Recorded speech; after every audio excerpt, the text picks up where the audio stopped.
مالیست خسری قرآن ایمان چی است؟ مانای ایمان بالای قرآن تفصیلی چی مانا؟ هر حکمی که در قرآن کریم ثابت است، یا فرضیتش بگویه، یا سنت بودنش، یا مباح بودنش، سریزو عقیده چی است؟ فرض. اگر کسی منکر شود چی میشه؟ یک آدم نماز میخونه، روزه را میده، زکات میده، روزه را میگیره، زکات میده، حج میکنه، کل منهیاتی که الله آمده خدا منع میکنه، هر چیزی را که امر کرده قبول داره. خود تنها میگه که نه، شکار کردن مباح نیست. مسلمان شد یا کافر؟ کل چیزای دیگر انجام داده. چرا کافر برش میگه؟ آن چیزی که حکم قرآن ثابت میکنه مباح بودن چی است؟ شکار است. این آدم از پیش چی داره؟ انکار میکنه. کل کارا را میکنه. خب میگه نه، شراب حلال است. عالی، حرمت شراب به قرآن چیست؟ این آدم سرش عقیده نداره. مسلمان شد یا کافر؟ بسیار سخت موضوع است. امروز در خانه تو شوهری تو میگه نماز کی کشیده، این فرض نیست. مسلمان است یا کافر؟ با کافر این نکاح صحیح است؟ قطعا مکمل زناست، نعوذ بالله. لیکن خواهری ما تا آلی رقتش زندگی میکنه، اولادایش پیدا شده. زنش یک امی شوهر امی قسم عقیده داره، میگه حجاب کی کشیده، لعنت سر حجاب، نعوذ بالله. مسلمان شد یا کافر؟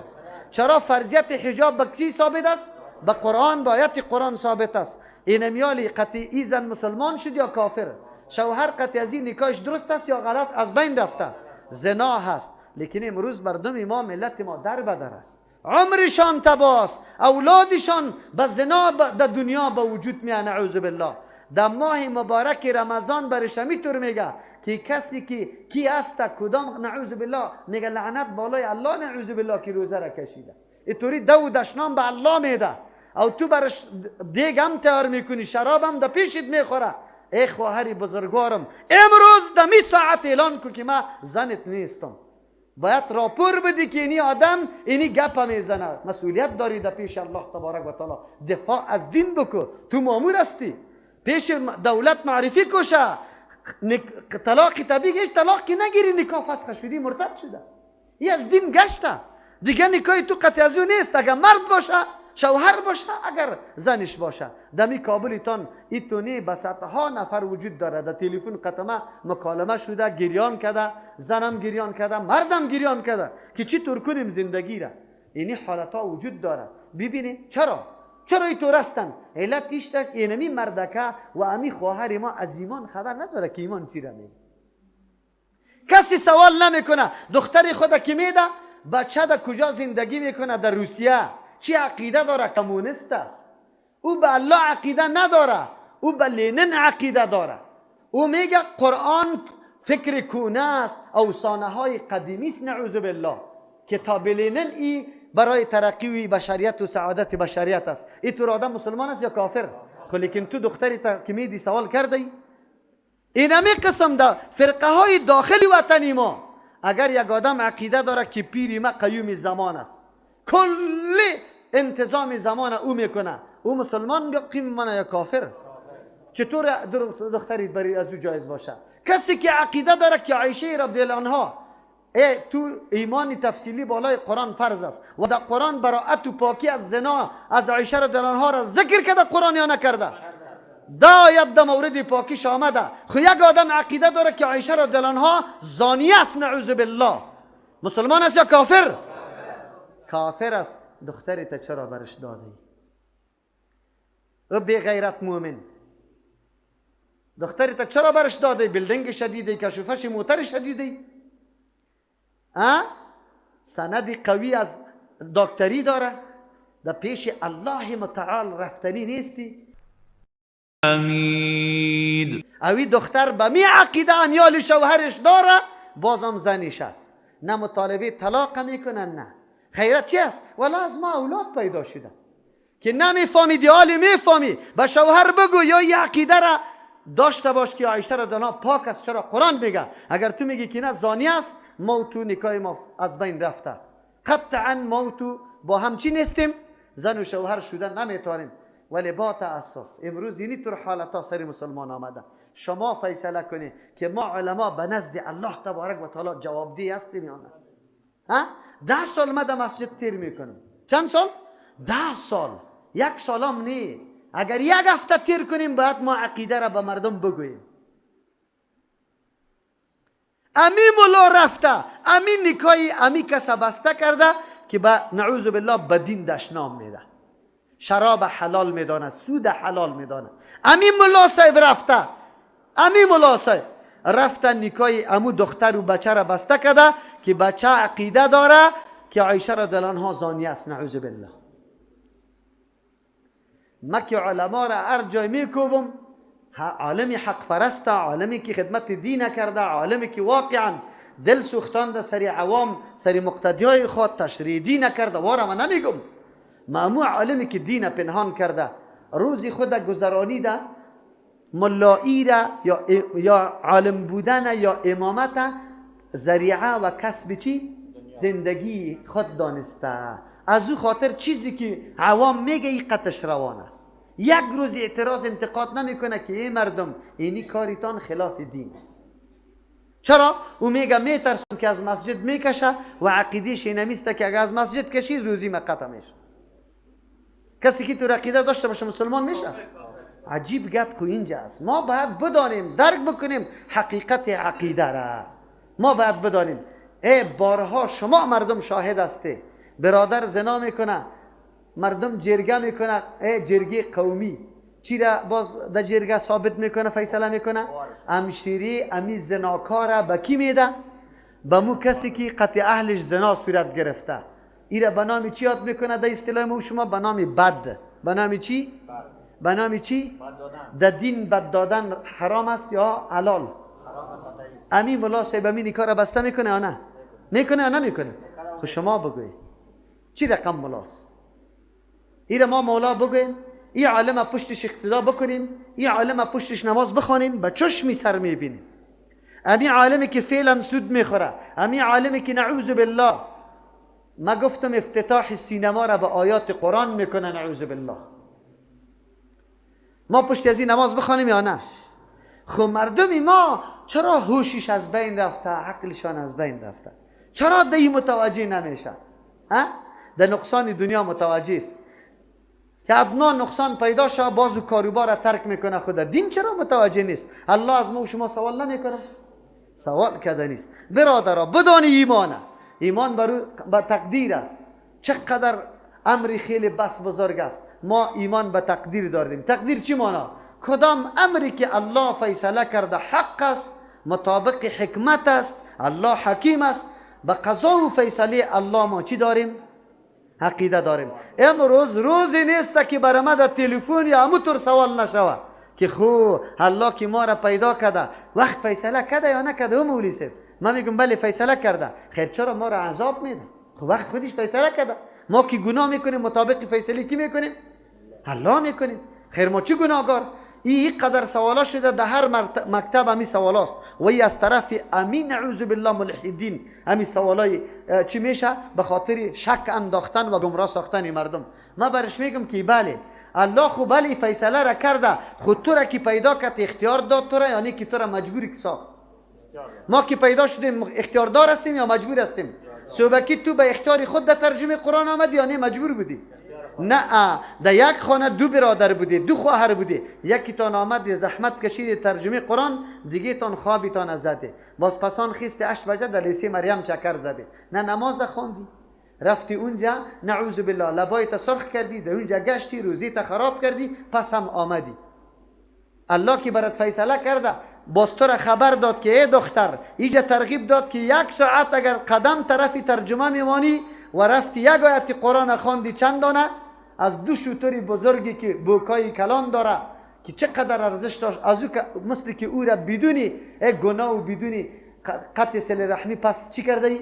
ثواب آورده ای. اینجا برای تو ترغیب داده، او طرف برش میگه که اگر نماز چی کردی نخوندی و رفتی از خانه برآمدی عطر زدی مردم از سری خود خبر کردی، لعنت الله سر توسته. حالی به اختیار زن برآمده یا بی اختیار برآمده؟ دیگه از او خاطر ثواب و عذاب برات داده میشه. حالی تو تقدیر فهمیدی؟ الله قبلا فهمیده بود که من اینمی بنده های خود همی 2 خواهر همی 2 برادر پیدا میکنم، یکیش به اختیار خود طرف ترجمه میره مستحق ثواب است و یکی به اختیار خود طرف عذاب میره. از او خاطر مستحق چی هست؟ عقاب است. آسان که پس مسئله تقدیر، لیکن آنقدر سوالای پیچیده. در علم الله بود که من زنا میکنم یا نه؟ بله بود. خیر، من مطابق علم الله زنا کرده و دوڑی خورد. تو خبر داشتی؟ تو خبر داشتی که من در تقدیرم نوشته است که حتما تو زنا میکنی؟ تو خبر نداشتی؟ الله خود زنا را حرام کرده، گفته که عذاب است. الله خود تو را گفته که نکو، حالی که زنا را تو میکنی به اختیار میکنی یا بی اختیار؟ اختیار میکنی. هیچ سوال پیدا نمیشه در این مورد. و در تقدیر کسی جر بحث نمیکنه. پیغمبر میگه کسی که در تقدیر جر بحث میکنه، اینمی مردم از پیشش چی بکنه؟ فرار بکنه. نه امروز مردم میگه پاره یاد نداره. به روز آخرت چی عقیده داریم؟ روز آخرت یک روز است. ما این دنیا را، انسانای ارواح ما از بین میره، یعنی که عمر انسان جاودان است. این زندگی دنیای ما ختم میشه، قدم به زندگی برزخ میمانیم که در بین که در دنیا میمیریم تا که قیامت قائم میشه. همین فاصله را به نام چی میکنه؟ برزخ. و بعد از او قیامت میشه. کل انسان ها پس چی میشه؟ زندگی جاودانی باز میآید. زندگی چی میآید؟ در اونجا که کدام حالات در قرآن و در حدیث صحیح برای ما ثابت است چی است؟ بگوی حق است. چی است؟ اینی را ایمان به روز آخرت. ایمان چی را میگه؟ مؤمن بهی، سری کدام چیزایی که ایمان آورده میشه چند چیز بود؟ 6 چیز بود. از همون خاطر علمای ما چی میکنه؟ ایمان چطور تشریح میکنه؟ ایمان امی رقم تشریح میکنه که باور کردن و اقرار به زبان و عمل کردن به آن احکامی که از پیغمبر علیه السلام به طریق پیغمبر برای ما آمده، ضرورتاً آمده، به دلیل قطعی ثابت شده و به ما رسیده. سر کلی از یا ایمان و تصدیق چی است؟ ضروری است. یعنی کدام چیزی که به دلیل قطعی آمده به ما رسیده، ایمان سر از وا ضروری است و امیر ایمان میگه. اگر چیزی به دلیل ظنی و گمانی ثابت شده باشه، او ایمان از همون خاطر این منکار از امر ظنی کفر نیست. این را به نام ایمان یاد کرد. در اینجا الله میگه الذین یؤمنون بالغیب. اول سرحد است بین مؤمن و کافر. متقین کسانی است، الذین کسانی که یؤمنون ایمان داره. در قرآن کریم که کدام کلمه ایمان ذکر میشه، مراد از پیشش ایمان شرعی می باشه. ایمان شرعی چی را گفته بودیم؟ تصدیق قلبی را یا باور کردن و اقرار زبانی و عمل با اعضا. که ایمان داره بالغیب، به آن چیزی که پنهان و پوشیده است. دو ترجمه. مراد از غیب در اینجا وحی است. برای ما واضح شد الله تبارک و تعالی حالات قیامت این کلش بعد از وحی برای ما معلوم شده.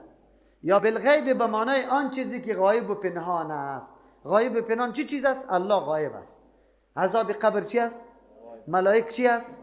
جنت و دوزخ چی است؟ پل صراط چی است؟ سر کلی از این ما چی داریم؟ ایمان داریم. اولین مرز در بین مؤمن و کافر توسط چیست؟ عقیده. عقیده به غیب است. الذین یؤمنون، و کسانی که ایمان داره بالغیب، به آن چیزی که غایب و پنهان است. این بخش عقیده بود. عالی مسئله عمل ذکر میکنه، اشاره به این میکنه که تنها ایمان قطعش عمل ضروری است و عمل در ایمان داخل است. من اینجا چرا خیر علایده ذکر کرده؟ برای اهمیت ازی که مردم گمان نکنه که ایمان بدون عمل درست است. و یقیمون الصلاة، قایم میکنه نماز. متقین اول عقیدهشان درست است، بعد از او اعمال خیلی مهم، در اعمال بدنی مهمترین عمل نماز است و در اعمال مالی مهمترین عمل چی است؟ زکات است. این هر دو را به طریق درست انجام میده. انسان دو حالت داره، یکی دو رابطه داره، یک رابطهش با امرای الله است، یک رابطهش با امرای کی است؟ انسان که همیشه زندگی میکنه از دو رابطه خالی نیست. رابطه خدا با الله قایم میکنه، رابطه خدا با مخلوق الله قایم میکنه. قرآن امی هر دو رابطه را با ما تشریح میکنه. چه رقم رابطه خدا با الله قایم کنیم؟ قرآن برای ما میگه شما رابطه تان با الله توسط نماز قایم کرده میتونید. پیغمبر براتون طریق عبادت، طریق نیایش، طریق مناجات، طریق سوال کردن برایتان تشریح میکنه امرای الله. از همون خاطر این قایم کردن رابطه مخلوق با چی است؟ با خالق است. رابطه تان با الله تبارک و تعالی قایم میکنه. بزرگترین چیزی که رابطه انسان با خالق قایم میکنه او نماز است. او چی است؟ نماز است. و این خیلی واضح است، در اول سر فهرست قرار داره. و رابطه انسان که با مخلوق برقرار میکنه چی است؟ زکات است. بدون این دو رابطه مؤمن شده نمیتونه و زندگی دنیا صورت هم نمیگیره. خود نماز چطور نماز است؟ در یک جای قرآن کریم یؤدون نه آمده، یقیمون آمده. یقیمون در لغت عربی برابر استاد کردن میگه. و برابر استاد کردن در چیزی میشه که حسی باشه، مادی باشه. لاسپیکر اینمی تلره وقتی ما درست اینجا برابر میتونیم که یک طرف کجی نداشته باشه که بیفته، جایم خواب هموار باشه. چی باشه؟ هموار باشه. مانا چیسته؟ یک شای آن قدر راست کو که یک طرفش بگوی گیرنگی و کجی نداشته باشه و همونطور تو درست کنی. اینی را اقامت میگه. نماز خو امر حسی نیست، جسم و ماده نداره که ما ای را بگیریم اینطور استاد کنیم. یک امر معنوی است. خیر چطور نماز ما درست کرده میتونیم؟ قایم برابر استاد کرده میتونیم؟ بله، زمان نماز برابر میشه که در کل کیفیت و کمیت موافق نمازی کی شوه؟ محمد رسول الله صلی الله علیه و سلم. دلیل سرش داره؟ بله، پیغمبر علیه السلام میگه صلو، نماز بخوانی. خود چی رقم نماز؟ کما رأیتمونی، مثل که مرا دیده ای صحابه کرام. در سر منبر نماز تعلیم میداد عملا برای صحابه. کما رأیتمونی اصلی، امو رقم که مرا دیده که من نماز خواندم و اون نماز تشریح کرد صحابه کرام بر ما. خودی پیغمبر یک حدیث به نام مسیء الصلات یاد میکنه. یک کسی که در نماز خود یک کمی و کوتاهی کرده، رکوع و سجده را خوب تعدیل نکرده، پیغمبر امر کرده 3 مرتبه پس وضو بکنه. بعد از مرتبه سوم طلب کرده شد و برش گفته که اینی طور وضو بکو و اینی طور نماز بخوان. این مکمل تشریح شده. در زمان صحابه کرام کسی نمیفهمید صحابی که اینی جز فرض است، اینی سنت، اینی مستحب است. صحابه سوال میکرد پیغمبر چی رقم نماز میخوانه؟ امو رقم نماز که پیغمبر میخوان صحابه میخوان. وقت مراعات میکرد، جماعات مراعات میکرد، کمیت مراعات میکرد، کیفیت. اگر ما در وقت اول در احادیث آمده که تعجیل غیر از پیشین تابستان و خفتن دیگه در کل نمازها در احادیث چی آمده؟ تعجیل آمده. در اول وقت خواندن این بهتر است. پیغمبر خوانده، ما زمان رعایت نماز، اقامت نماز برش گفته میتونیم که در اول وقت بخوانه. جماعت به نزد محدثین و علمای محققین فرض است او یقینا فرض است نظر به دلایل. بدون عذر جماعت فرض است، فرض خارجی است. اگر یک کسی در جماعت نماز نخوان، اگرچه نمازش صحیح شده، از ذمهش فارغ شده، بعضی ثواب الله برش داده، لیکن یک ترک چی را کرده؟ فرض کرده، امی قدر گناه را گرفته. اگر با جماعت بخوانی، اگر جماعت نخوندی اقامت صلات نکردی، باز نماز خو خواندی خو لیکن حرکاتش سکناتش درست نکردی، قرائتش درست نکردی، در رکوع تعدیل و اطمینان نآمد، تسبیحات تکمیل نگفتی، باز اقامت صلات نآمده. اقامت صلات وقتی میاد که این مسائل و شرایط پوره بکنیم. از همون خاطر الله شیخ البانی رحمت الله علیه را غریق رحمت بسازه. او کتاب نوشته که در روش نماز پیامبر از تکبیر تا کجا را، او خودش میگه که مطابق کدام مذهب نوشته نکردیم، مطابق احادیث صحیحی که پیغمبر صلی الله علیه و سلم. اگر کسی میخواه که یقینا نمازش مثل نماز پیغمبر باشه و امی آیت قرآن سرش صادق شود که و یقیمون الصلاة است، مطابق همون کتاب باید نماز خدا چی کنه؟ درست بسازه. اونو وقت نماز اقامت نماز میایه و امون نمازی است که یقینا پیغمبر فرمان داده. ولی با تاسف امروز مردم ما از همی اول که مخالفت شروع میکنه تا آخری نمازه بجز از خلاف سنت رسول الله دیگه کار نداره. نو که استاد میشه پایچا کشاله، بیچاره پتلونک پوشیده تنگه به خاطر دفترکی خود، کلی اعضایش علایده معلوم میشه خط به خط. همشیره ما خو گاچی سفیده که اینجا کشیده که هم گردن معلوم میشه هم پشت معلوم میشه، اینطور کالای چسب پوشیده که اعضا مکمل نمایان و برجسته میشه. ببینه این نماز است، این درست است. بیا از پیغمبر علیه السلام سوال بکنیم که چه قسم ستر عورت فرض است یا نیست؟ فرض است. صدل یا آویزان کردن اونمو لباس این حرام است یا نیست؟ تو صدل بکنی، لیکن هیچ کس تقیسیش نیست. دستمال همینطور میپرته، اینطور دور نمیده، صدل است. این صدل است. بله زن است که پایچای خود پایین میکنه حتی تا پشت پایه باید مکمل، یک گرویش و یک کفای دست که در وقت بالا کردن کف دست معلوم میشه. اگر زیر چادر باشه خوب بیخی خوب، اگر کف دست بیرون چادر باشه هیچ کدام پروا نداره. چرا دستا در وقت ازی در جمله ستر عورت نیست. یکی مسئله ستر بیرونی است. در ستر بیرونی هر چیزی که جلب توجه مردم میکنه، اگر روی باشه، اگر دست باشه و مردم متوجه از او میشه، او پشت کردنش ضرور است. اما در نمازی گپ است و اینمی ستر عورت تنها در پیش مردم نیست. اگر شب تاریک هم باشه همشیریم، تو باید کل بدنت پشت باشه نماز بخوانی که خوب تاریک است، هیچ کس هم تو را نمیبینه. اگر آستینت برزدی و تو نماز خوندی، نمازش میشه نمیشه؟ نمیشه. چرا که ستر عورت نه. لیکن امروز مردم ما را ببین، باز در زبان نیتا را شروع میکنه او چی رقم دستا را بالا میکنه. یک روز کسی میگه والا ما در دورایی باقی ماندیم، همین نماز پشت کی بخوانیم؟ ما گفتم جناب در دورایی باقی نمان، یک روز پشت مشهورترین عالم کابل در یک روز بخوان، در روز جمعه دوم، در دیگه جمعه سوم، جمعه چهارم، جمعه دهم. خب علمای برجسته و مشهور در مسجدهاش نماز بخوان. ولی بعد از نماز از همین مولا صاحب که کدام حرکت انجام داده، کدام حرکت انجام داده، دلیلش پرسان کو که برات دلیل داده میتونه یا نمیتونه. اگر تو همین کارا بکنی بالکل حق میشناسی. من گفتم در مسجد من بیا، بعد از اینکه نماز ختم شد از من سوال بکن. در مسجد دیگه 4 انگشت مسافت در بین پایا میمانه، هیچ کس پای در پای نمیچسبانه، هر کس به خود استاد میشه. امروز پیشین همینجا شما برای تحقیق استاد شوی در این مسجد در حالی که گفتم شده، خب مردم ببینه که چی رقم استاد میشه، پاچه ها چی رقم است، در وقتی که استاد میشه چی نیتا را میکنه و چه قسم پایایشان مسافه داره و چه قسم دستا را بالا میکنه. عوامی ما این همیتور دستا را بالا کده میباشه، انگشتایش این همیتور قاط شدگی، کند شدگی و پره دستا طرف قبله است. این همینجا اینطوری کده رو ایسته، نیت کدم همینطور است یا نه؟ و از بعد از او اینطور میکنه، اینجا بسته میکنه، زیر ناف هم نمیره. چرا؟ آلی مردم شکمایش چی شده؟ کمی کلان شده. صحیح است؟ آلی بیچاره نمیتونه که در مذهب حنفی عمل کنه، مجبور است که سلفی شود. فهمیده؟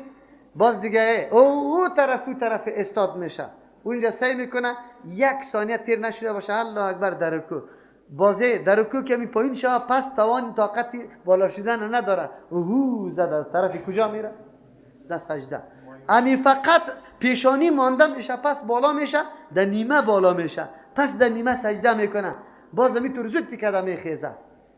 فقط از امی سوال کو، خودی بیچاره خواهمیست از مولا صاحب سوال کو که اینی عمل این مقتدی انجام داده، نماز ازی درست شده یا نادرست؟ اگر دلیل برات داد ما بسر و چشم قبول دارم، اگر نه که دلیل برات نداد تو کل عمر اینمی قسم نماز خوانده، از جاغی مولا امامت بگی که مولا امام در حدیث پیغمبر امی عمل آمده یا نه آمده.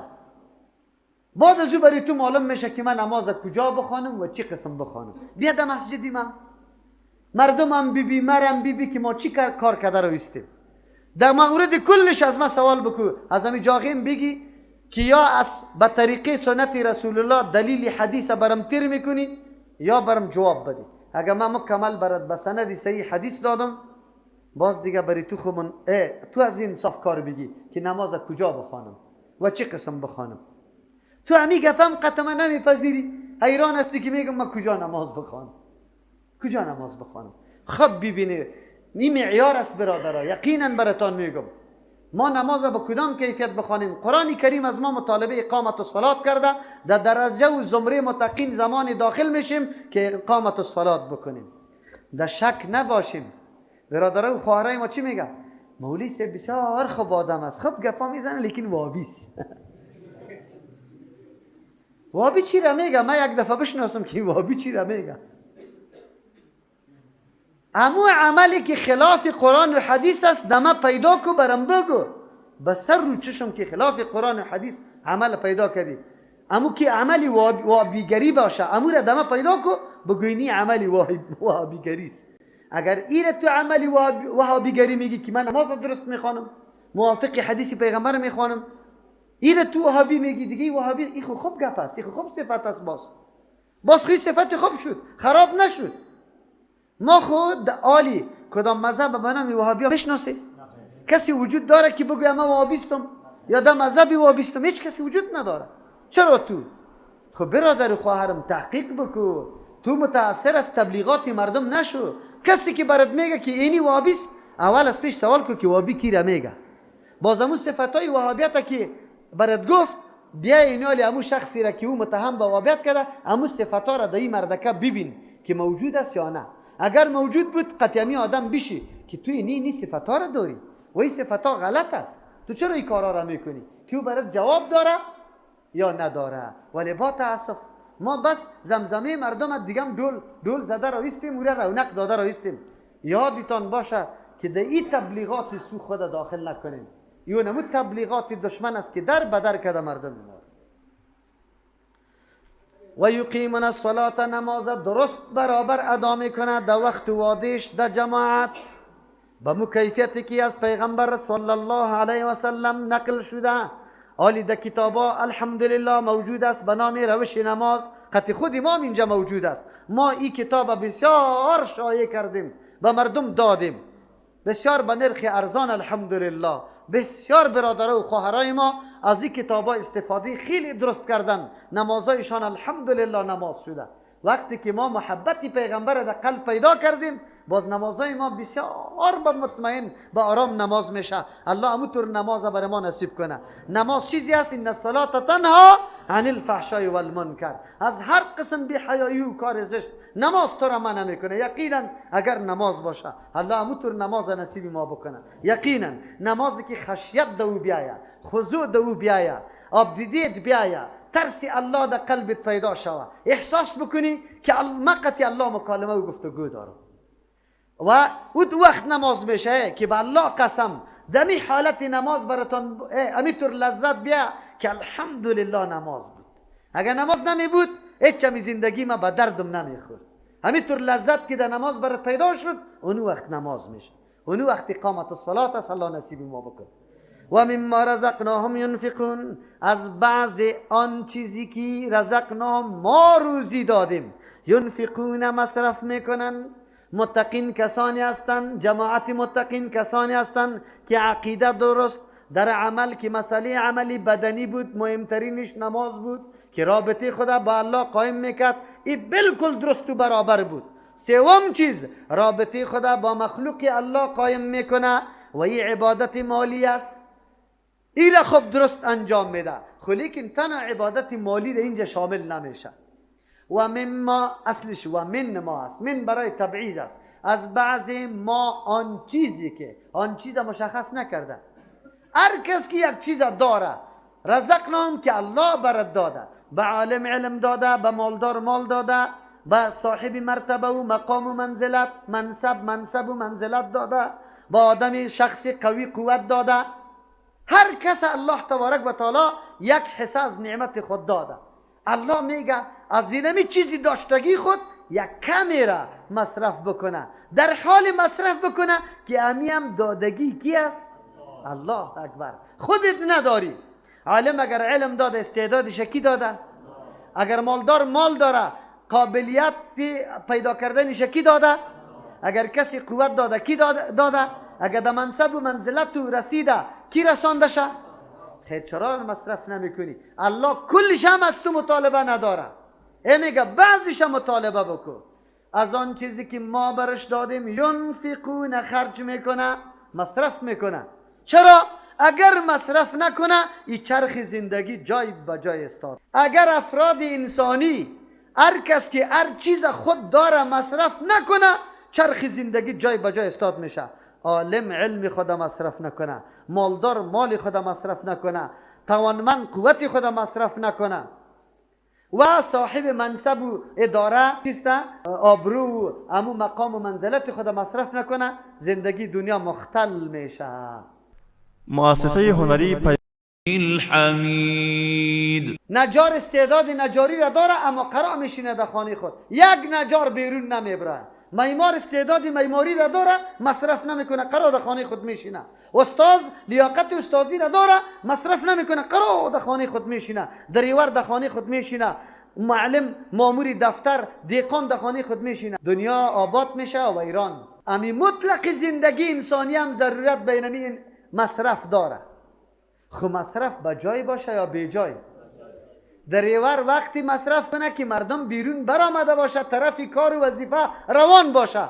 در وقت کار و وظیفه، تیم وظیفه، مردم کلش در استادگاه استاد است، یک موتر پیدا نمیشه. خو مردم که بیچاره رفتن پس در خانه، آلی وقت استراحت است، دریور و کلینر برای میگه شار شار شار شار صدا بکنه. این بی وقت است یا با وقت است؟ این انفاق صحیح است یا ناصحیح؟ انفاق بکنه، خود وقت بکنه. در کدام وقت بکنه؟ که وقتش مناسب باشه. وقتش مناسب باشه. بالای کی انفاق بکنه؟ بالای کسی که ضرورت برش داره. یک آدم ضرورت داره در دفتر، او را موتروان بالا نمیکنه. او بیچاره میگه من بالا میشم. نه نه نه، یک نفری دکاندار کش کرده رئیس که بیاد موتر بالاش، بیا که از اینجا تا چی را پلی باغ عمومی را تو را میبرم. او میگه بیا دارم دکانم میمانه، من ضرورت ندارم در اونجا. او شلسته که نیمه تو را میبرم. دیگه نفر شلست که مرا در پلی باغ عمومی ببری نمیمانه شد که بالا شود. این درست است؟ نه، مناسب نیست. انفاق مناسب باشه. علم در خود جای داره، در خود وقت داره، در خود موقع داره. اول از عالم شروع میکنیم. ای علما، ای کسی که دعوای ادناترین علم داره، شما باور به الله تبارک و تعالی بکنه که از هر لحظه و ساعتهای دیگه امروز انفاق علم سر شما بسیار فرضی تاکیدی است. چرا فرضی تاکیدی است؟ دشمنای دین ما بر علاوه که در تمام ممالک اسلامی مداخله نظامی علنی داره، لیکن تلاششان از نگاه تعرض فرهنگی خیلی زیاد است. از چی کرده؟ از تعرض نظامی کرده. امروز برای محو مفکوری صحیح و صفای تو آنقدر وسایل یاد کار انداخته که قدم میمونی غیر از وسیله دعوت به سوی فحش دیگه چیز دیده نمیتونی. اگر موبایل میگیری کمی امی بری تو زنگم میادم و زنگم چی است؟ ساز است. سازی که تو را یک دم تحریک میکنه. اگر در موتر میشینی ساز است، اگر در هتل بالا میشینی ساز است، اگر در دفترک میری سعی میکنی که دخترک در تلویزیون با این سیستم برات میاد ناز و نزاکت میکنه که پرسان نکن. حالی کار را فراموش میکنی، متوجه از او میشی. مردم ها به خاطر سریالا با جای از این که چیسته کالا را در چی پرته برادری خود گرفته، همونطور که البته کالاست یخجال انداخته. الکی سریال تلسی تیر نشود. امی حالت ها هست یا نیست برادرها؟ این را باید باور بکنیم، این را باید یقین بکنیم. جناب عالم، ای جوان، ای بچه جوان، ای دختر جوان، ای پدر پیر و ای مادر پیر، چرا مبتلا به این مزخرفات؟ خانه به مجردی که داخل میشی، امو خانه قابل افتخار از زندگی خوش داره که تلویزیونش شو تا صبح چالان باشه، کلان باشه، عکس و تصویر خیلی کلان نشان بده. خانه خیلی زندگی خوب داره که کیبلش بسته باشه با دنیای چی دیگه، در اونجا عکسای نعوذ بالله لچه ببینه. این مشکل است. عالم، تو علم خودت در چی جمع کرده ای؟ تو انفاق بکن امروز، پشت معاشا نگرد. ای دکتر صاحبا، بر علاوه که علا دو پانتونی دولتی، دو پانتونی شخصی ساعتای تانه تقسیم کرده، بیایه به خاطر رضای الله که همی استعداد و همی قابلیت الله براتان داده، 1 ساعت به خاطر رضای الله. دیگه جایم نه، امونجا که مسئولیت داری خطیب و ملاستی، امونجا 1 ساعت به قرآن خاص کنی، 1 ساعت به عقیده خاص کنی، 1 ساعت به درس حدیث خاص کنی، 1 ساعت به درس مستمر سیرت رسول الله و اخلاق رسول الله صلی الله علیه وسلم خاص کنیم. وجود داره؟ شما بگید، فیصله کنید شما. ما چطور بگیم ولا یهود و نصارا آمده کل گیر گمراه کرد؟ خود گمراه میشه. در کله و در دماغ ما دیگه چیز نیست. یک درو برام دعوت به سوی نمو گپا داده میشه. مسئولیت علما زیاد است یا نیست؟ اگر ما در این موقعم یک لحظه غفلت بکنیم، یک لحظه غفلت، 100 سال عقب مانده شدیم یا نه؟ به میلیون ها سرمایه دولت ما، بچه و دختر جوان ما گمراه شد یا نشد؟ از دست تو شد. چرا مردم ما، جوانای ما رفت در روسیه یک دم مفکوری کمونیستی را آوردن؟ مفکوری کمونیستی که آنقدر باطل است که ادناترین کسی که کمکی عقل داشته باشه او را باطل میگه. و اینجا پس آمدن تا عالی را، ارگانش وجود داره، جلسات سیاسی داره، مردم دعوت میده و تا عالی را افتخار به لینن میکنه. از دست تو ملاسای بود. چرا؟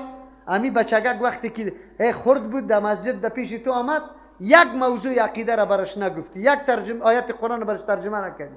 امی قدر یاد دادی بندی کیستی، امتی کیستی، ملتی کیستی، چاریاری کی. دوست از پیش ما سوال میکنه و من ما بیچاره نمیفهمه که از کدام مسلک است.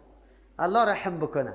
این مسئولیت علمای ماست. سخت حالت خراب است و علمای ما در این روز یک ثانیه غفلت و یک ثانیه بی‌توجهی کردن برای خدمت به نزد الله متعال مسئول هستند. الله از پیش ما سوال میکنه و مما رزقناهم، از آن چیزی که ما برش روزی دادیم. دیگری ها گرفته، معاشا گرفته، هر کدامتان آلی خوب زندگی مرفهم داره، بیایی به خاطر دین الله یک چیزی حصه از عمرتان بده. الله توفیق بده. مالدار، ترجمه مولی متوکل، به یک نفر هیچ کدام لذت نداره اگر ما قطم موتر نباشه، اگر ما چیستا اجرت تیلم داده نشوه، اگر ما مشکل اقتصادیم حل نشوه، در کمپانی زندگی میکنم، صبحکی در چی در لاسپیکر، او لاسپیکر هم کسی برام بخره، باز بعد از اون برقم خوب فعال باشه، بعد از اون دروازه مسجد اعلا باشه، بعد از اون مردم ترجمه بکنم یا 10 یا 15 یا 30 نفر همین قرآن ترجمه کردم میتونم. خب ما به 1000 نفر برادر و خواهر ترجمه را رسانده نمیتونم. توسط کی رسانده میتونم؟ اینمی دنیاست که توسط تو مالدار تو فکر کردی که من کی مالی خودم مصرف کنم، چه قسم مصرف کنم، ده کجا مصرف کنم. یکی از مسئولیت های علمای ما دلسوزی بالای تجارای ماست. عالم حق پرست باید دل سری امو تجاری ما خود بسوزانه که امی تجارم خود مال داره، خود امی مالی ازی کجا مصرف شود. این تجاری ما اعلان میکنه که مسابقه سیرت شود، کسی که اول نمره شد یک موتری 40,000 دلاری را برش میخرید و هم بیا قطعا مشوره کنه به خاطر که ازمی مسابقه یک چیزه که به من میرسه میگه ماجی بهترین کار است. اینقدر خوب کار است حاجی صاحب. چقدر مردم سیرت رسول الله را میخوانه. سیرت رسول الله کدام سیرت میخوانه؟ تاریخ وفات و تولد و جنگا و اینه میگه پا درسایی که از اخلاقی پیغمبر گرفته میشه این خوانده نمیشه. عبرتایی که از غزوات پیغمبر گرفته میشه این خوانده نمیشه. تجارای ما امی مصارف کردن یا نه؟ چندین لفتاب، چندین کس عمره و حج برش داده شد. خب عمره و حج به کی داد؟ به مو کسی که میره در عمره و حج هم لیکن عقیده شرک داره. همون جمع که میره بگوی در غار حرا میره، غار حرا را سنگایش کدر رویسته تسبیح سرش میماله پس میا به دوست خود میگه ایره در غار حرا مالیده. برای ازو چی؟ حج و عمره برای ازو چی فایده رسان؟ عقیدهش درست نبود. و جناب دکتر صاحب و جناب عالم صاحب سری تجاری دل بسوزان. اینطور تجاری که مال داره و میخواه خدمت دین بکنه، اولین امر بنیادی صحت عقیده است. برش بگو که جناب حاجی صاحب تو این مصرف میکنی؟ بیا یک کتاب عقیده است، بسیار نیک کتاب است، در دسترس هر کس که قرار بگیره. شرح ارکان اسلام قطعا بود، 2 کارتن آمده بود. آنقدر زیبا کتاب است که هیچ پرسان نکن. کتاب توحید امی شخصیتی را که مردم بد میگه مردم بد میبینه محمد ابن عبدالوهاب. الحمدلله شما مطالعه کردید، بخوانیش که یک دفعه حقیقت دین براتون معلوم شود. عشر اخیر ده 3 جزء اخیر قرآن کریم تشریح شده، تفسیر شده. خود در زمینی از اون مسائل عقیده هم است، مسائل فقهی هم است. آنقدر زیباست که هیچ پرسان نکن. دعوت بده امی تاجری خود برش بگو که امی قدر مردم غریبی به بضاعت داریم که حتی امی 100 روپه که قیمتی نمی کتاب میشه یا نداره، یا امی فرهنگ افغانای ما وجود نداره که کتاب پیسه بند بده و کتاب بخره مطالعه کنه از او چیزی یاد بگیره. بیا برش بگوی که 40 روپه یا 70 روپه کتاب اصلی روش نماز است، امیر چاپ کو، بیا امیر مفت مردم توضیح کنیم که نمازایشان درست شود. خوش بایستیم که در تلویزیون ظاهر شویم، در تلویزیون شهرت پیدا کنیم. فلانی حاجی صاحب مسابقه را برای انداخته، باز در مسابقهش تلویزیون ها یارا چی کنه؟ نشر کنه در دنیا که فلان حاجی صاحبی را گرفته بود، او در مسابقهشان فلان مولوی و ملا آمده بود. در یک جای میمان بودیم، یک چاشت، یک مولوی صاحب در اون موقع هر دوی ما ترجمه قرآن داشتیم. یک برادر میمان کرده بود، اما مولوی صاحب گفت برای من، مولوی صاحب من والا قصد کردم کتاب دیگر را ترجمه بگویم. یک نفر پیدا شد گفت که می نانی مردم هم میدم. ما در اون مسجد که در اون وقت که ترجمه میکردم آنقدر زنگ از خواهرها از کل ناحیه کابل برای ما می آمد، ورق رسیده بود. امی میگفت که برای ما اگر ترانسپورت باشه که ده بگه ترجمه بیایم. خب ما از 2 وجه، از چند وجه؟ از 2 وجه نمیتونستیم با رضا وعده بدیم و یکی خوب نداشتیم، مسائل پولی ما هیچ موجود نبود، اما آخرین زوری ما بود. از اون خاطر بیچاره میگفتیم که والا ما دیگه زوری ما نمیرسه. یقینا دلم بسیار درد میکرد کسایی که خواهر این نیت داره که بیا در مرکز قرآن بشنوه. این مادر اولاد است، اولاد خدایی طور عقیده برش درس بده که هیچ پرسان نکن. و یکی هم نیسته که اونجا خواهرها جایش دیگه گنجایش نداشتم، یا لی مسجد ما اینجا گنجایش نداره، اونجا در اویلی فرش انداختیم، خواهرها در اونجا رفتن، در اونجا آواز میده. من بسیار تعجب کردم که خوب مولوی صاحب در مقتدیای تو، در متعلقین تو کسی پیدا میشه که نانی مردم میده، او ما یک کس پیدا نمیشه که یک موتر بگیره که عقیدهش جور شود.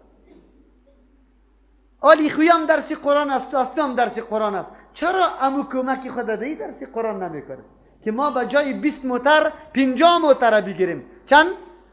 در جای 1000 نفر گوش گرفتن قرآن 2000 نفر گوش بگیره. چقدر خوب است. او عالم دلی تا بسوزان سریمی تاجری ما 1/16 پولیش هدر نروه. در جای ای پولی ازیر مصرف کو که امی تاجر در روز قیامت احساس کنه که یقینا مالی من مال بود و مالی من یقینا که ثمره داشت، یقینا که مالم بجای خورده بود. امروز که یک خواهری ما عقیدهش درست میشه و بعد از او سلسله به سلسله اونمو عقیده صحیح یکی به دیگه انتقال داده میشه. آجی صاحب می کسی که موتر گرفته ده شریک است یا نیست شریک؟ در سوره بقره بخیر میآید الذين ينفقون في سبيل الله كمثل حبة. در اونجا باز تشریح براتان میکنم، براتان واضح میشه که 1 روپه در اینطور مقامات مصرف کردن چقدر اهمیت داره. امروز چقدر اهمیت داره. الحمدلله خواهرایی که در ترجمه قرآن کریم ما حاضر شده باز تلویزیون نمیبینه الا ماشاء الله، اگر کدام تا پیدا شود. خوی ای کارا خو شده میتونه، حتما شده میتونه. یک آدم جور نمیشه، درس نمیگیره. خو الحمدلله اکثریت برادر و خواهرای ما که در این جامعه عقیده درست شده، نمازخانیشان درست شده، حجابشان درست شده، اخلاقشان در خانه درست شده، از تلویزیون اجتناب کرده، از بی‌حجابی اجتناب کرده. فضل الله سبحانه و تعالی است. از الله خود خوب شکرگزار هستیم. ببینید دینی طور جای بعد مصرف شود پولی ما در این طور جای ختمش رو میکنیم. کی را طلب میکنی؟ اونمو رقم است که دکاندار نمیره، کار نداره، موتروان کش کرده رایست. او کسی که کار داره او را بالا نمیکنه. ما که کار داریم، در کدام جای کار داریم بعد مصرف شود، سرمایه گذاری شود، در هر نقطه بچه جوان و دختر جوان ما مرکز اسلامی باشد. هر مسجد ما مکتبه بزرگ داشته باشد، کتاب اسلامی در اونجا فارسی پشتو مکمل موجود باشد. دیگر از خیر است اگر ملا صاحب نمیکنه ترجمه، هر کس دیگر خود از دکان از کار فارغ میکنه، نماز دیگر که میخونه در انتظار شام میباشه که روزه را افطار کنیم. اگر در اینجا یک کتاب فتوا باشه، یک کتاب سیرت باشه، یک کتاب حدیث باشه، تا شام چقدر مسائل ما معلومات گرفته میتونیم. با زبان خیلی ساده. در عربستان بری یک مسجدش به مکتبه نیست، در هر مسجدش بره کلان کتابخانه مثل کتاب فروشی ما واری وجود داره. خدا وطنی ما یک کتاب وجود نداره. مرده ما که میشه خیرت است، 4 فلانیست 3 کی هستن؟ این قوم است که آمده 100 نفر قومی در گرد دیگ جمع است، کراکری و کش است، پاش است، ترنگ است، ترنگ است، باز 1000 طرف محترم میایا داکسنا استاد میشه که قیمتش 50,000 افغانی است. برای چی آمده؟ یک لقمه برنج اینجا از گلونی خود تیر کنه. این بدبخت، امی حقی فقیره، تو چرا میخوری؟ بمی متعلقت میگفتی که جناب کارتی خیرات به ما رایی کردی، من خیرات خور نیستم. مستحقی خیرات خو فقیر است، بیواس یتیم است، بر ازو بده. این وطن خو کر و لنگ و کر این قدر است که کجی به کجی. الله اکبر. دامنی تماکام میگیره آدم بیخی میشرمانه، او در جیب تو چیزی نیسته، حیران میمونی که حالی چی کنم.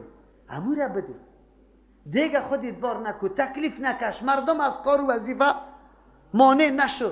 ببر عمود خواهرکی تا که اون جدیدی بگو خانه در کجاست خواهرم؟ در موتر بالا شد. امو خواهر ببر خب بی هم خانهشه که یقینا این کسبش است یعنی که یقینا ضرورت داره. از 2 همسایه شام پرسان کو که اینمی خواهر در اینجا چی رقم است. خب که برات یقین معلومات شد که یقینا همی خواهر یا نه یقینا مستحق است.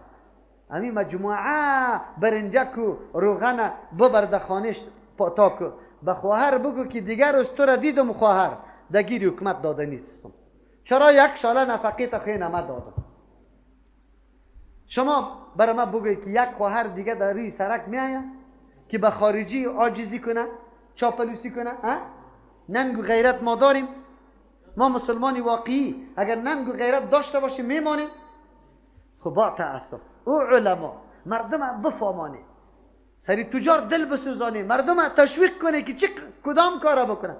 حالا چل است، حالا جمعه است، مصرف های گزاف شده را است و در کجا مصرف میشه؟ او مالدارم بیا یک فکر بکن. پیغمبر علیه السلام میگه لا تصاحب الا مؤمنا، همراهی نکو، دوستی نکو مگر همراه کسی که واقعا مخلص مؤمن باشه. با دوست مؤمن یقینا اصلاح تو میشه.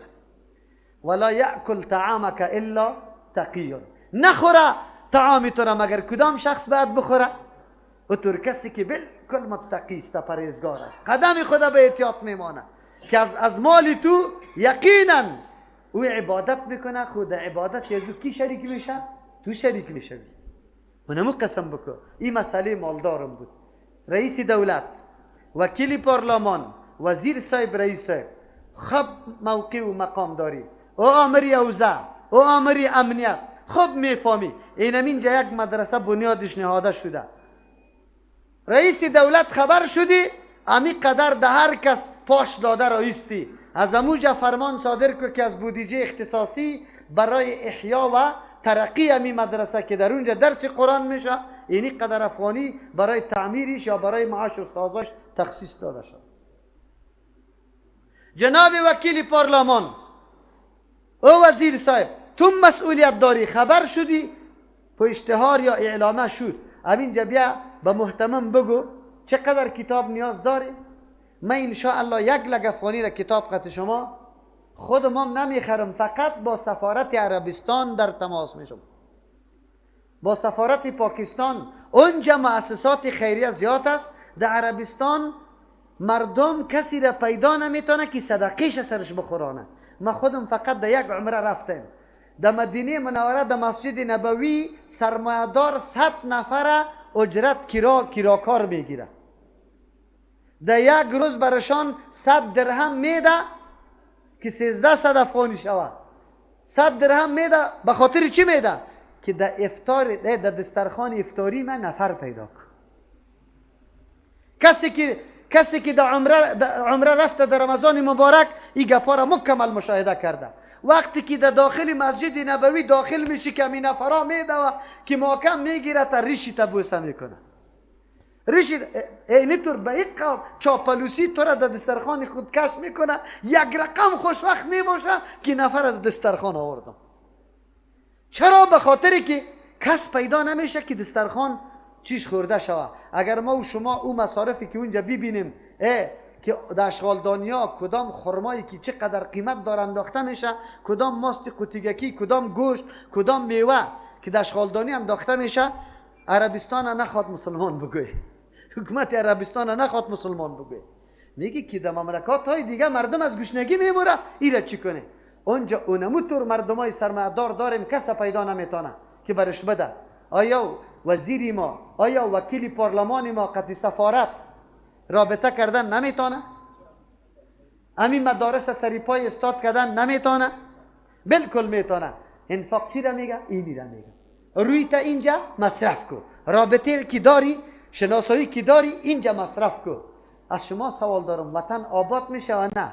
کامپیوتر کار از اون طرف میرسه، میگه ما والا در یک مؤسسه کار میکنم، این مدرسه است، بله 1 ساعت خود وقت مدرسه کردم، بعد از دیگر از 4 بجه بیکار میشم، 1 ساعت برای مدرسه کار میکنم، لله فی الله. از اون طرف ماموری دفتر میدوه، میگه من در فلان جای دفترداری دارم، همین مسائلی دفترداری مدرسه را حساب مالیشه آنقدر مهارت دارم که پرسان نکن. 1 ساعت حساب مالی مدرسه در دوشی ما باشه. هر کس در این جامعه ما که چیزی قطش است امور اینجا انفاق میکنه. افغانستان غنی میشه یا فقیر میشه؟ افغانستان دارای مدرسه میشه یا بی مدرسه میشه؟ افغانستان دارای درس و مراکز درسی میشه یا بی مرکز درسی میشه؟ کلگی. از همون خاطر قرآن کریم اشاره به این میکنه که حیات یا زندگی افراد یا جامعه انسانی به انفاق است. هر کدامشان چیزی که داره انفاق کنه. اینطور نگویه که کلگی برابر باشه. این به مثل وجود انسان است. دست انفاق میکنه قوت دستی خوده، زبان انفاق میکنه قوت گویایی خوده، چشم انفاق میکنه بگوی قوت بینایی خوده، گوش، دل، دماغ، کلی اعضای ما انفاق میکنه. اگر دمی اعضای یک عضو انفاق خود بند کنه، آل توازنی وجود انسان برابر باقی میمانه یا فلج میشه؟ چشم انفاق نمیکنه دیگه دیده نمیتونی. زندگی بد شد یا خوب شده میره؟ بد شده میره. کل جامعه اینمی حیثیت داره و همین قسم باید انفاق بکنه. بدون از او دیگه چیزی راه کامیابی نیست. این درس ها را قرآن برای ما میده، به شرطی که ما با این کتاب الله بشینیم از این درس بگیریم. و مما رزقناهم، از بعضی آن چیزی که ما روزی دادیم. الله میگه کلی شای انفاق نکنی. ما از شما مطالبه کلی مالیتانه، کلی علمیتانه، کلی قوتیتانه، کلی آبرو و عزتیتانه ندارم. ینفقون، خرج میکنه در راه الله تبارک و تعالی. مطلقی خرج نیست، در او جایی که مناسب است، لیاقت داره، در موقعش خرج میکنه. والذین یؤمنون، متقین چی چهارم صفتشان کسانی هستند که ایمان دارند به ما انزل الیک، با او کتابی که نازل کرده شده بالای تو، به طریق تفصیل تمام جزئیات قرآن عقیده داره. این قرآن آخری کتاب میدانه و میگه بعد از آمدن قرآن تمام کتابای سابقه قابل عمل باقی نمانده. آخرین کتاب اینمیسته و این کامل ترین کتاب است. کتابی است که دهی تغییر تبدیل نمیه، کسی دهی تحریف کده نمیتونه، نقصان و زیادت قبول نداره. حفاظتش کی به دوش گرفته؟ الله متعال. یک نمونه حفاظتش براتان میگم. یک نمونه حفاظت قرآن ببینی که الله حفاظت میکنه. مردم حالیقت قرآن زیاد علاقه داره یا کم؟ نه، زیاد مردم علاقه به قرآن نداره. تنها که از شارارا که نزدیکترین قریه در مسجد ماست، اگر بیاید این مسجد پر میکنه. یک گوشش که بیا کلی گوشانی آلی از کلی کابل با اینمی قدر اشتهارا اینی قدر نفران. اکثریت مردم خوابی خود کرد با قرآن تعلقه نداره. باید وقتی که با قرآن تعلقه نداره قرآن بیخی ضایع شود.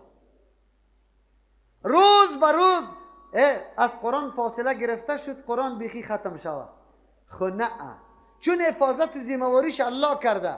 الله تبارک و تعالی چنایی را فکرش جور میکنه که قرآن کریمی قلمدار باید جور کنه.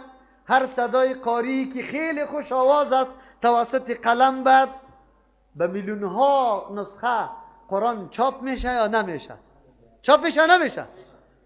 آلمانی دست عدد ازی میشه که به کدام شکل قرآن چاپ کنه. ژاپنی دست عدد ازی میشه. این صدا داره یا این اهتمام کی میکنه؟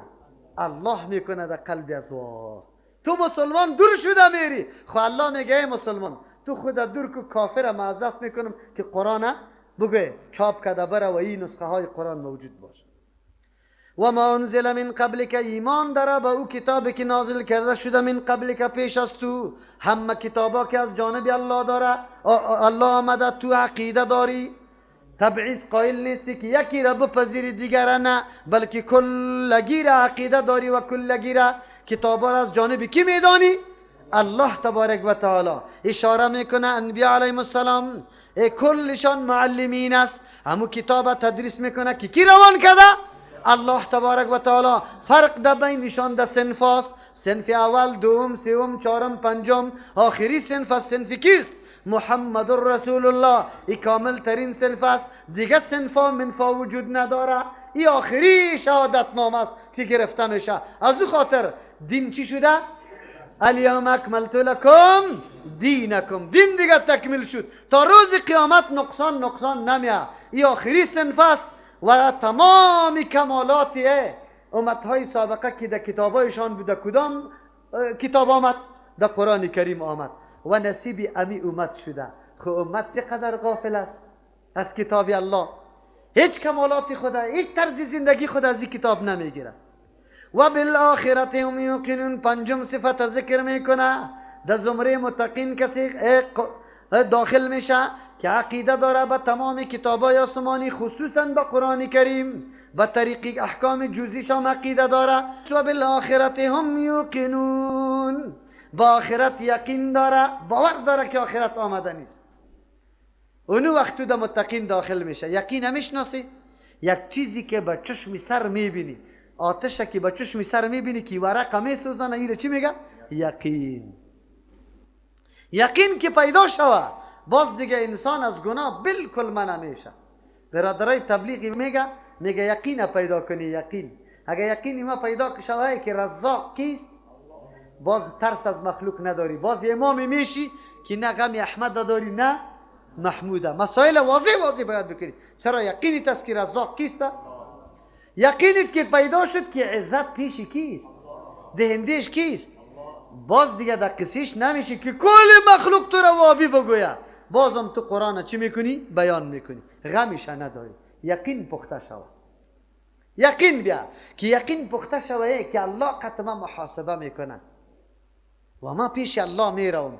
آلی دست طرفی گناه دراز کرده میتونی؟ خو یقین پخته نشده. هر کس که مرتکب گناه میشه بگوی دمو موقع ایمانش کامل است یا نیست؟ بلکه ایمان بیخی بالا شده از پیشش، یقین از پیشش چی شده؟ از بین رفته. که یقین باشه این کار نمیکنه. اگر با چشم سر یک گژدم در یک سوراخ ببینه که داخل شده، یک مرد سوراخ داخل شده، یک نفر بگو دستی در می سوراخ داخل کن که با چشم سر دیده باشه که مرد او سوراخ داخل شده، دستی خود داخل میکنه؟ چرا نمیکنه؟ یقین کرده که اینجا مار داخل شده. اگر ما را ندیده باشه خود دست چی میکنه؟ داخل میکنه. خالی ما را دیده. وقتی که یقین کامل شود انسان بس دیگه از گناه ها منع میشه. کافر و مؤمن توسط یه عقیده چقدر فاصله در بین کافر و مؤمن پیدا میشه. کافر که هر جنایت میکنه یقین برای بازخواست نداره، یقین برای محاسبه نداره، یقین برای عذاب دادن نداره، یقین برای دوزخ نداره. اما مؤمن این عقیده را داره. این عقیده چی تأثیراتی در وجودی تو پیدا میکنه، در مفکوری تو پیدا میکنه؟ قدمی تم بی احتیاط نمیمانی. ادناترین سخن زشت به کسی تلاش میکنی که من کل زندگی ما مطابق چوکاتی کی باشه؟ دین باشه. اونو وقت عقیده به آخرت و عقیده انقلابی است. در وجود انسان چی را میاره؟ انقلاب میاره. الله نصیب ما بکنه. کسی که این صفتا را داره، اثرات قرآن کریم اول طایفه را که پیدا کرد طایفه متقین بود که انابت داشت، در قرآن نشستن، عاجزی خود ظاهر کردن، از قرآن درس گرفتن، یقینشان پخته شد. چی نتیجه برش مرتب شده و الله برش میده؟ قرآن بر میگه اولئک علی هدی من ربهم، اینمی مردما که ذکر شد صفتایش، 5 صفت که یاددارا هستن، این مردما مردمانی هستن در دنیا الله برشان نعمت میده. چی نعمت است؟ علی هدی من ربهم، بر هدایتی هستن، صاحب هدایت هستن، یا هدایت به مثل مرکبشان گشته، یا سرشان سوار است، در زیر اراده خودشان قرار دارد، جلوشان در دست خودی از یاست از هدایت. او طور هدایت من ربهم که از جانب کیست؟ هدایتی که از جانب الله باشه در او خلل و نقصان پیدا. او هدایت از جانب الله کدام بود؟ قرآن بود. چی بود قرآن؟ بزرگترین آرزو نیاز انسان در دنیا چیست؟ بگوی سوره فاتحه را خواندی یا نخواندی؟ والله اکبر. بزرگترین نیاز انسان ها و نعمت بزرگ الله چیست؟ هدایت به صراط مستقیم. الله برات داد یا نداد؟ دیگه چی میگی؟ در دنیا همین نعمت بزرگی که تو سوال میکردی الله برات داد، خود توسط چی چیز برای آدم نصیب میشه؟ بگوی توسط قرآن. توسط کی؟ کتاب الله. پیر صاحبایی که در خانقاه نشسته هیاهوی پرتافته و آنجا تزکیه میشه، هدایت میشه، یقین پیدا میشه. بله یقین به پیر پیدا میشه. چرا؟ او پیر همیشه نعوذ بالله رای غلط در پیش گرفته، جنیات قطع خود چی کرده؟ یک جای کرده، در یک جای تو را میترسانه. باز که تو بگی که یا پیر صاحب یا پیر صاحب، جنی خود دور میکنه، نجات پیدا میکنی. اینی طور میکنه تا نه. یقین توسط کتاب الله پیدا میشه. نعمت بزرگی دیگه که در آخرت الله برات میده کدام است؟ و اولئک، اینمی مردما که موصوف به این صفتای 5 است، هم المفلحون. اینمی مردما نه کسی دیگه هم آورده. اشاره به این میکنه که تنها رستگار کامیاب در منزل و مقصد رسیده اینمی مردم است، دیگه طایفه ها نیست. مفلح است، فلاح، دقان فلاح میگه. چرا؟ زمین پاره میکنه، دانه را دیشی میکنه، مندازه، بعد از اون ثمره میده. مفلح کسی است که شک کرده، تکالیف مصیبت ها را از بین برده، آلی در منزل مقصد خود چی شده؟ رسیده. او دخول جنت است و مسئولیت و حفاظت از چی؟ آتش جهنم. الله اردو نعمت نصیب ما بکنه، هم هدایت و هم دخول جنت، و ما را از گروه اول که قبول کننده قرآن است بگردانه. دوم طایفه که در مقابل دعوت حق و قرآن پیدا میشه، دوم طایفه را الله در اینجا بیان میکنه. ان الذين كفروا، یقینا کسانی که انکار میکنه از پذیرفتن قرآن کریم، سواء علیهم، برابر هستند بالای تور مردما، انذرتهم، اگر به کمال دلسوزی یا ربی میدی از عذاب الله، ام لم تنذرهم، یا به کمال دلسوزی تو بیم نمیدی یارا، لا یؤمنون، ایمان نمیاره. بیم دادن و ندادن هر دویش چیسته؟ برابر است. این مردم ایمان نمیاره. قرآن خبر داده که نمیاره. خیر پیغمبر چرا شل است جانی از یا؟ الله اکبر. زحمتی و محنتی که پیغمبر در مورد قوم خود کشیده در هیچ کس نکشید. فلعلک باخع نفسک علی الا یؤمنوا بهذا الكتاب. قرآن میگه پیغمبر در سر حد میرسید که بیخی جانی خود چی کنه؟ بگوی از دست بده، از دست غم، که قوم ما چرا نمیپذیره. زحمت میکشید. او اینجا میگه که ایمان نمیاره، الله خبر داده. بلی برابر سری ازواست. برابر سری کیسته؟ سری کفار که اگر بیم میدی نمیدی ایمان نمیاره. بالای پیغمبر خود برابر نیست. پیغمبر در مقابل مشقت و تکلیف و دعوت خود اجر میگیره یا نمیگیره؟ مقام میگیره. قرآن برای ما درس داد. با پیغمبر نفر معرفی شده، گفته شده که ایمان نمیاره، خود دعوت ترک کرده یا بازم شله است؟ بازم شله است. تو دعوتگر درس میده که یک نفر بیخی سخت است و دشنام برات میده، دعوت ترک نکن، از طریق دیگه داخل شو، از طریق دوستیش پیدا کن، پدریش پیدا کن، از او را تو اصلاح در مورد ازی شروع کن ان شاء الله. الله مقلب الچیسته صرف قلوبنا الى طاعتك. دعا کرده برو دعای هدایت برش بکن ان شاء الله الله قبول میکنه. پیغمبر ترک نکرده. یک فایده از این آیت.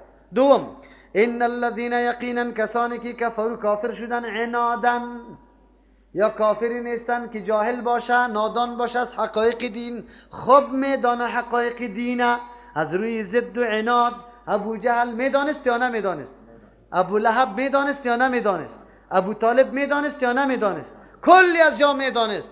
خوی کسی را دننگیر آمده بود و کسی ضد و عناد میکرد یا نمیکرد؟ میگه ما گپایی همی تفلک یتیمه بپذیریم؟ کلانا و ملکا ماستیم حالی بیاییم برای ازی احترام قائل شویم؟ الله میگه سواء علیهم کسی که عناد داشته باشه آدم عنادی در منزل و مقصد نمیرسه. منظوری الله اینجا ایسته که ای پیغمبری الله و مردمایی که عناد میکنه و مردما قابل دعوت نیسته قابل غمخوری نیسته. اگر دعوتی تا نمیپذیرد تو خفه نشوی. تو خفه نشوی. چرا؟ و میدانه خو قبول نمیکنه و میدانه. آلی دعوتگرا را امیتور میگه. الله میگه دعوتگرا کسایی را که شما دعوت دادی ولی وا نمیپذیره شما خفه نشوی. چرا خفه نشوی؟ به خاطری که وا حقیقت امر میدانه خو از روی حسد و عناد نمیپذیره. از او خاطر تو خفه نشوی که چرا گپی مرا نپذیره. این مردم ها و نمون مردم هست. به این معنا اینطور معنا میده که پیغمبر دقم از یا نشو وقتی تا سری از یا ضایع نکو. در تلاش اینطور کسایی شو که او مردم گوش میگیره انابت داره که عمری تو ضایع نشوه وقتی تو مهمل نشوه. ایو نمو معنا را میده. باز در این صورت مثل که آلی هر طرف زنگ زده میشه مولیسی مناظره میکنی آلی او برادر قطعی کی ما میفهمیم که مناظره برای چی است؟ مناظره برای چیست؟ چی نزاع ماست؟ مناظره خو اول شرطش است که به خاطر رضای الله و واضح شدن چی باشه؟ حق باشه. او زمانی که از زبان مخالفت حق واضح شد باز مکمل به او تسلیم میشی رای تا ترک میکنی. این شرطی اولش است. تو خود میگی که ما برایت نمیایم. اگر با چشم روزواری دلیلم بگوی ما قبول خیلی چرا مناظره ختم میکنی؟ ما قطعی تو مناظره نداریم. برو ما میگم از الله بخوا تو میگینی از قبر بخوای از قبر. ما میگیم اسقاط نیست تو میگینی هسته. 20 قرآن ببر و 20 ساعت مردم بشون داده برو. برای ما چی؟ ما میگیم تقلید کورکورانه نیست. دنباله رو بدون دلیل سخن کسی را پذیرفتن در دین نیست. تو میگینی است بازم فلانی است. بازم چی است؟ برو دیگه همون فلانی را محکم بگی که در جنت میبرته یا در دوزخ کدام طرف میبرته. با ما چی؟ ما چی مناظره قطعان بکنیم؟ ختم الله علی قلوبهم مهر ماند الله تبارک و تعالی بالای دلهای ازیا و علی سمعهم بالای گوشهای ازیا الله مهر مانده. دلشان محل تفکر باقی نمانده. ایالی مفکوره نداره تأمل نداره تدبر نداره که خب یک سنجش بکنه کدام سخنی که مردم برش گفته در اون مورد سنجش بکنه. و همچنان و علی سمعهم اگرچه خودش نمیدانه خو از کسی بشنوه نه آلیا بالای گوشایشان هم چی شده؟ مهر مانده شده. آلی چیز شنیده نمیتونه. و علی ابصارهم بالای نظرهایشان غشاوتون پرده است نمیبینه گپ رای حقه. و لهم به ایتور مردم عذاب عظیم عذاب خیلی بزرگ است. در دو آیت کل مشکل حل کرد. مخالفین قرآن است. خو کدام رقم مخالفین است؟ عنادی ضدی کیا به هر ترتیب که هر قدر تقریر و تبلیغ برش بکنی یا ایمان نمیاره. چرا نمیاره؟ الله سرشان ظلم میکنه؟ نه خودی بدبختا خود در سرحدی رساند که دیگه ایمان پذیری مکمل از بین رفت مورولاک شد. الله تبارک و تعالی انسان که نو پیدا میکنه در فطرتش هم عقیده توحیده بگه میگذاره. بعد از او استعداد ازیر میده که با تقریر و تبلیغ و دعوت این طرف حق بیایا تا که ایمان خوب قوی شود. در کدام مرتبه برسه؟ دیروز براتون گفته بودم در ربط القلب که دل بسته و محکم شود. لیکن کسی که انابت نداره، که انابت نداد، در دل شک و چی پیدا میشه؟ خود که شک و تردد پیدا شد، خود به خود نمو میکنه، زیاد میشه. حالی چی پیدا میشه؟ اعراض، روگردانی، حق نمیپذیری. در سوم مرتبه چی پیدا میشه؟ از امو امر ناحق خود چی میکنی؟ دفاع میکنی، مجادله، امرای حق مجادله و منازعه میکنی. چهارم مرتبه کدام مرتبه است؟ ختم القلب است. الله که کدام استعداد داده بود برای پذیرش امی حق، امو استعداد ای از بین برد، از بین برد، از بین برد. تشریح از یک حدیث آمده، پیغمبر علیه السلام میفرمه انسان که گناه بکنه در قلب انسان چیز سفید است، که یک گناه که اونجا داغ چی میشه؟ اگر از امی گناه توبه بکنه خب داغ پس از بین میره. اگر توبه نکنه یک گناه دیگه بکنه، داغ چی میشه؟ این گناه کده در سرحد میرسه که امی سفیدی قلب کمال چی میشه؟ سیاه میشه. تا که قلب سفید بود قابلیت پذیرش حق داشت، خود زمان رسید قلب که مکمل چی شده؟ زنگ گرفته بلران قلوبا. آلی سخن تو به هیچ وجه سرش تاثیر نداره. خود در بدر کردن یا عامل در بدریشان خودشان شد یا الله خودشان شد. الله خود گفته بود که ای انسان گوش برات دادم توسط زی استفاده درست بکن، چشم برات دادم رای حق باید تو ببینی، قلب برات دادم قوت تفکر برات دادم تو خوب سنجش بکن. چقدر از همین خاطر است که کسی از اینمی اسباب و وسایلی که الله برش داده و باید از این استفاده درست بکنه، کسی استفاده درست نکنه اونمو مردم یقینا مستحق جهنم است. در دیگه جای آیات میه ولقد زرعنا لجهنم كثيرا من الجن والانس لهم قلوب لا يفقهون بها ولهم اعین لا يبصرون بها ولهم آذان لا يسمعون بها. الله میگه ما پیدا کردیم برای جهنم بسیاری از جنیات و انسان ها را. خود کدام در بین جنیات و انسان ها کدام مردم ها را که قلب داره خود فقاهت توسط قلب حاصل نکردن، چشم دارن خود قطعی رای حق ندیدن، گوش دارن خود گپ حق نشنیدن، گرفتن امی اسباب و وسایل حق شناسی را خودشان چی کرد؟ از بین برد. از این خاطر مستحق شد. الله هر چیز اسباب داده و اسباب مسبب سرشی میشه، مرتب میشه. اگر گروپ ما میده کنیم روشنی باقی میمانه یا از بین میره؟ خب گروپ خودت میده کردی. اگر پکر لیلش بکنیم حالی برای ما هوا میده؟ نمیده. این اثراتش است که توسط این اسباب برآورده بشه. تو گرفتی اسباب از بین بردی. اینمی معنای ختم است. ختم الله علی قلوبهم، مهر ماند الله بالای دلایشان، و علی سمعهم، بالای گوشایشان یعنی قوتهای شنوایشان، و علی بصارهم، با بالای چشمایشان غشاوتان پرده است، و لهم عذاب عظیم، برای از یا عذابی بزرگ است. خب ما خود نمیبینیم که در گوش از یا گرنگی باشه مهر باشه، ما خود نمیبینیم در پیش چشمش پرده را.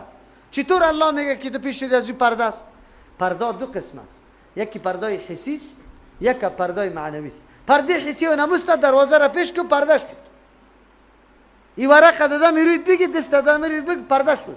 یکی پرده معنوی است. پرده معنوی اینجا چی بود؟ در اینجا ضد و چی بود؟ عناد. براتان واضح شد که هر کس که ضد و عناد داره رای حق برش حاصل، نعمت حق برش حاصل. از این خاطر انسان باید ضد و عناد نداشته باشه. چی نداشته باشه؟ بسیار به انصاف باشی، بسیار. هر کس سخنایش گوش بگی، خذ ما صفا و دع ما کدره. هر آن چیزی که صاف است بگی، که آلوده بود ترکشه. نتیجه مردم کدام بودی؟ کفار. عذابی عظیم است. دیگه تفصیل نداد، هر کس یارا میشناسه خودشان اعلان میکنه، میگه ما نمیپذیریم از شما را. ضرورت به تفصیل زیادی از یا نبود، هر کسی قطعی از یا آشنایی داره. سوم طایفه در مقابل قرآن پیدا شده. او کدام طایفه است؟ طایفه که یک دفعه دل خود بالا میکنه، یک کمی چیسته اقدام به ایمان آوردن میکنه، باز پسان چی میکنه؟ پس کشی میکنه. یک یا مردمان بزدل است. بزدل امو ضمیر خدا، امو آن چیزی که در قلب خشان است او را در پیش تو ظاهر کرده، اینی را به نام منافقین یاد میکنه. خب از شما سوال دارم که ضرر منافقین خیلی زیاد است یا کفار آشکارا؟ از همین خاطر است که الله تبارک و تعالی در 13 آیت بیان منافقین میکنه. نه تنها که علایم و صفاتش بر ما بیان میکنه، بلکه به طریق تمثیل هم که خود چهره از یا منکشف شوه، چهره از یا واضح شوه، مثال از یا هم بر ما بیان میکنه. از او خاطر مسلمانا از دشمنی که در پرده نفاق داخل میشه بسیار حراس داشته باشه. یک مثال خیلی واضح و نزدیک در دوران زندگی ما را براتان بیان میکنم. روسا سر افغانستان مداخله کرد یا نکرد؟ همه گپای ما را ویران کرد.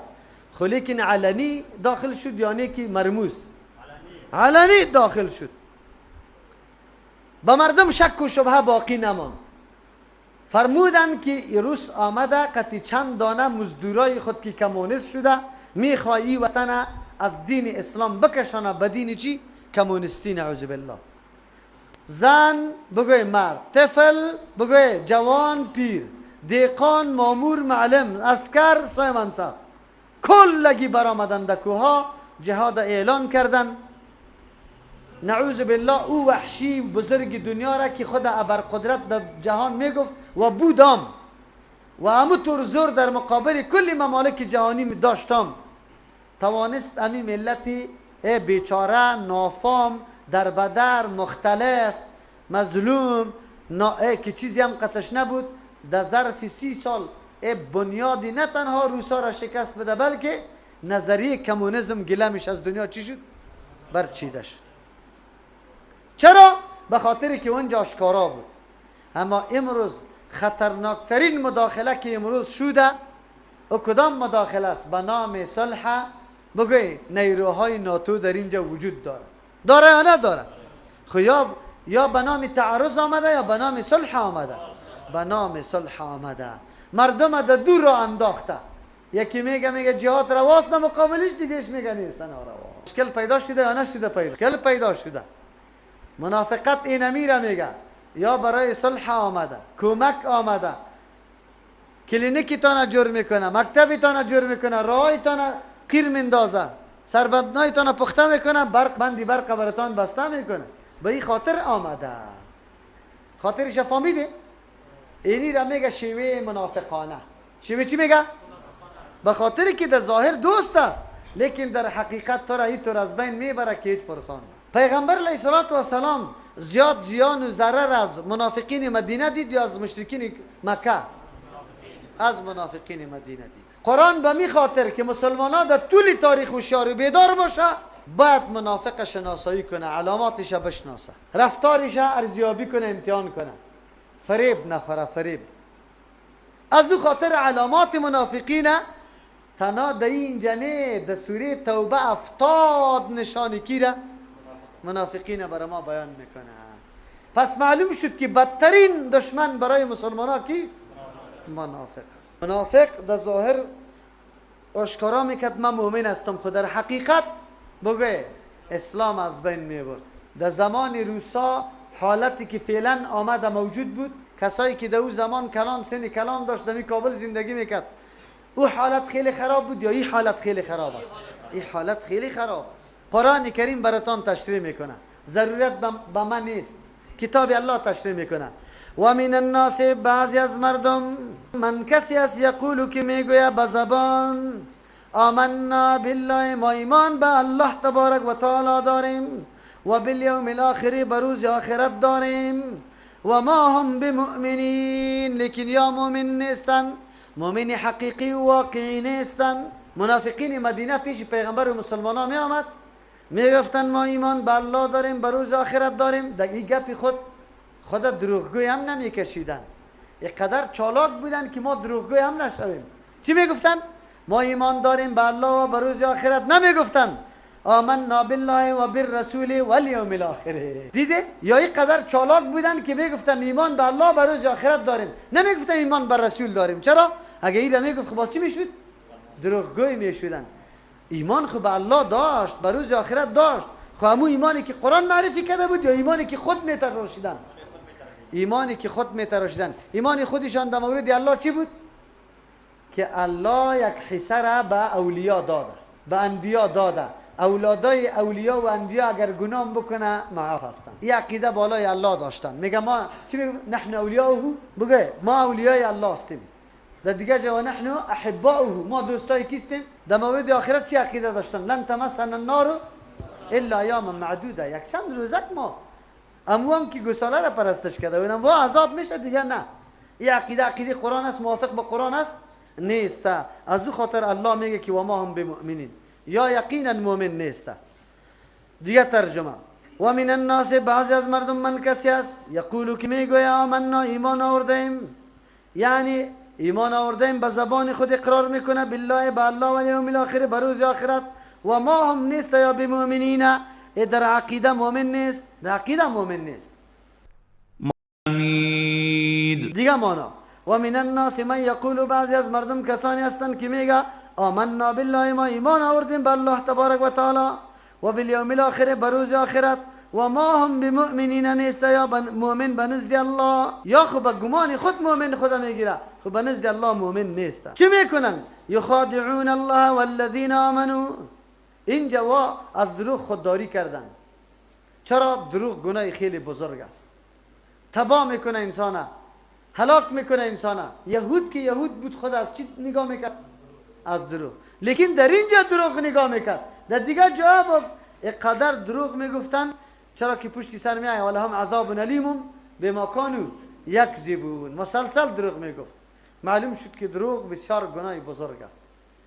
و ولی همین دروغ آنقدر انسان روبرو میشه در عمر که هیچ پرسان نکو، خیلی زیاد آدم روبرو میشه و این امتحان بزرگ الله است. از همون خاطر انسان کوشش کنه که دروغ نگوید. خود تاسف است که در جامعه ما از شاگرد مکتب تا معلم و از رعیت گرفته تا رئیس دولت چیسته؟ کلش به مسئله دروغ. وکیل پارلمان ما قبل از اینکه رای گرفته بود که ای به مردم میگفت که سرکار را پخته میکنیم، که کوچه را پخته میکنیم، که اینجا مکتب جور میکنیم، که اینجا به چیسته آبی تا نل کشی میکنیم، که اینی میکنیم. مردم بیچاره همی قدر خوش هستند که وکیل صاحب آلی حتی کسی را نمیپذیره در خانه خود. وقتی که میری با دیگرت میگه وکیل صاحب در شوراست، وکیل صاحب چیسته خو کده، وکیل صاحب وقت نداره. همین طور است یا نیست؟ کلش دروغ است. شاگرد مکتب نمیره، معلم برش میگه کجا بودی؟ از دروغ میگه مریض بودم. از معلم میگه که پیش دکتر رفتی یا نه؟ این خود نرفته، باز میگه رفتم. دروغ میگه. پیش کدام دکتر رفتی؟ این دروغی سوم میشه. باز اونجا مجبور است که دروغ دیگه هم بگه. خود دکتر چی برات گفت؟ پنجم دروغ. باز برات میگه باز دوا داد یا نه؟ ششم دروغ. چند رو پشت دوایید؟ از دوا استفاده کردی یا نه؟ اولی چی طور هستی؟ این کلش دروغ دروغ دروغ. الله رحم بکنه. بسیار سخت است. کل معاملات ما سر دروغ شروع میشه. یک 3 نفر از دنیای بیرون آمده بود، ارزیابی میکرد حالات افغانستان، مردم افغانستان، نتیجه میگرفت. و همیشه این کارا را میکنه در شعبه های مختلف. دوستایی که حقیقت خامک دوزی های بگوی زنای ما و شما یا سر کار داره یا نداره؟ خب اصل امر خامک دوزی نیست. خبر داره یا نداره؟ خامک دوزی های دیگر را میکنه و خامک دوزی ها تارای دیگر را وصل میکنه اونجا. کدام مفکوره را میده، چی کارا میکنه، چی مردم های مسلمانی ساده هستیم خیلی زیاد. و 3 نفر بعد از تحقیقات میگه کسایی که خط از جا مترجم بود، ترجمان بود، در وقتی رفتن پرسان کرد که چی نتیجه گیری کرده در سری مردم افغانستان؟ گفت والا 3 نتیجه را گرفتیم از مردم افغانستان. پرخور هستند. در یک چای صبح که میری در هتل چای خالی برات نمیده، صدا میکنه داشی بیارم یا کباب، هم از گوسفند است هم از گوساله. برادر چای صبح است، یک پیاله چای میخورم قط یک نان. در هتلایی که در راست که مسافر حرکت میکنه همی گپ است، در هتلایی که در شهر است همی گپ است. افغانستان همینطور پرخور است. نو که شما مهاجرین در پاکستان رفته بودی، هتل پاکستان که داخل میشد برات میگفت دال هم است، بنده هم است، دال وخه آلوگان هم است، آلوبیا هم است. همینطور میگفت یا نه؟ باز در دال برات میگفت چند روپه رو تو 3 روپه یا 5 روپه را.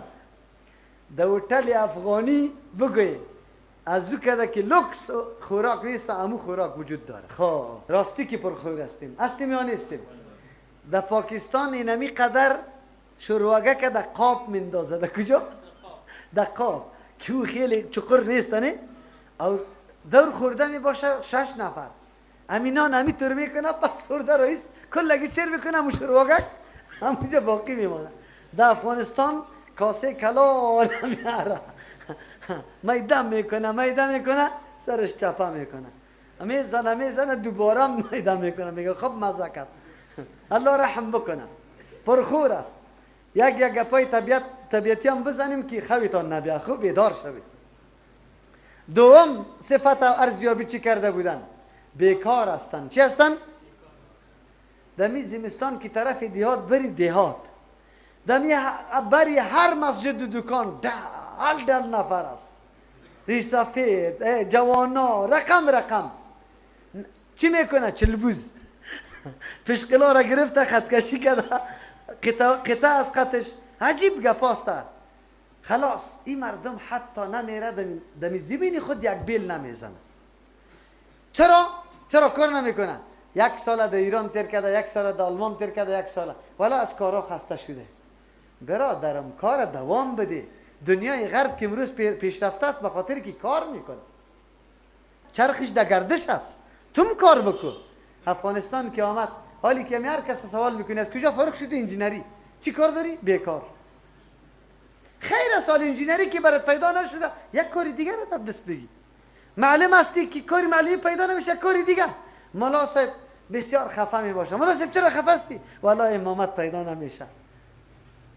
ما بسیار مولوی صاحبا را تشویق کردم در کار، خودم کار برش پیدا کردم. ما برش میگم که مولوی صاحب رزق تو تنها در امامت نیست، بیا دکانداری کن، بیا صرافی کن، بیا دکانداری کن، برو یک کاری دیگه بکن. رزقت خودمی مسجد خو نیست که سرسایه و بگوی پیسه از خاطر گرفته بری و خیر و خلاص کلی شام ناروا. حلال رزق پیدا کن. سوم صفت که میگه داشتن دروغ بود، نعوذ بالله.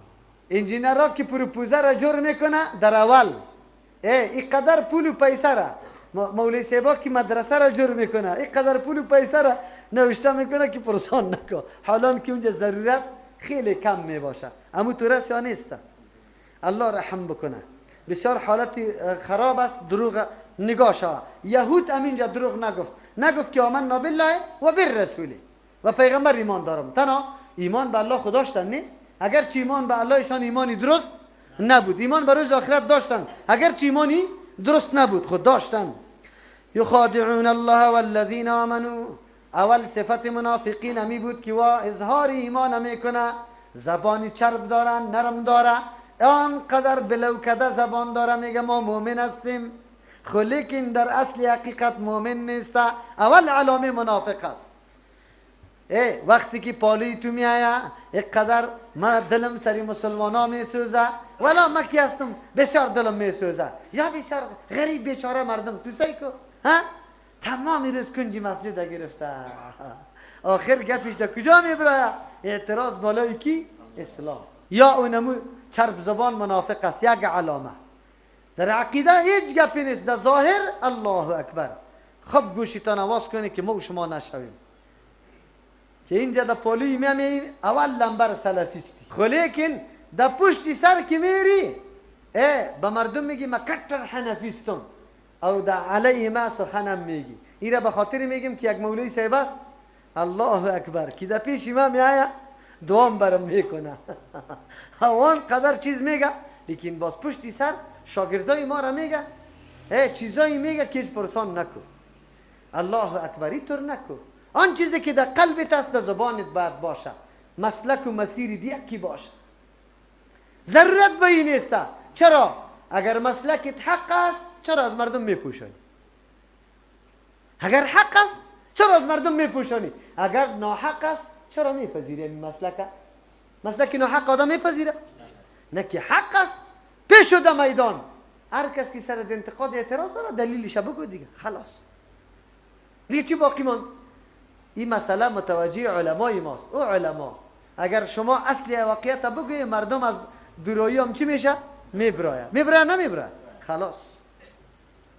دوم صفت منافقین، یخادعون الله، این معامله فریبکاری میکنه امرای الله، والذین آمنوا، امرای کسانی که ایمان آورده قطع از هم معامله فریبکاری میکنه. و ما یخدعون، یا فریب نمیده در حقیقت یا به اعتبار انجام و عاقبت خود، الا انفسهم، بجز از نفسای خود. و ما یشعرون، و یا نمیدانه، احساس نداره که خود فریب داده رایستن. دیگه علامش است معامله فریبکاری میکنه. کاری از یا فریبکاری است، حتی با الله. با الله چطور فریبکاری میکنه؟ یخادعون الله، معامله فریبکاری میکنه فی زعمهم، در گمان خودشان، در گمان خود. مثل که الله را هم فریب میده که ایمان به ظاهر، به زبان خود ظاهر میکنه، به خاطر که یا در جمع مؤمنا شامل شوه، در غنیمت های جهاد شریک شوه، قطع مسلمان ها خیشی و کسی بکنه، در قبرستان مسلمان ها دفن شوه، مسلمان ها سر از یا تعرض نکنه.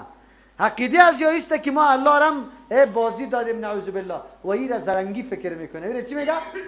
و قطع مؤمنان معامله فریبکاری میکنه. نه، قطع مؤمنان میگه اولا بر مؤمن ماستیم، اما او طرف میره فقط اره را گرفته پایای مؤمن اره کده رایست. خو الله چی میگه؟ و ما یخدعون، یا فریب نمیده الا انفسهم، بجز از نفسای خود. و ما یشعرون، خو بیچاره ها سر همی فریب دادن نفس خود آگاهی نداره. چرا نداره؟ رای انحراف و کج اختیار کردن، دودلگی را اختیار کردن، بزدلی را اختیار کردن. که زبانت قطع ضمیرت موافق نیست، یک مرض است. این چی است بگه؟ که زبانت قطع دلت موافق نیست، این را تو فکر میکنی که زرنگی است. من فریب دادم مؤمنا را، خبر نداری که خود فریب دادی. چرا؟ کل عمر به می حالت تیر کردی، به می حالت تیر کردی. از او فضیلت و از او امتیازی که از مجلس پیغمبر برات نصیب میشود، از او چی شدی؟ محروم شدی. چقدر فرصت طلایی برای تو موجود بود که در مجلس بالفعل و مستقلی پیغمبر علیه السلام شریک میشدی، و مردم ها از مجلس پیغمبر در مرتبه های رسید که بشارت جنتش از طرفی که الله تبارک و تعالی آمد. خود تو بدبخت نفهمیدی، در بدر کردی، خدا گمان کردی که من خود بهره گرفتم، خو لیکن کی را بازی داد؟ خود بازی داد، خود بازی داد. فکر میکردی همین ایمان زبانی مثل که در دنیا برای ما فایده میده، در آخرت هم شاید فایده بده. خود آخرت فایده داد؟ نداد. کی را فریب داد؟ خود فریب داد. منافق همیشه خود فریب میده، دیگه کس فریب داده نمیتونه. دو، فی قلوبهم مرض، در دلشان مرض است. فزادهم الله مرضا، پس زیاد میکنه الله مرض از یاره. اینجا کدام مرض است؟ در دل از یا مرض است، یا عقیده دارن که مسلمان ها بینمی تعداد و بینمی جماعت خیلی کم هستند، اقتصادشان ضعیف، افرادشان خیلی کم، در یک جای یا گسترش تبلیغ و دعوت هم نداره، قوت و زور هم نداره، منطقه ها را فتح کده نمیتونه. از دو خاطر هر ساعت هر لحظه در قلب خود میگردانه که مسلمان ها از بین بره. فقط خار در دلشان نمیسته که مسلمان چی شود؟ ضعیف شده بره، از بین بره. لیکن فزادهم الله مرضا، الله زیاد میسازه مرض از یاره. چرا؟ مسلمان ها را ترقی میده، قدم به قدم بالا میره. شوکت و شان برای مسلمان ها چی میشه؟ پیدا میشه. جدید مردم در دایره اسلام چی میشه؟ از دو خاطر روز بر روز این مرض، این خار در دلشان دیگم چی شد؟ قوی شده رایسته. ولهم عذاب علیم، برای از یا عذاب دردناک است. این خود نتیجه دنیاش بود. در آخرت عذاب دردناک است. بما کانوا یکذبون، به سبب آنچه که مسلسل دروغ میگفتن. کلی گپای از چی میبود؟ دروغ میبود، حقیقت نداشت. از این خاطر الله یار عذاب میداد. عالم در جامعه ما یک تعداد مردم است آنقدر غصه و خفستن از حرکت و دعوت ما و شما که هیچ پرسان نکنی. خیلی زیاد خفستن. خواه که ترجمه را میبینه، که پشتری ترجمه را میبینه، که آواز قرآن. این دفعه ما تقریبا 15 مرکز ترجمه چی داریم؟ در رمضان مبارک ترجمه قرآن داریم.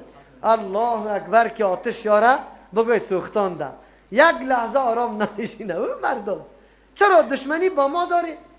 نه بچه کاکایت هستم، نه پلوانیت زدیم، نه مالیت گرفتیم، نه پتریت کشتیم. چرا دشمنی با ما؟ دشمنی با کیست؟ دشمنی با قرآن میکنی تو. با ما چی دشمنی داری؟ به ذات ما خو هیچ وجه دشمنی وجود نداره. خو اصل دشمنی تو با کیست؟ خیر تاوان کی کرده؟ تاوان یا کرده؟ خود دشمنی قرآن ساخته ای، انشالله الله اینطور جزا برات بده، اینطور رسوا شوی که هیچ پرسان نکن. و اذا قیل لهم لا تفسدوا، در آن وقتی که برشان گفته میشه فساد نکنه فی الارض، در روی زمین، قالوا میگویا انما نحن مصلحون، یقینا ما خو اصلاح گراستیم. الا خبردار الله میگه انهم هم المفسدون، یقینا همی مردم فساد پیش است، ولکن لا یشعرون، لیکن نمیدانه که عمل ما در مرتبه فساد رسیده. فساد نکنه با این مردم که میگی، اشاره به این میکنه قرآن. منافق اولین دعوایش، اولین داعیش هست بگه اصلاح طلبیسته. ما مردمان و علم برداری کیستیم؟ صلح. مثالش میدانه امروز آنقدر واضح مثال داریم. علم برداری صلح آمده یا نه آمده؟ وقتی که برایشان میگی که او مردم فساد نکنی، افغان ها یک ملت است، چرا دو تقسیم کردی؟ یکیش در بغل گرفته، دیگه در کو کشانده؟ یا خو یک ملت هستن؟ مسلمان و اسلام یکی است یا دو؟ تو چرا تقسیم میکنی افراطی و غیر افراطی؟ او برادر، عالی عقیده یک عقیده است یا نه که فرق داره؟ چرا تقسیم میکنی بنیادگرا و غیری بنیادگرا؟ منافق کی را میگه؟ کتاب الله 1400 سال پیش موضوع را برای ما و شما واضح کرده بود. اول دعوتش اصلاح طلبی است، فساد میکنه. وقتی تو برش میگی که فساد نکن، او میگه اصلاح است. او میگه چی است؟ شو بما مندازه سری توی، شو بما مندازه سری خانه. وقتی برش میگی فساد نکن، میگه اصلاح است. ما القاعده را از بین میبریم. تفسیری خیلی واضحش اینمی مردم است. تفسیری خیلی واضحش. وقتی میگی راه را بند نکنی چی میگه؟ اصلاح است. کل کوچه های کابل سر ما بند است، بلوک است. اگر میگی این کار نکن، میگه چیست؟ این اصلاح است، امن است. عجیب گپ است. قرآن چقدر خوب واضح بیان میکنه که منافق نمیتور چهره می داشته باشه، عمل خود فساد نمیگه، عمل خود چی میگه؟ آلی مداخله امی در تن افغانستان نمیگم، در عراق داخل شد، در افغانستان برو یا کی کدام وجه و عذر به خود میگه بگویا. در عراق کدام وجه و عذر داشت؟ بهانه داخل شدن در عراق چی بود؟ که صدام حسین چی داره؟ اسلحه اتمی و شیمیایی داره. بود اسلحه یا نبود؟ از تو سوال میکنم ای بوش، در زمانی که تو مداخله نکرده بودی عراق به امن بود یا عالی؟ اقتصاد عراق در او وقت قوی بود یا عالی؟ فضای صمیمیت و برادری در او وقت برقرار بود یا عالی؟ در او وقت شیعه و سنی در یک عراق زندگی میکرد، نه قبر شیعه بم گذاشته میشد مسجدش و نه قبر و مسجد سنی بم گذاشته میشد، نه موتر شیعه پرانده میشد نه سنی. بله صدام ظالم بود، هر قدر که ظلم کرده بود. او میدانست ملت که پاچا در مقابلش ظلم میکنه قیام کنه، وای رای برش نده. تو چی حق داری که از اون جمعه خیزی میایی؟ به میلیون ها مردم از بین برد یا نه؟ آلی آسیا بی خون فعلا روان است یا نیست؟ اقتصاد از بین رفته یا نیست؟ اعتماد و باور بودن در بین نفوس عراق وجود داره؟ شیعه دشمن سنی دشمن، بلکه سنی در بین خود دشمن است، شیعه در بین خود دشمن است. خوی عمل اوای اسلام میگفتن یا فساد؟ اسلام میگفتن. دو جنرال، یک جنرال امریکایی را زمانی که در هیروشیما و در نازاسکی به مای اتم انداختن، میگه از پیشش سوال شد که چرا این کار کردی؟ گفت یک کمی موضوع را آسان کردیم. این فساد نیست، اصلاح. یعنی کشتن کلگی به مراتب هر روز حلال کرده برو وقت زیاد میگیرن. و میاتم استعمال کو که یک دفعه از بین بره. اینی علم بردارای کی است؟ صلح چی رقم میشه؟ صلح اگر تو ثالث هستی، سوم هستی، مردمای یاغی و باقی را کلگی را دعوت برش بده، ضمانت بده و این مردم با هم بشن. یارا در افغانستان یک نفر پیدا میشه که من اسلام نمیخوام، پیدا میشه که امن نمیخوایم، پیدا میشه که ما برادری و فضای صمیمیت نمیخوایم. خیر نزاد کجاست؟ و برادری مسلمانم خوب فکرت بگی که مورد استعمال همو استعمارا قرار گرفته اید هر جایی که هستی، اگر در اینجا هستی اگر در اونجا هستی. این امنیتی تو را از بین برده، این فضای صمیمیت تو را نمیگذاره که تو ملت غیور اینی تو گرد قرآن بشینی و این حالت امن سری ملت نمیبینه که وطن امن باشه. چرا؟ به خاطری که او طرف ممالک آسیای میانه نو آزاد شده. اگر در افغانستان مرکز تربیه و تعلیم و اسلام قوی شود، اسلام در اونجا دست جای میگیره. از امو خاطر افغانستان در بدر خاک بسر میکنه. این به خاطر شما نیست خو، این به خاطر ازیسته که آسیای میانه مرکز اسلام جور نشه. دیگه گپام خیلی زیاد است. در کدام ناحیه قدرت خیلی اوج گرفته و ما در گوشش خود برسانیم. چینیایی که در میدان اقتصاد 5 سال بعد از دنیا مکمل اول نمره میشه، کلی سرمایه های دنیا را در چنگال خود میگیره. حالی دیگه ما چی کنیم؟ جناب امریکا و انگلستان و آلمان و فرانسه؟ نه، ما در گوشگک داشته باشیم. خطر مواجه چین بسازیم که اگر اینمی طور تسلطی قوی میکرد کپیتالا ما برش بگیم که ما اینجا هستیم. فکرت بگیری فکرت بگیری. این گپای است. تحلیلای سیاسی را اگر شما میکنین انشاءالله خب قرآن بهترین تحلیل را بر انسان میده. قرآن به تدبر بخوانه، حرکت ها را میشناسه، طایفه ها را میشناسه، هدف ها را میشناسه، اینطور میشناسه که نقطه به نقطه میایه انشاءالله. این قرآن بر ما برملا میکنه. و اذا قیل لهم آمنوا، وقتی که برشان گفته میشه ایمان بری، کما آمن الناس، مثل که ایمان آورده باقی مردم، قالوا میگویند انؤمن کما آمن السفهاء، آیا ما ایمان بریم مثل که مردم بیعقل ایمان آورده؟ نعوذ بالله. الا خبردار انهم هم السفهاء، امی مردم بیعقل است، ولکن لا یعلمون، لیکن نمیدانه بیعقلی خدا. وقتی که برشان گفته میشده منافقین مثل صحابه واره پاک دینت، ضمیری پاک، عملی چی؟ بی آلایش، یک زندگی خیلی صاف و پاک اختیار کنی. چی میگفتن؟ یا خو میگن نادان است، بیعقل است، یا چی را میفهمه.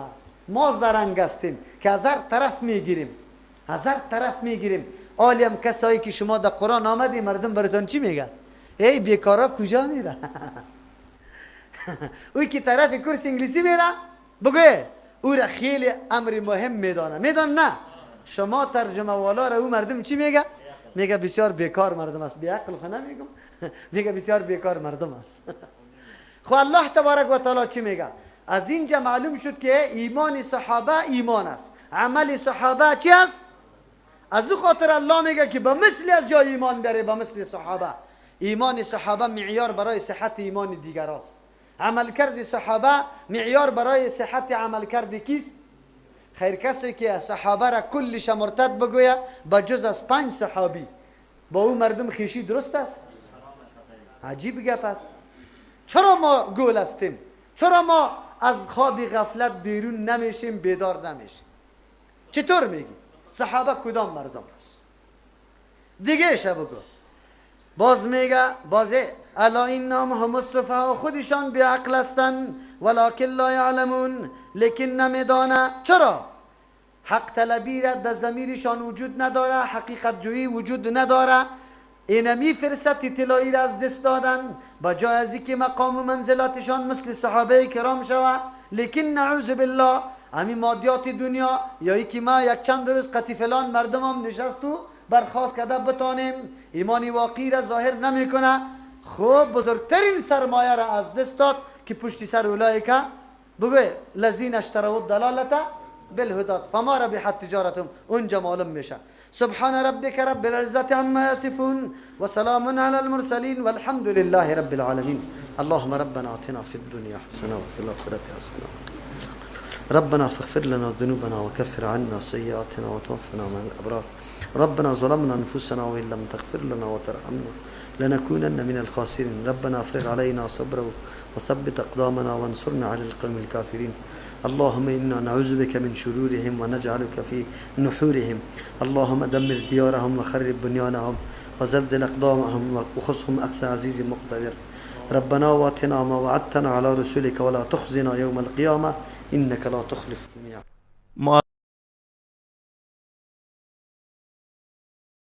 إن الحمد لله نحمده ونستعينه ونستغفره ونعوذ بالله من شرور أنفسنا ومن سيئات أعمالنا. من يهده الله فلا مضل له ومن يضلل فلا هادي له. واشهد أن لا إله إلا الله وحده لا شريك له واشهد أن محمدا عبده ورسوله. أما بعد فأعوذ بالله من الشيطان الرجيم. بسم الله الرحمن الرحيم. وإذا لقوا الذين آمنوا قالوا آمنا وإذا خلوا إلى شياطينهم قالوا إنا معكم إنما نحن مستهزئون. بیان علامات منافقین و مشخصاتی که در زندگیشان داشت و الله تبارک و تعالی این مردم به شکل صفت بر ما بیان میکنه، نه به شکل اشخاص معین توسط نام. یکی از جمله هدایات قرآن کریم یا اسلوبی که قرآن بیان میکنه است که همیشه حکم سری کسی که موصوف به کدام صفت است به او سیستم الله تبارک و تعالی حکم میکنه.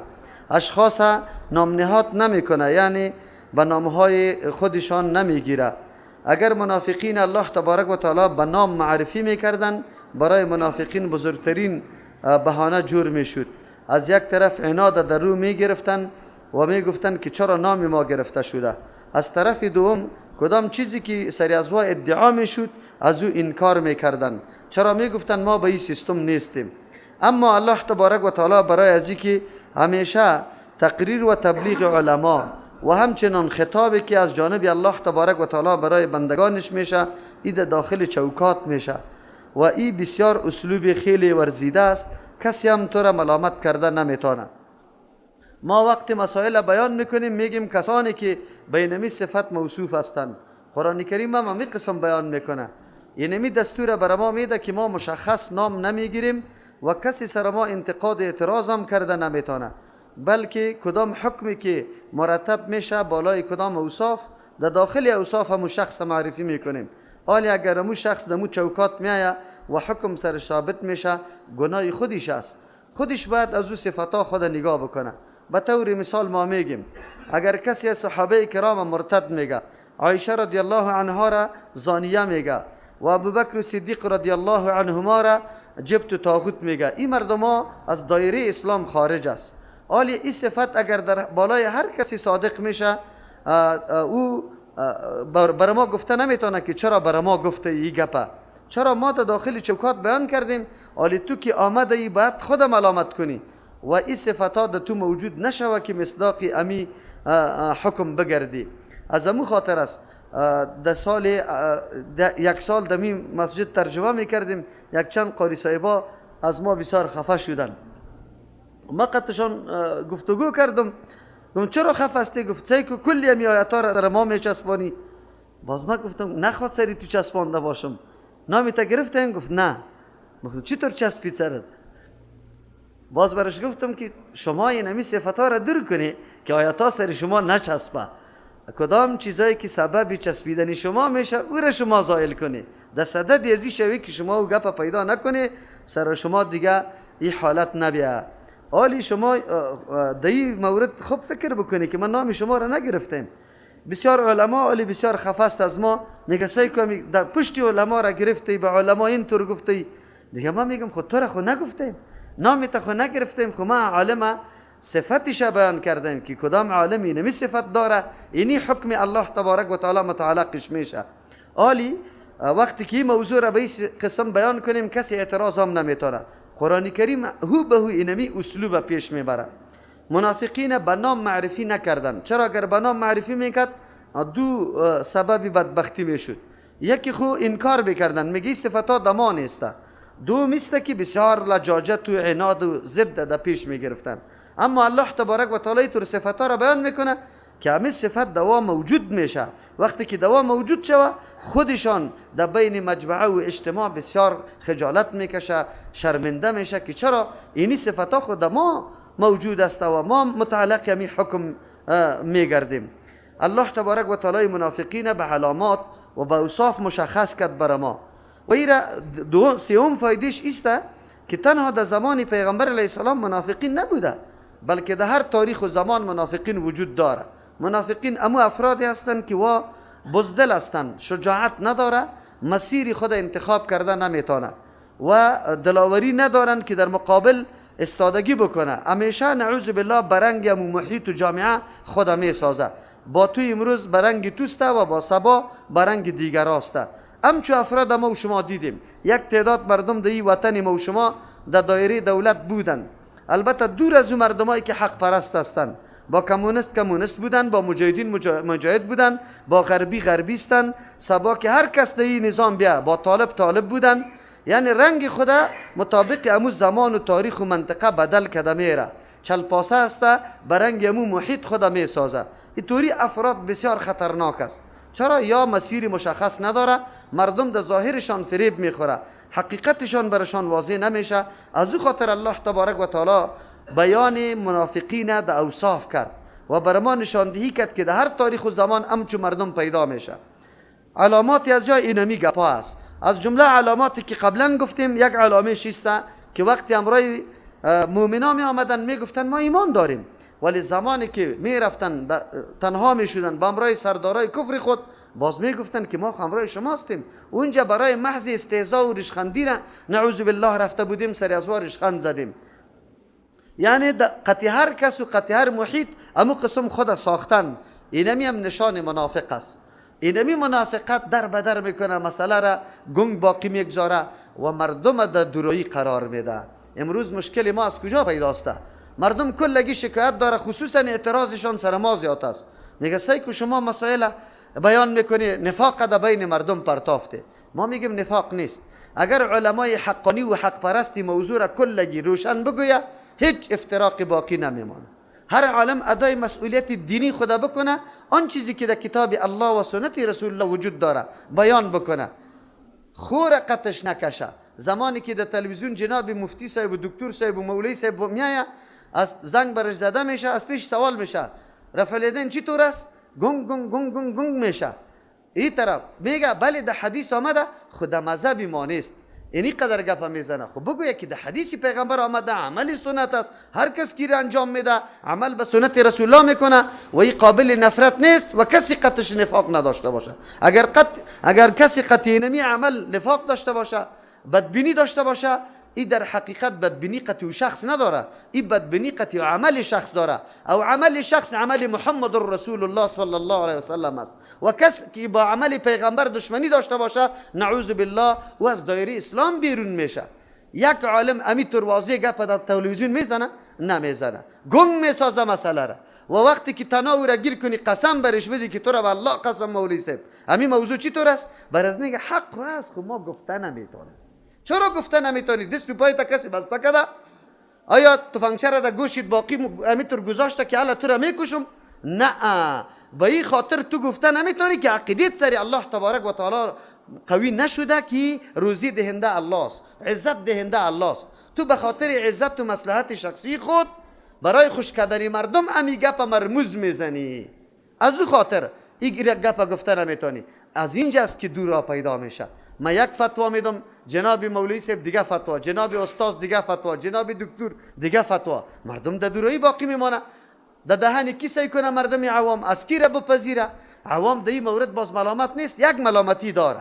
یک ملامتی طور داره که همی هر کس دکترا را در یک دفعه مریضی، در دو دفعه مریضی، در سه دفعه مریضی او را امتحان میکنه، ارزیابی میکنه که کدام دکتر یقینا دلسوز است سری مریض، دوای خوب میده، پیسه خود زیاد نمیگیره و تلاش میکنه که یقینا امی مریض جور شوه. اینمی دکتر هر کس شناخته میتونه در دو سه مرحله. اما مردم ما در مورد علما و در مورد دین اینی کار نمیکنه. بس هر که یا است که نعوذ بالله از منطقش از امو عالم است، از او پیروی میکنه و او را خوب میدانه، ولو که یک عالم دیگه از دیگه منطقه گپ حق میزنه پشتیبانیش نمیکنه. یا است که در تنظیمش وجود نداره. ی عالم در تنظیم از او که موجود نبود که ولو خود کتاب الله را بیان کنه، بس دیگه هیچ برش اعتنا نمیکنه. و این مسائل است که شما روزمره قطعی برخورد میکنی و میبینی، خودتان لمس میکنی. اینی مشکل در جامعه ما به بار آورده که مردم تفرقه را. چرا در افغانستان تفرقه است، در عربستان چرا تفرقه نیست؟ اونجا که به میلیون ها مردم مختلف مذاهب میآید پشت یک امام اقتدا میکنه، در صف در یک صف 10 قسم مردم نماز میخوانه، خب کس بد نمیگه. در اونجا عناد نیست، بد سیکدن نیست، اونجا اختلاف افتراق نیست، اونجا یک اتحاد است. اینجا چرا اختلاف افتراق است؟ اختلاف افتراق نمیسته که ما میگیم بسیار محصلین ما، بسیار جوانای روشن فکر ما، چون از اونجا درس گرفته می باشه پر شده اینجا میآید برای ما میگه رفع الیدین چیست؟ مولوی صاحب سنت است. تفرقه چیست؟ حرام. باز یک دلیل هم برایشان نشان داده، دلیل غلطه. دلیل غلط کدام است؟ نمیبینی که موسی علیه السلام در کوی تو رفت، هارون علیه السلام باقی ماند در اینجا. وقتی که مردم گوساله را پرستی شروع کرد، هارون علیه السلام پشت سر موسی علیه السلام نرفت و این مردم در مو حالت شرکش باقی گذاشت. این مردم در مو حالت شرکش باقی گذاشت. دیدی که به خاطر که تفرقه نبیا، حتی شرک هم نعوذ بالله پیغمبر تایید کرده و این تکذیب پیغمبر است، این تکذیب قرآن است، اهانت پیغمبر است. نعوذ بالله. این علمای ما اینطوری علما یا حقیقت قرآن نمیداره. اونجا هارون علیه السلام میگه به موسی علیه السلام عذر خدا پیش میکنه، او میگه چرا پشت من نآمدی؟ او میگه اگر من می آمدم تو میگفتی که جدایی آوردی، یک جماعت قطی خود می آوردم، یک جماعت اینجا باقی میماند، تو میگفتی که همون جمعه بودی.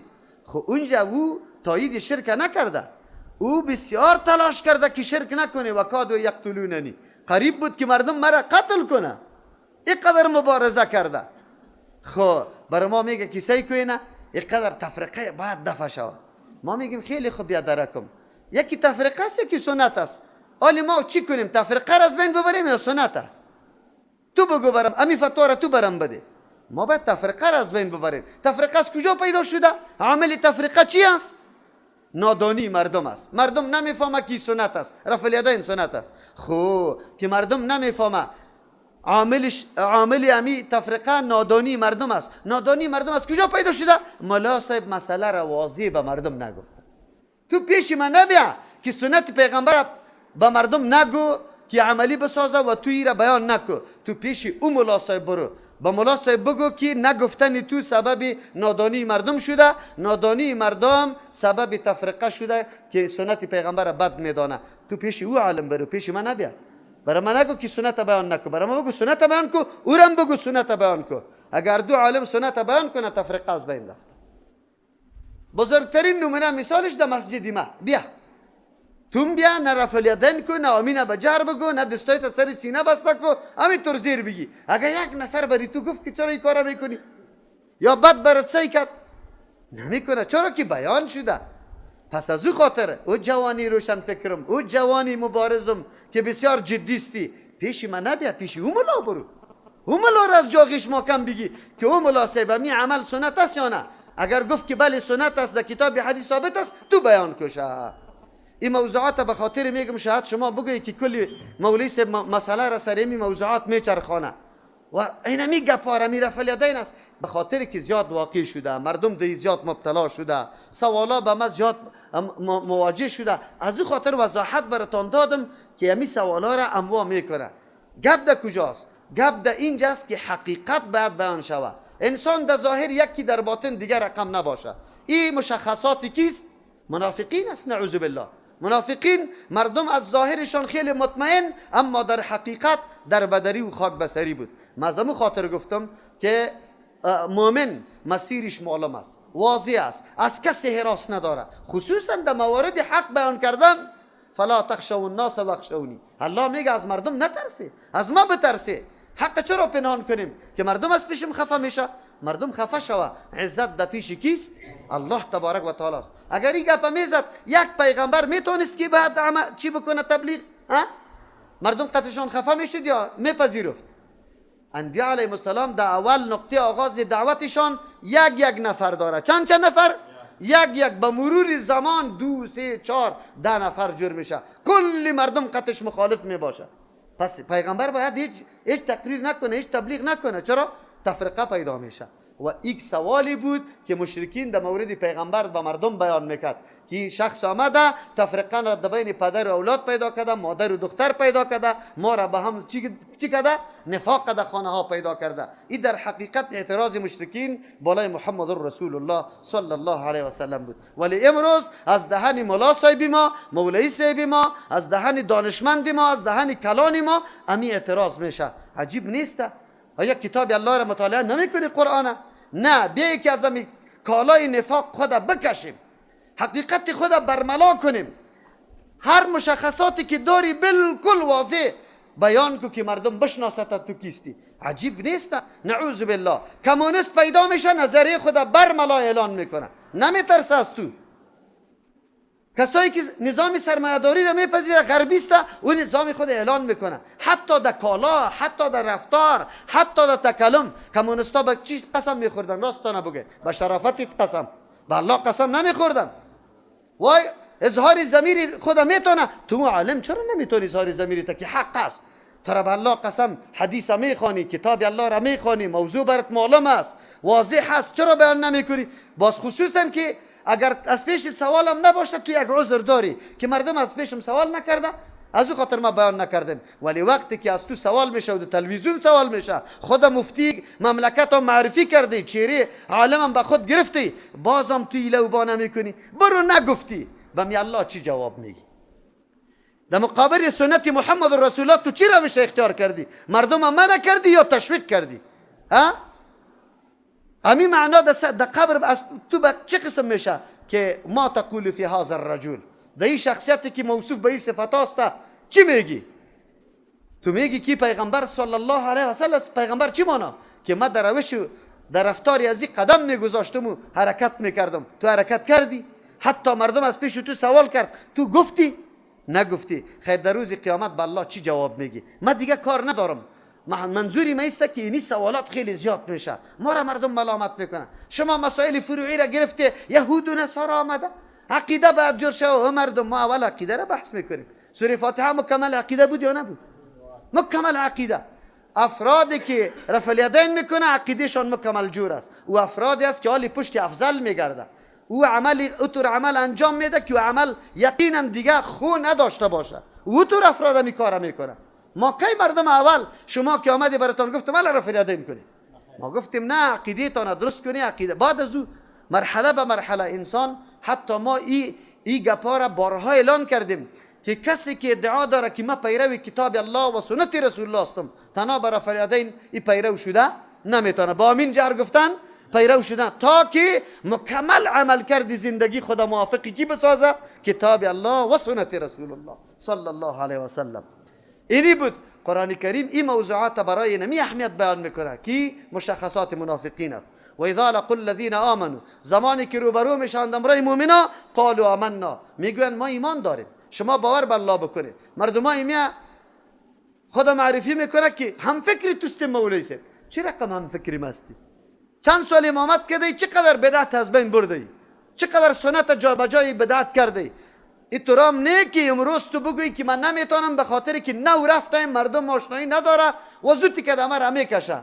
تو کسی هستی که امروز مردم برای عقیده داره، اخلاص داره، خوب شناختته.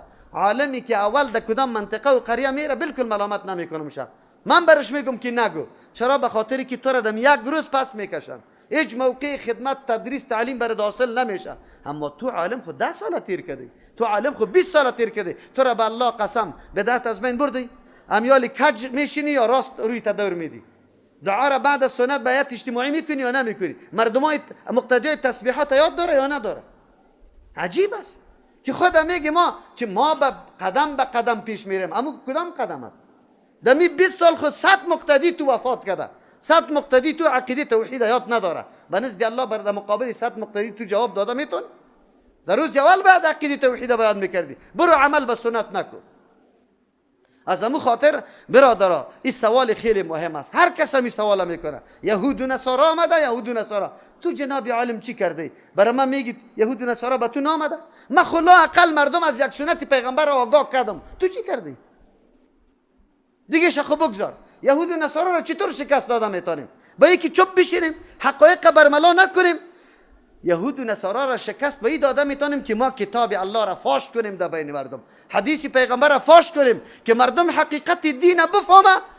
باز یهود و نصارا که با تمام نیروی خود بیا سر جوان ما کار کرده نمیتونه. خود تو بیا دیگه.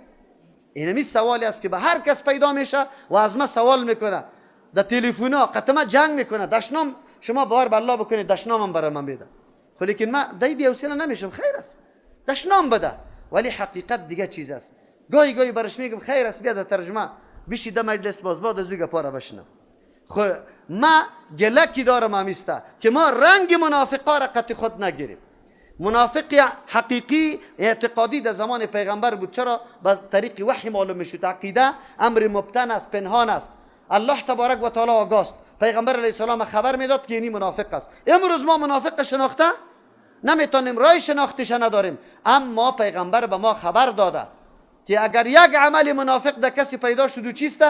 منافق گفته میشه. اگر دو عمل، اگر سه عمل، اگر 10 عمل پیدا شد، حالی با یک شخصی که قطعی تو یک رنگ است باز پشت سری تو برای دیگر رنگ باشه، این خیر چی گفته میشه؟ قرآن برای ما بیان میکنه که یکی از علامات منافقی نمیسته و اذا لقوا الذین آمنوا، در آن وقتی که رو برو میشوند، آمنو امرای کسانی که ایمان آورده، قالو میگویند آمنا ما ایمان آوردیم، بسیار ظاهر میکنه، میگه ما پیروی سنت رسول الله هستم، اینقدر دلسوز هستم. و اذا خلوا الی شیاطینهم، وقتی که تنها میشوند، کناره میشوند، میروند الی شیاطینهم، به سوی سردارا و کلانایشان، نعوذ بالله. اصل و عقیده به تو نداره، تو را حقیر میدانه، وارا کلان میدانه. همینطور مردم در این وطن ما فی الحال است. میاد جامعه مسلمان ها آنقدر دلسوزی مسلمان خود معرفی میکنه که پرسان نکن. خب پیش بادارای خود که بره در روس و در چین و در امریکا، در انگلستان و در آلمان، باز اون جامعه که ما خی مسلمان ها را تحقیر کردیم، نعوذ بالله. قال اینا معکم، میگن لاف میزنه که ما امرای شما هستیم. اونجا که پیش مسلمان ها میریم انما نحن مستهزئون، ما محض استهزا میکنیم سری مسلمان ها، ریشخند میزنیم سری مسلمان ها، نعوذ بالله. افسوس است امروز یک تعداد مردم میاد برای ما شما میگه عقب گرایا، یعنی اسلام چی میگه؟ نظام عقب گرایی میگه. اگر حجاب در سر دختر ببینه یا لنگی را در سری کی بگه مرد ما، یا ریشه ببینه که اعلا کرده، برایتان چی میگه؟ بگه عقب مانده ها میگه نمیگه؟ اینمی مردم است، سریتان ریشخند میزنه، امی منافقین است.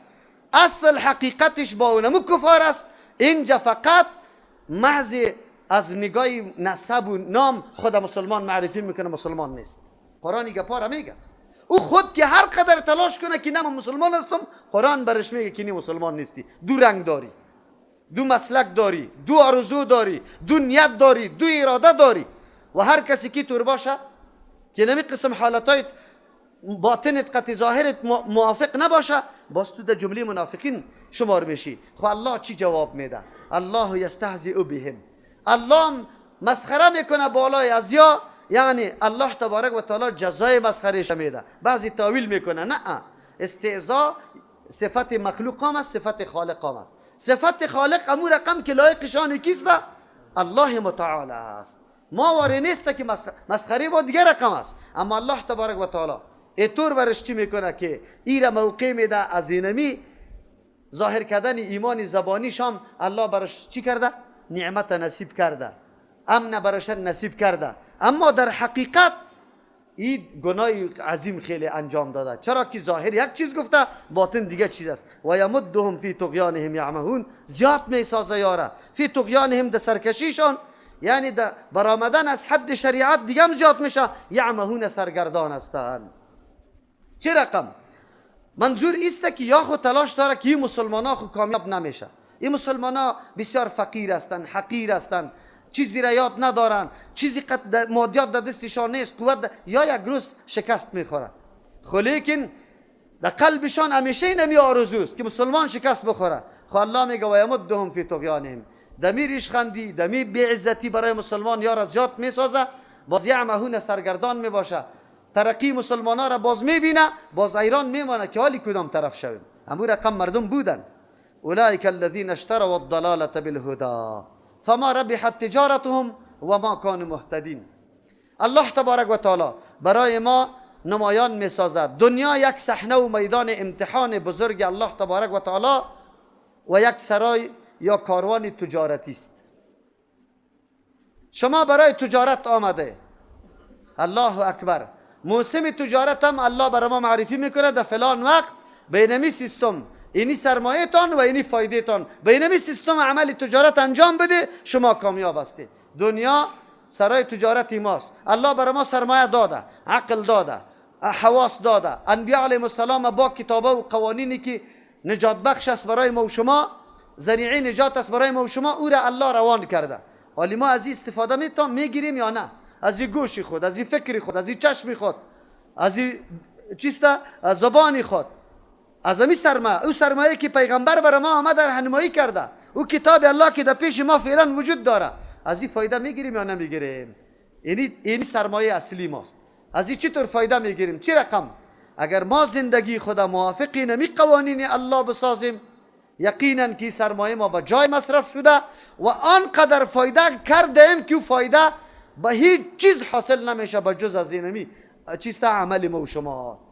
نعمتای جنت توسط کل مادیات دنیا حاصل شده میتونه که عوض بدیم؟ بگوی حاصل شده میتونه؟ نه، توسط عمل کرد و عقیده تو حاصل میشه. اینی سرمایه بود برش. تو علی توسط ازی فایده میکنی یا امی سرمایه هم از بین میره. چقدر مثال واضح است. در دنیا اینمی دو قسم مردم است. یک قسم مردم است که یقینا شناختن اهمیت سرمایه را هم، موسم تجارت هم، فایده را هم شناختن که بینمی سیستم فایده میکنیم، یا اونمو مؤمنای واقعی است. قرآن کریم صحابه کرام همینطور مؤمنا معرفی کرد که وا سرمایه خود استفاده کردن، از مجلس چی پر برکت پیغمبر استفاده کردن، در مرحله رسیدن که بشارت جنت در زندگیش برشان آمد.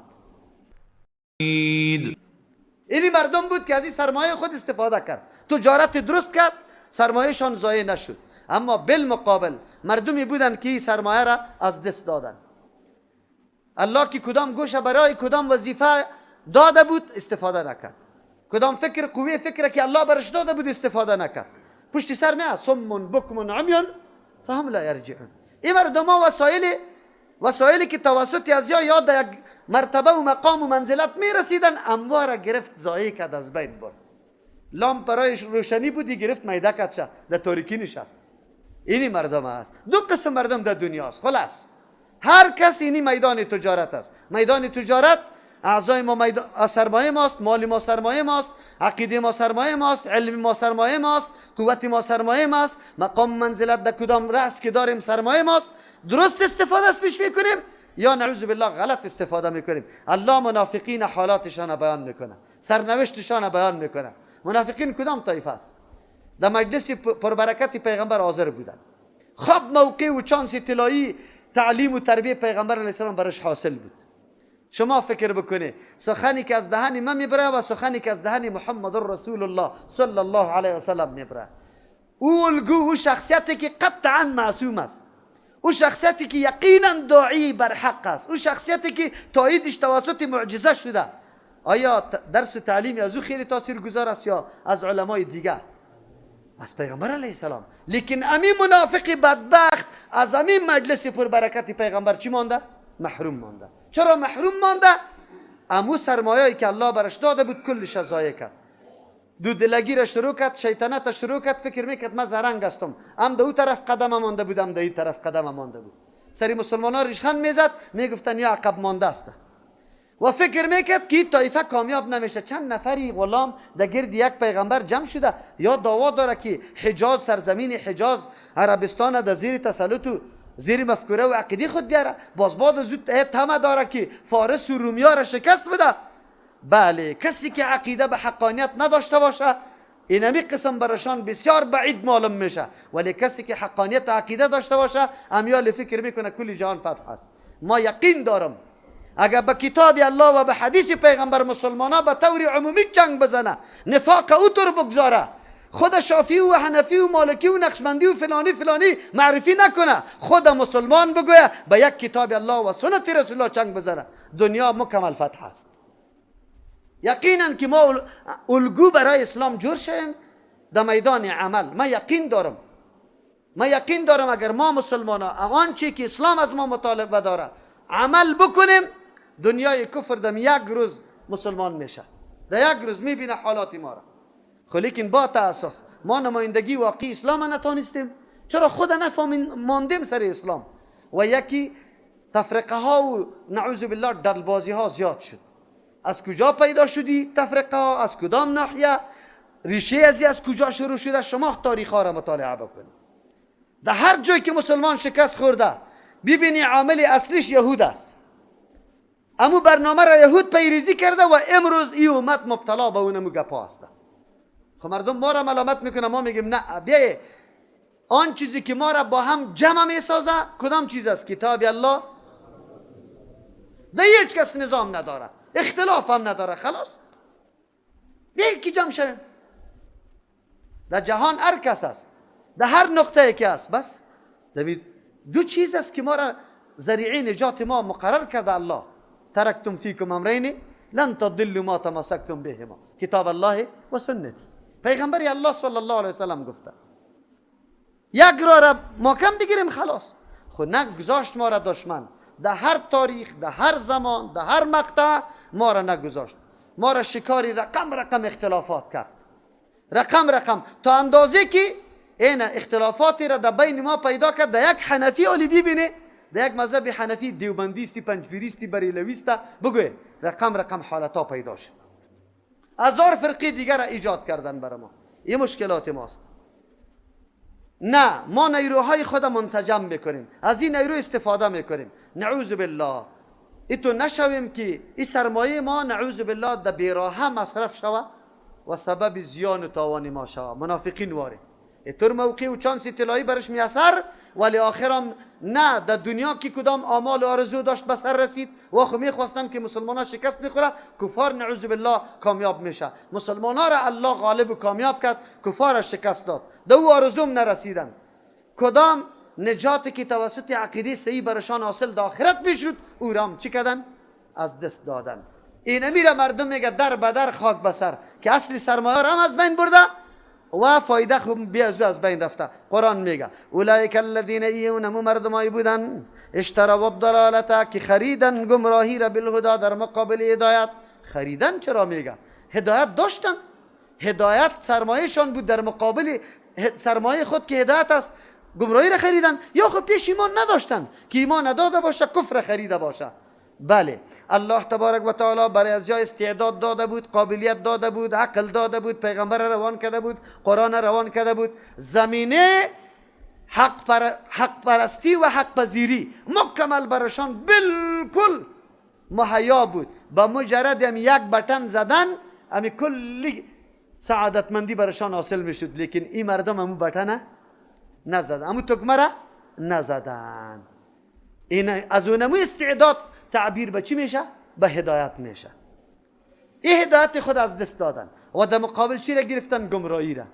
شیطانی بکو، در هر قطعه هر مردم را بگی، با هندو شو، نعوذ بالله، با یهود شو، با نصارا شو، با مسلمان شو. امروز همین طور حالات نیست، نمیبینی؟ برای پول دنیا مردم ایمان خدا، ناموس خدا، غیرت خدا، همه گپا را به باد هوا داده.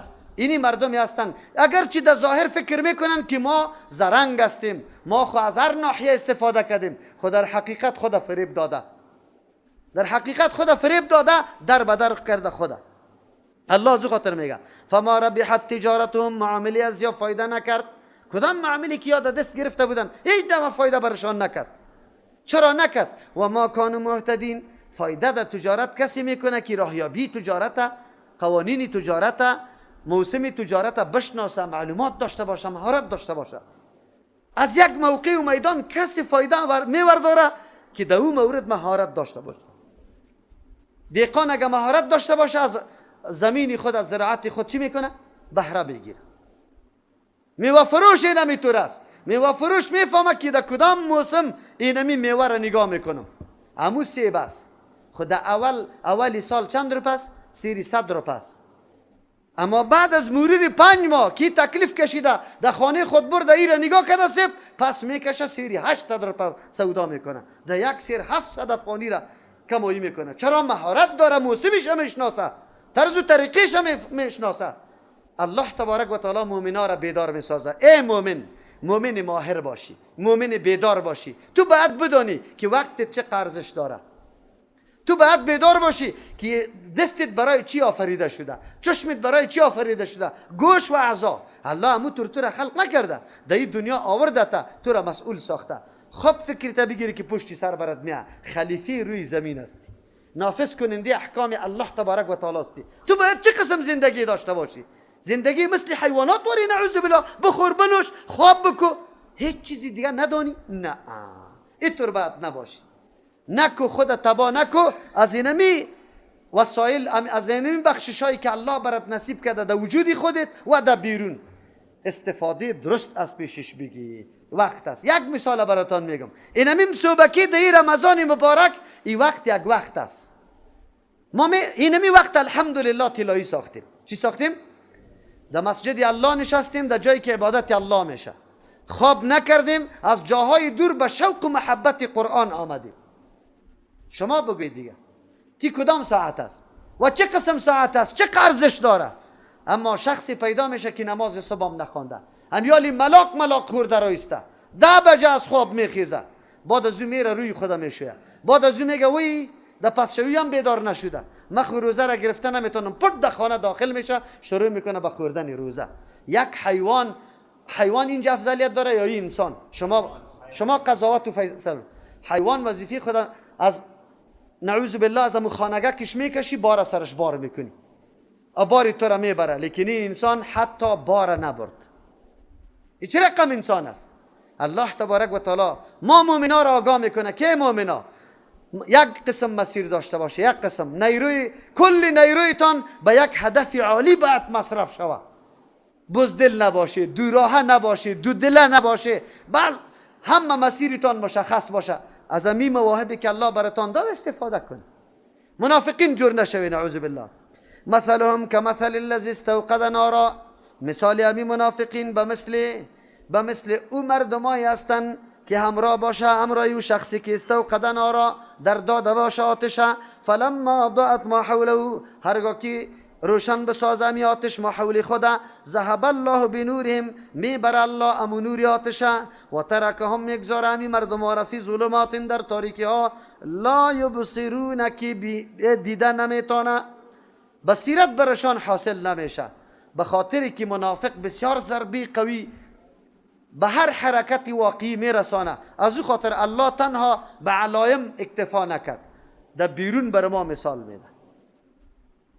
در بیرون به خاطر مثال میده که از کدام چیزی که صفتای منافق است مؤمن بسیار دور زندگی کنه، نزدیک نشوه. نزدیک مفسرین کرام در مورد این مثال دو نظر داره. یک تعداد از مفسرین میگه این مثال برای کفار مجاهر، ان الذين كفروا سواء عليهم است. الله دو مثال در اینجا بیان میکنه، یکی در مثلهم و یکی او کصیب من السماء. یکیش از برای کفار مجاهر است، دیگهش از منافقین است. در این صورت این آیت ترجمهش چی رقم میشه و چه قسم مثال است؟ اول مثال براتان میگم. مثال کفار مجاهر به مثل او مردمایی هستند که یک نفر رفیق خود در یک میدان بیابان در تاریکی بند مانده، شب آمده، تاریک شده، خطر و خوف اما چیزای درنده است، دشمن است که یار از بین ببره.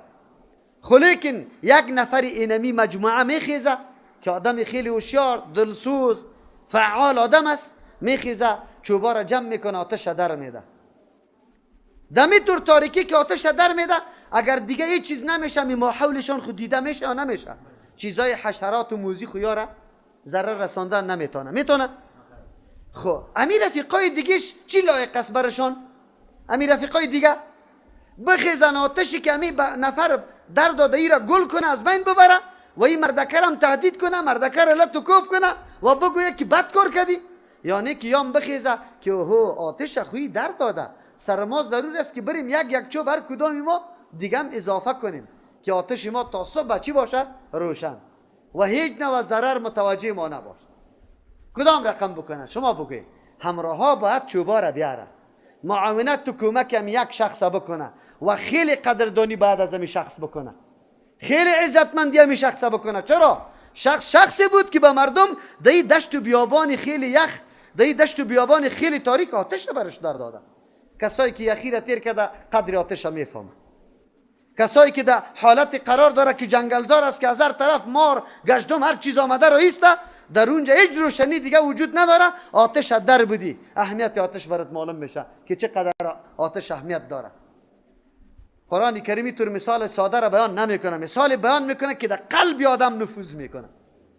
محمد رسول الله صلی الله علیه وسلم رفیق دلسوز است، غمخور است، فعال است، تلاش داره که به دیگران نفع برسانه. نفع این مردم که حالی در معرض گزیدن حشرات قرار داره، در تاریکی قرار داره، یخ یارا میکشه از بین میبره، بعد یارا نجات بده، زحمت میکشه، با بسیار مشکل آتش در میده.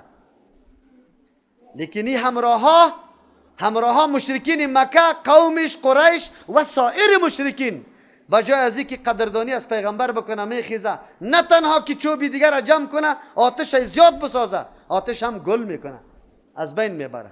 پیغمبر را تهدید میکنه، کردم اونطور یا نه؟ نمیگذارش، میگه از اینجا دیگه برای. پیغمبر خو گوگرد قطعی بود، روشنی قطعی کی بود؟ قطعی پیغمبر علیه السلام. پیغمبر علیه السلام حرکت کرد رفت طرف مدینه منوره، امو روشنی که داشت تو را در مدینه برد، از او روشنی مردم مدینه استفاده کرد. خب این مشرکین در چی باقی ماندن؟ اونجا امو مسافرا، امو کشتی که در دشت و بیابان بود واد تاریکی ماند، تاریکی شب، تاریکی باران، تاریکی چیسته ابر، اونمو طور باقی مانده بودن.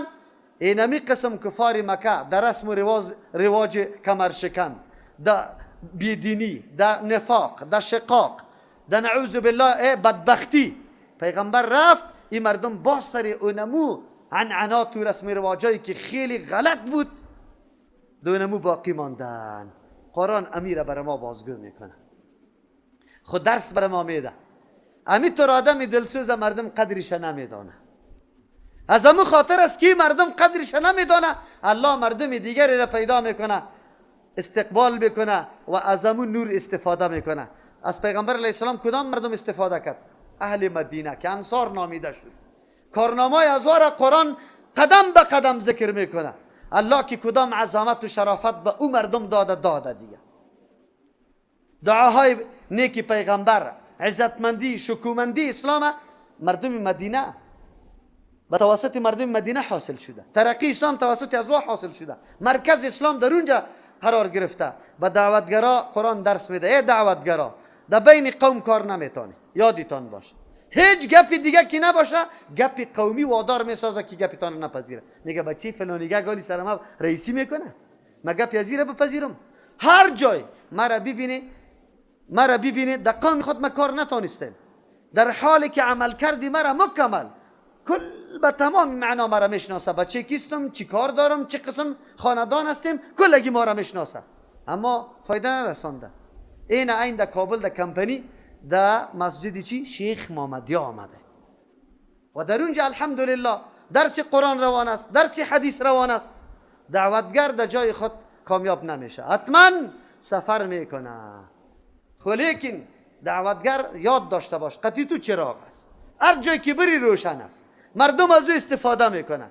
تو اینطور نگو اگر در یک جای مردم منع کرد چراغی تا اینطور فکر نکن که دیگه گل شده، نه، حرکت بکن در جای دیگه در بده. اگر اونجا گل کردن در جای دیگه در بده، نشی آرام نشی. ای عالم، الله که کدام روشنی علم برات داده، اگر در یک منطقه قبول نکرد به ترجمه کسی گوش نگرفت، خیر است در منطقه دیگه برو ترجمه را شروع کن. خواد که یک دو نفر پیدا شد حقیقت پذیرفت و تو ادای مسئولیت کرده باشی در پیش الله. لیکن این را بهانه نکن که مردم گوش نمیگیره. امروز علمای ما را که سوال میکنه که چرا ترجمه نمیخونی، چی میگه؟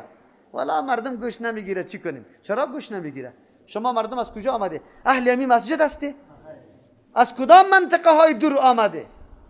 اگر عالم ما در مسجد خودی ما برای ما ترجمه بگه چرا ما دور برم اینقدر وقت خود در موتر کرایه خود در موتر مصرف کنم؟ ها مشکلی نمینجاست. نه قرآن درس میده برای ما. حالی دیدیم که کفار که آشکارا کفر میکردن پیغمبر یاری نکردن. امو شخصی که در بیابان آتش هدر داده بود بجای از اینکه یاری بکنه آتششان کشت. آتش از دور نگذاشت که امو طور داغ باشه، از بین بردشانه. مشرکین مکه همینطور کردن. پیغمبر واره شخصیت نگذاشتن که در مکه نورش چی شوه؟ منتشر شوه. او مردم بفهمانه که حقیقت چیست. از او خاطر صحابه کرام لذت اسلام میدانستن. لذت اسلام آدم کی میدانه؟ که یک مدت عمر نعوذ بالله در زیر بار جاهلیت تیر کرده باشی، که روشنی اسلام برات موجود نباشه، اونو وقت باز تو میدانی قدر اسلامه. قدر اسلام میدانستن. جعفر رضی الله عنه که وقتی اونجا پاچا طلب کرد شه، اما حقایقی که در زمان جاهلیت سرشان آمده بود و بعد از او از پیغمبر چیزی برشان رسیده بود و کلش بازگو کرد، بیان کرد که ما اینی طور قوم بودیم، زنده دخترها را زنده به گور میکردیم، به بت سجده میکردیم، جنگ جدل شعار ما بود، زن مظلوم بود، یتیم مظلوم بود، در بدری بود. لیکن با آمدن پیغمبر صلی الله علیه و سلم ما از این ظلم ها و تاریکی ها چی کردیم؟ نجات پیدا کردیم. کاش که همینطور قدر بعضی بدانه. امروز عالم 18 سال 20 سال 15 سال 10 سال خود گم میکنه. تو یک گروه حتی اولش هم پرسان نمیکنی از پدرش که بچه در کجاست، کجا درس میخونه، زنده است یا مرده. و تمام آرزو و نیت خوب برای قوم خود که لینذروا قومهم اذا رجعوا الیهم، آیت قرآن است که قوم خود اول انذار بکنه بیم بده وقتی که باز بگرده. لیکن قوم بجای از اینکه از پیش چیزی هم نمیطلبه، اما چیزایی که ملاهای دیگه میطلبه او را هم از پیشت نمیطلبه، لیکن بازم قوم در مقابلش میخیزه یا نمیخیزه، تا پس سرش میزنه، از قریه میکششه.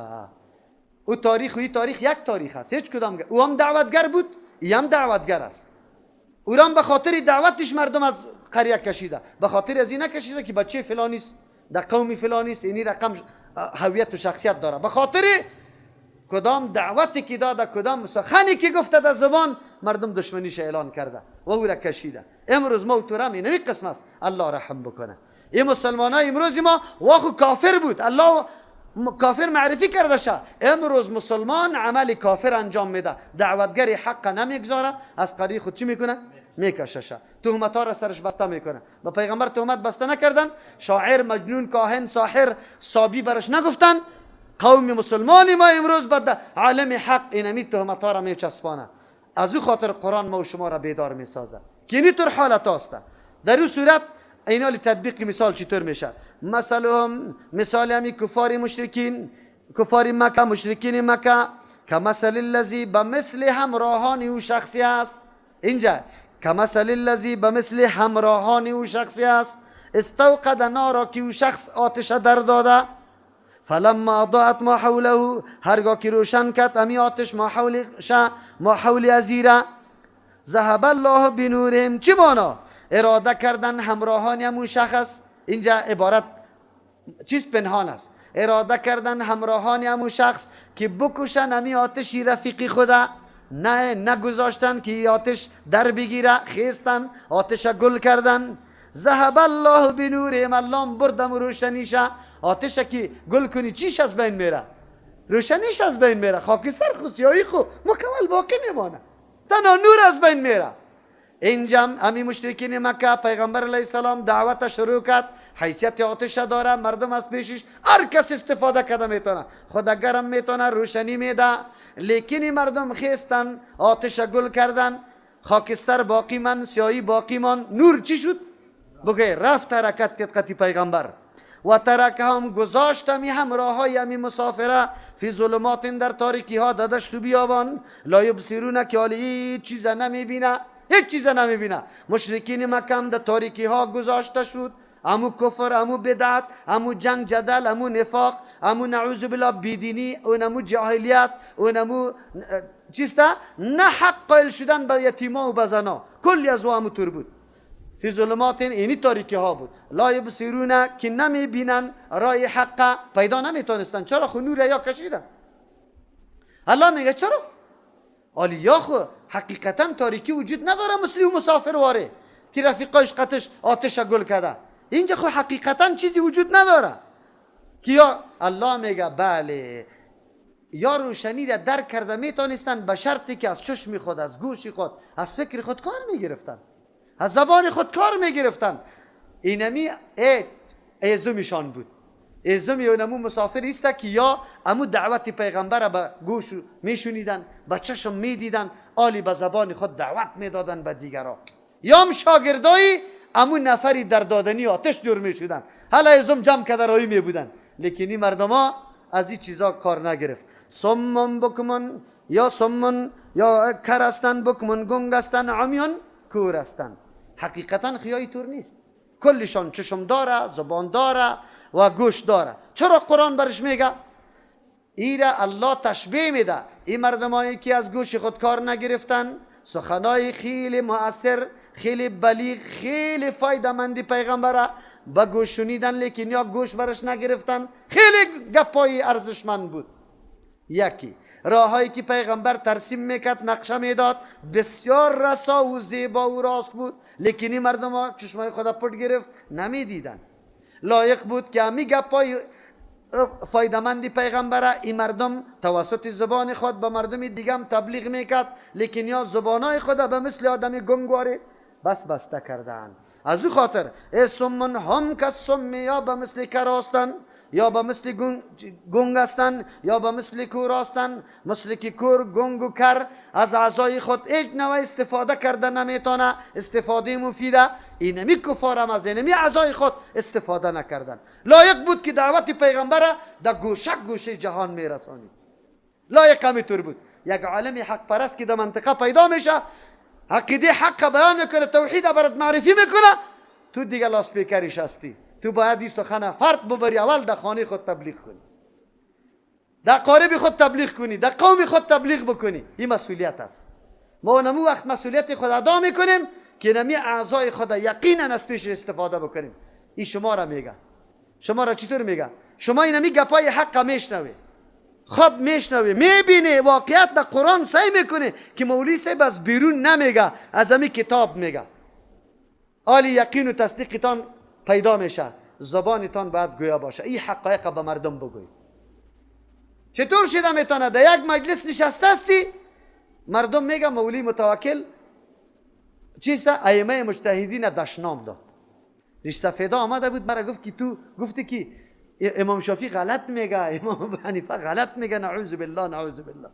ما گفتیم نه، او امامای مجتهد خود چی میکنی؟ مجرد عالم که علم داره و موافقی کتاب الله و سنت رسول الله سخن میگه، چیسته عینکی چشمم است، نگاه کی چشمم است، دیدیم است، قابل قدرم است.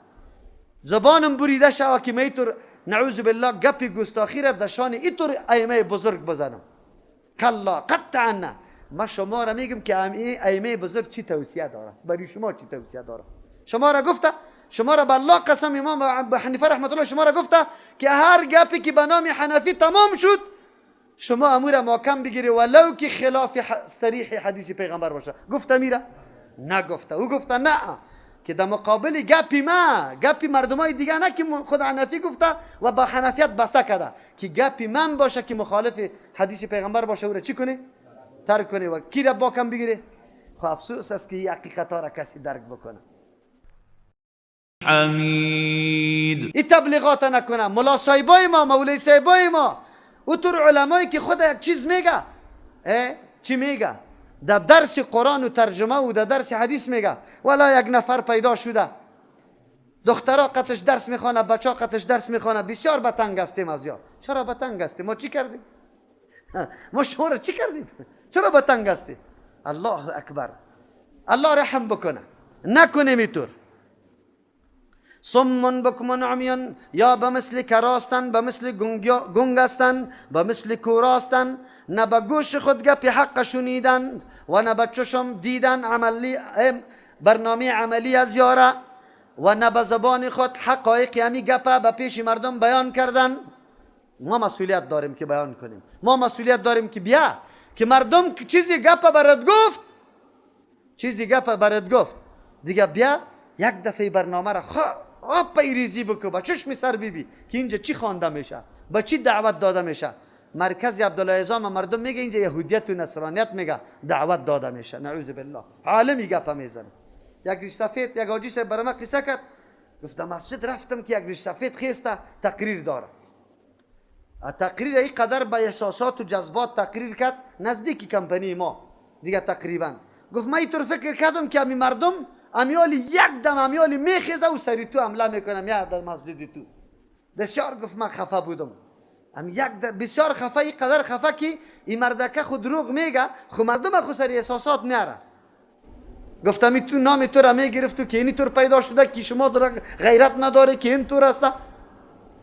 گفت الحمدلله که تا میگه پای ازی خلاص شد، یک نفرم هیچ احساساتش تحریک نشد. خب خیر بعد از مسجد برآمدیم، من متصل امی آدمی که تقریر کرد برآمدم، برش گفتم که تو گپا را گفتی امی مولیس متوکل دیده یا نه؟ گفت نه. گفتم گپایش شنیدی؟ گفت نه. خیر تو خوی گپا را گفتی؟ گفت مردم میگه. باز ما گفت از دستش گرفتم، برش گفتم که حاجی صاحب یک وقت من در مقابل مولی متوکل اینمی رقم بودم، بعدم می آمد که هیچ پرسان نکو. خو یک روز تیر می شدم در پالی مسجدش ترجمه شروع بود. اما رفتم قرار دمو ترجمه نشستم. وقتی که نشستم گپای مردم برام واضح شد که مردم چی گفته بود و حقیقت چی بود. در اینجا آل فعلا حاجی صاحب من شاگرد خصوصیش هستم. هر خفتن نماز اموجا میخوانم، ترجمه را اموجا میکنم، درس حدیث امونجا میخوانم. تو میگه بعد از او تو حالا مردم خو خیلی بد میگه. ما گفتم مردم خو میگه خود تو علی الله برات گوش داده، الله برات چشم داده، الله برات قوی فکر داده. تو خود برو گوش بگی، خود برو برنامه عملی را ببی و بعد از او در مورد برنامه فکر بکو. فکر بعد از او زبانی تا در حرکت بیار که چه رقم حرکت داری. در مقابل دعوت پیغمبر مشرکین مکه از سه عضو برجسته که الله به انسان داده استفاده درست نکردن. از او خاطر الله میفرما فهم لا یرجعون. اسباب استفاده، اسبابی که سبب هدایت انسان میشه، این مردم از پیش استفاده نکردن. اسباب هدایت کدام است؟ همین سه عضو است.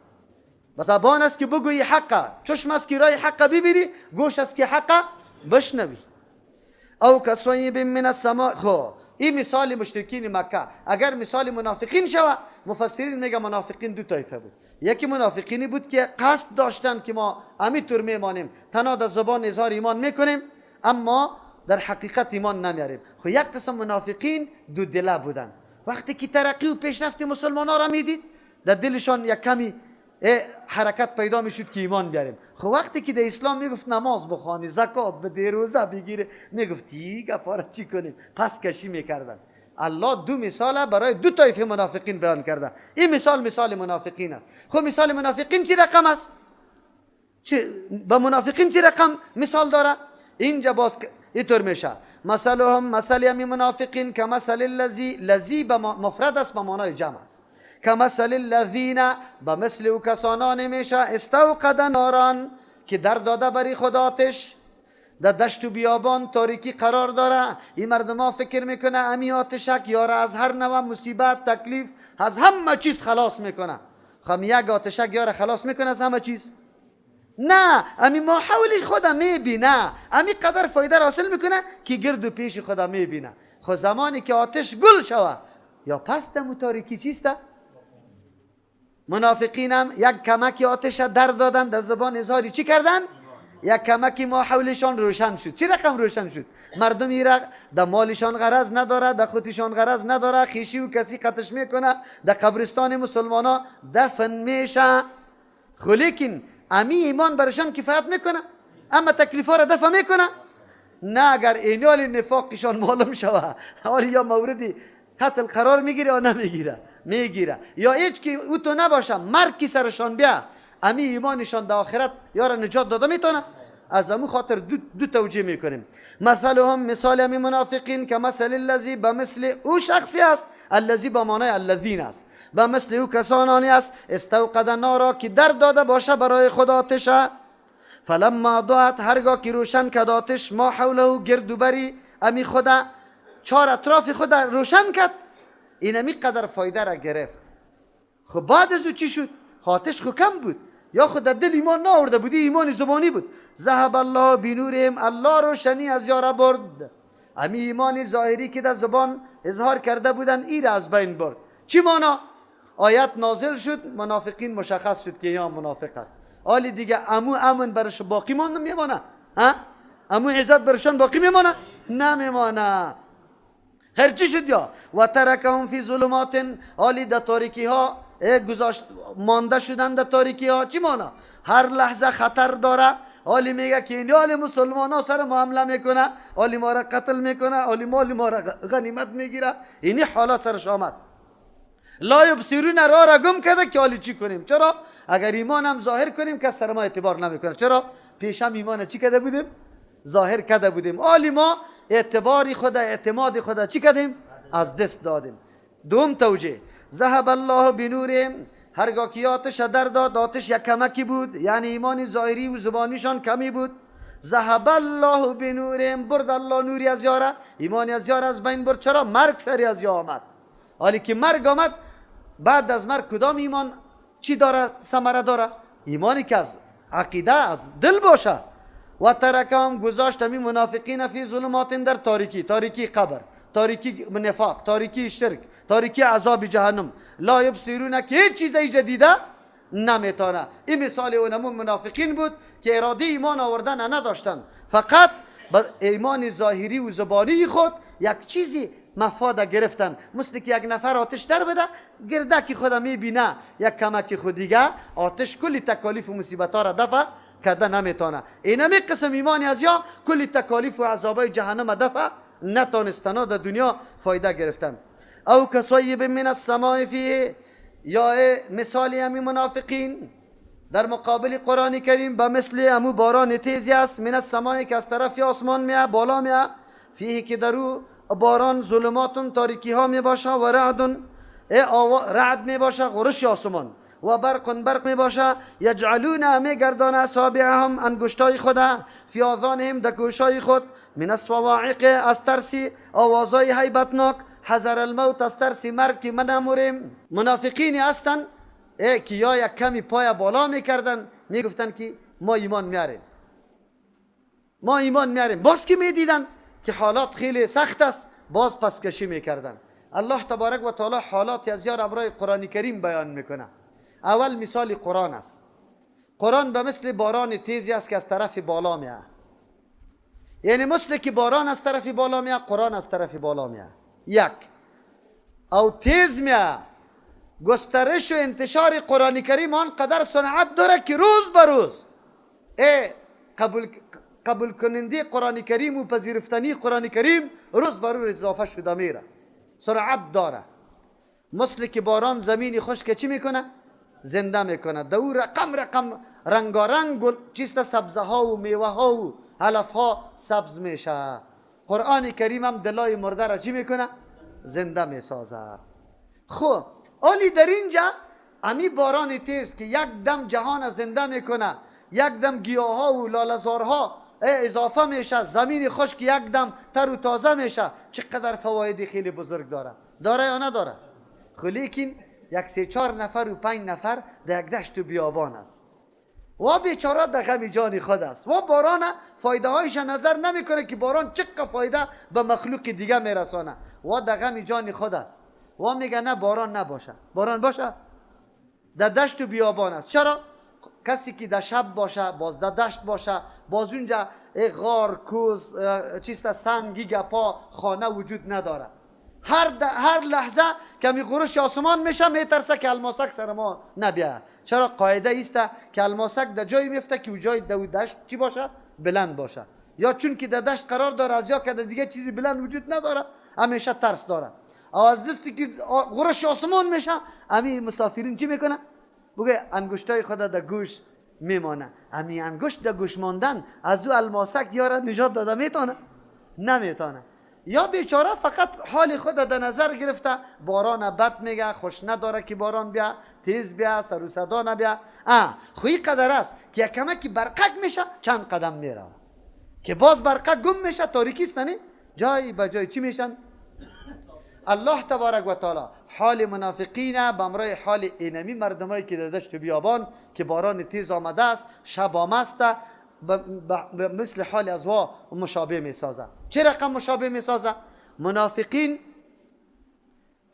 این را سعی نمیکنه گسترش اسلامه که چقدر مفاد داره، نزول قرآن چقدر قلبا را زنده میکنه و چقدر فایده ها داره، یا فقط منافع خود در چی گرفته؟ در نظر گرفته که در خطر است، یا منافع خود در خطر میبینه. نزول قرآن، گسترش اسلام و پیشرفت و ترقی مسلمان ها را روز به روز لشکر مسلمان ها که زیاد میشه یا را بسیار سوختانده و چقانده. به مثل اونمو مسافر است، زمانی که آیات قرآن نازل میشه مثل که چیسته به خاطر ازی نعوذ بالله که قرآن سر از یاد تاثیر نکنه انگشتار در کجا میمانه؟ آلی اونجا مسافر انگشتار در گوش خود میمان به خاطر که غرش آسمان و سر و صدای بدناک یارا از او خود نجات بده و خود نجات داده میتونست؟ نه، امی مردم ها که انگشت در گوش گرفته آلی پیشرفت و ترقی اسلام مانی شده میتونه؟ نمیتونه. این اونمو مردمی است که با قرآن رابطه نداره، نعوذ بالله، تلاش دارن که قرآن نشنوه. در یک مسجد تقریر جمعه میکردم، یک گاجی بود ریش سفید است، حالی هم است، نامش نمیگیرم، نام مسجدم. آمد که دمی رویش دمی دروازه دمه خورد، پس در خورد، اینی طور کرد انگشتای خودم میدوید. من در لاسپیکر گفتم یکی آمد حالی دیگه الله بکنه که در گوشش گپی من نرسه، فکر میکنه که می گوشی ما چی گپی ما در گوشش برسه گپ خلاص است. این مردم ها دشمنای قرآن است یا قرآن نمیشنوه. الله تبارک و تعالی حالات منافقین برای ما بیان میکنه. خو امروز در جامعه مسلمان ها همینطور مردم وجود داره. شما باور به الله بکنید که در ترجمه قرآن کریم چی میکنه؟ بگه گوشه خدا بند میکنه. کلکین بند کردن و بسته کردن دروازه در خانه ها این خو امری چی است؟ برملا است. است یا نه؟ در جایی که ترجمه قرآن میشه کسی که با قرآن آشنایی نداره بسته میکنه کلکینای خدا که آواز نشنوه. الله حالات منافقین اینمی قسم بیان میکنه. الله میفرمه آلی در اینجا دمو باران خو قرآن است، خود او تاریکی هاست. باران در وقتی آمده که تاریکی وجود داره او در اونجا چی هسته؟ مردم تر میشه، مثل که اینمی ها تر میشه. قرآن میایه تاریکی به نزد منافقین تاریکی اینجا چی هسته؟ امو آیتایی که یار صفاتی از یار بیان میکنه او چی هست؟ تاریکی است برای از یار. و وقتی که امو صفات دیا پیدا میشه که حراس داره که ما برملا نشیم، اونمو چی هست؟ غرش آسمان که قرصص میکنه، او یا حراس داره که نمیوریم، اینجا حراس داره که ما برملا و افشا نشویم. خب برقه کدام است که یک چند قدم یا میروه در اسلام که خبری امن داده میشه، مسلمان ها که کامیاب میشه غنیمت میگیره، یا رئیسه میده یا نمیده؟ میده. چرا؟ به خاطر که اظهار اسلام خو کرده. این به مثل اونمو برقه کاسته برشان. خب او چیسته دیگه وقتی که تیز میه امی باران از طرف بالا تیز میه، پیشرفت و ترقی مسلمان ها به مثل باران تیز است که فراگیر است. ام بغندی را فرا گرفتم، زمین چی را؟ پخشه، کلش فرا گرفته. اسلام هم الحمدلله ترقیش چیسته؟ بگه عام بوده، کل جا فرا گرفته بود. مثال منافقین در برابر قرآن کریم الله اینی طور بیان میکنه.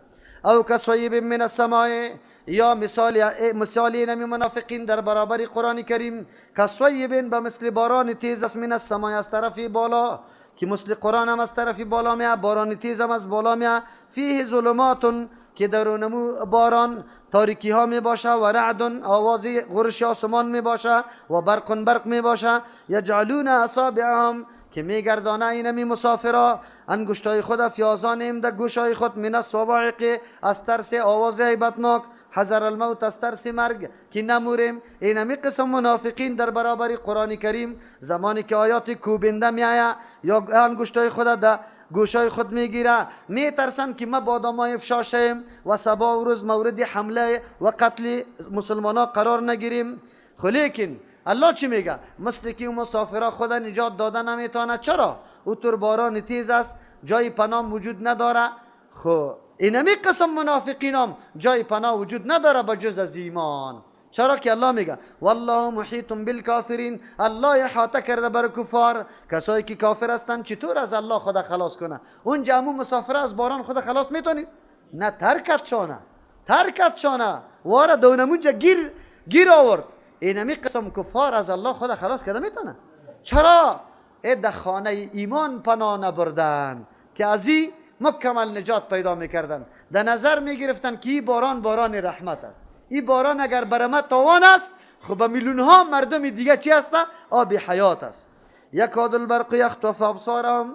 آلی الله تبارک و تعالی اتمام این مثال، پورا کردن این مثال به این سیستم میکنه. یکاد البرق یخطف ابصارهم. قریب بود که اینمی برق یخطفو بربایه، از بین ببره ابصارهم، نظرای از یاره. مثل که مسافرها امو درخشش قدر تیز بود که نظرای از یاره ختم بکنه. اینجا چطور است؟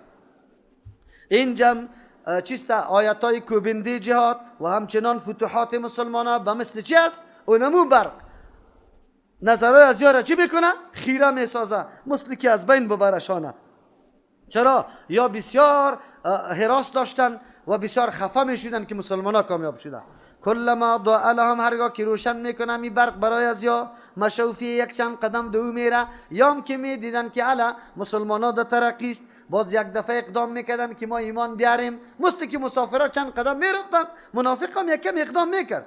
و اذا ظلم علیهم قاموا، وقتی که سری مسافرات تاریکی میشد قرار استاد میشد. اینجا وقتی که میدیدن که اسلام ما را جهاد دعوت میده، ما را به زکات به روزه، در این ماه اسد روزه را بیگی از صبح تا بیگاره، این باز چی میشدن؟ بگوید دل بسته نمیکردن به ایمان. ولو شاء الله، اگر الله میخواست، لذهب بسمعهم و ابصارهم، آن چیزی که سبب شنواییشان است، ذریعه شنوایی، قوت شنواییشان است و قوت بیناییشان است، الله اگر میخواست او مکمل از بین میبرد. الله هیچ جمعی حالت سرشان نمی آورد. حالی هم الله میتونه که مردم کل گیره هیچ حالت نفاق نبیه، لیکن الله حکیم ذات است، امتحان میکنه.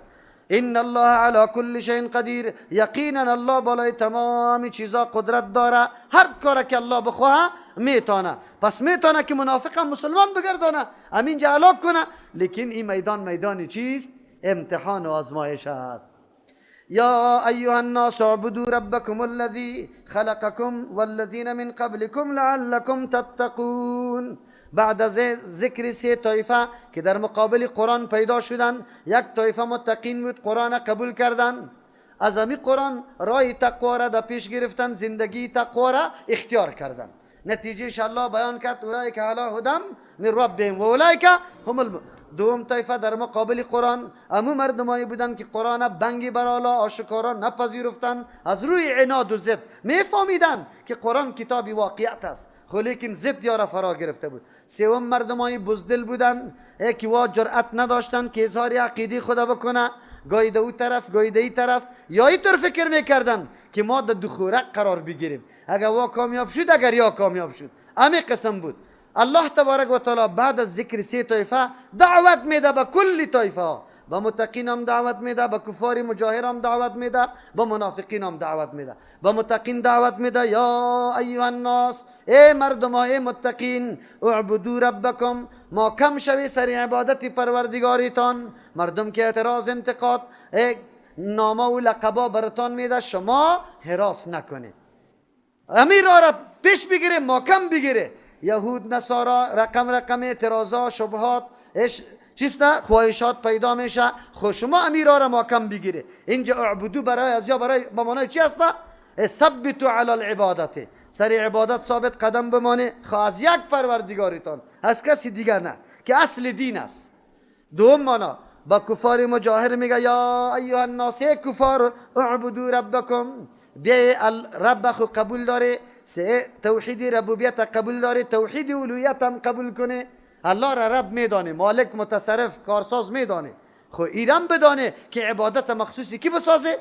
اعبدوا ربکم، از یک پروردگارتان شما عبادت کنه. از همین خاطر است که ابن عباس رضی الله عنهما میفرما، رئیس المفسرین، اعبدوا به معنای وحدوا ربکم، شما پروردگار را عبادت میکنی، خو امرای شرک بتارم قطش مستحق عبادت میشماره، این کارا نکنی.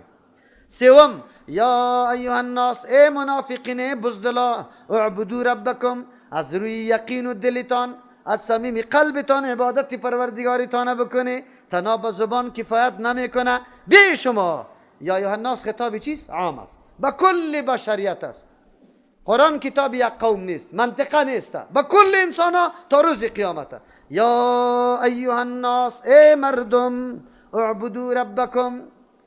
اینی را میگه مقصد قرآن. تعریف قرآن شد، ذالک الکتاب لا ریب فیه. مقصد قرآن چی؟ هدف قرآن بیان شد، هدی للمتقین. صحیح است؟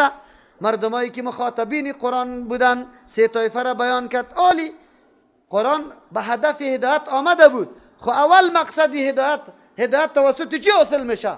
کسی که میخواه متقی جور شوه، کسی که میخواه که در راه هدایت روان شوه، اول قدمش عبادت پروردگار است، توحید الوهیت است. الله را مستحق عبادت دانستن، کسی دیگر را به همراه الله شریک نساختن. اعبدوا ربکم، عبادت پروردگارتان بکنی.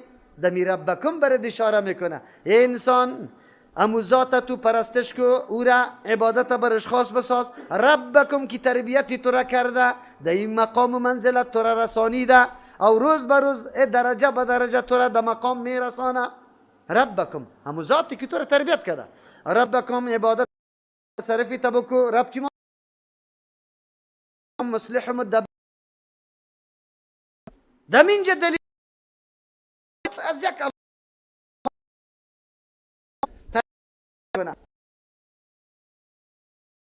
کنش باز بندی آقا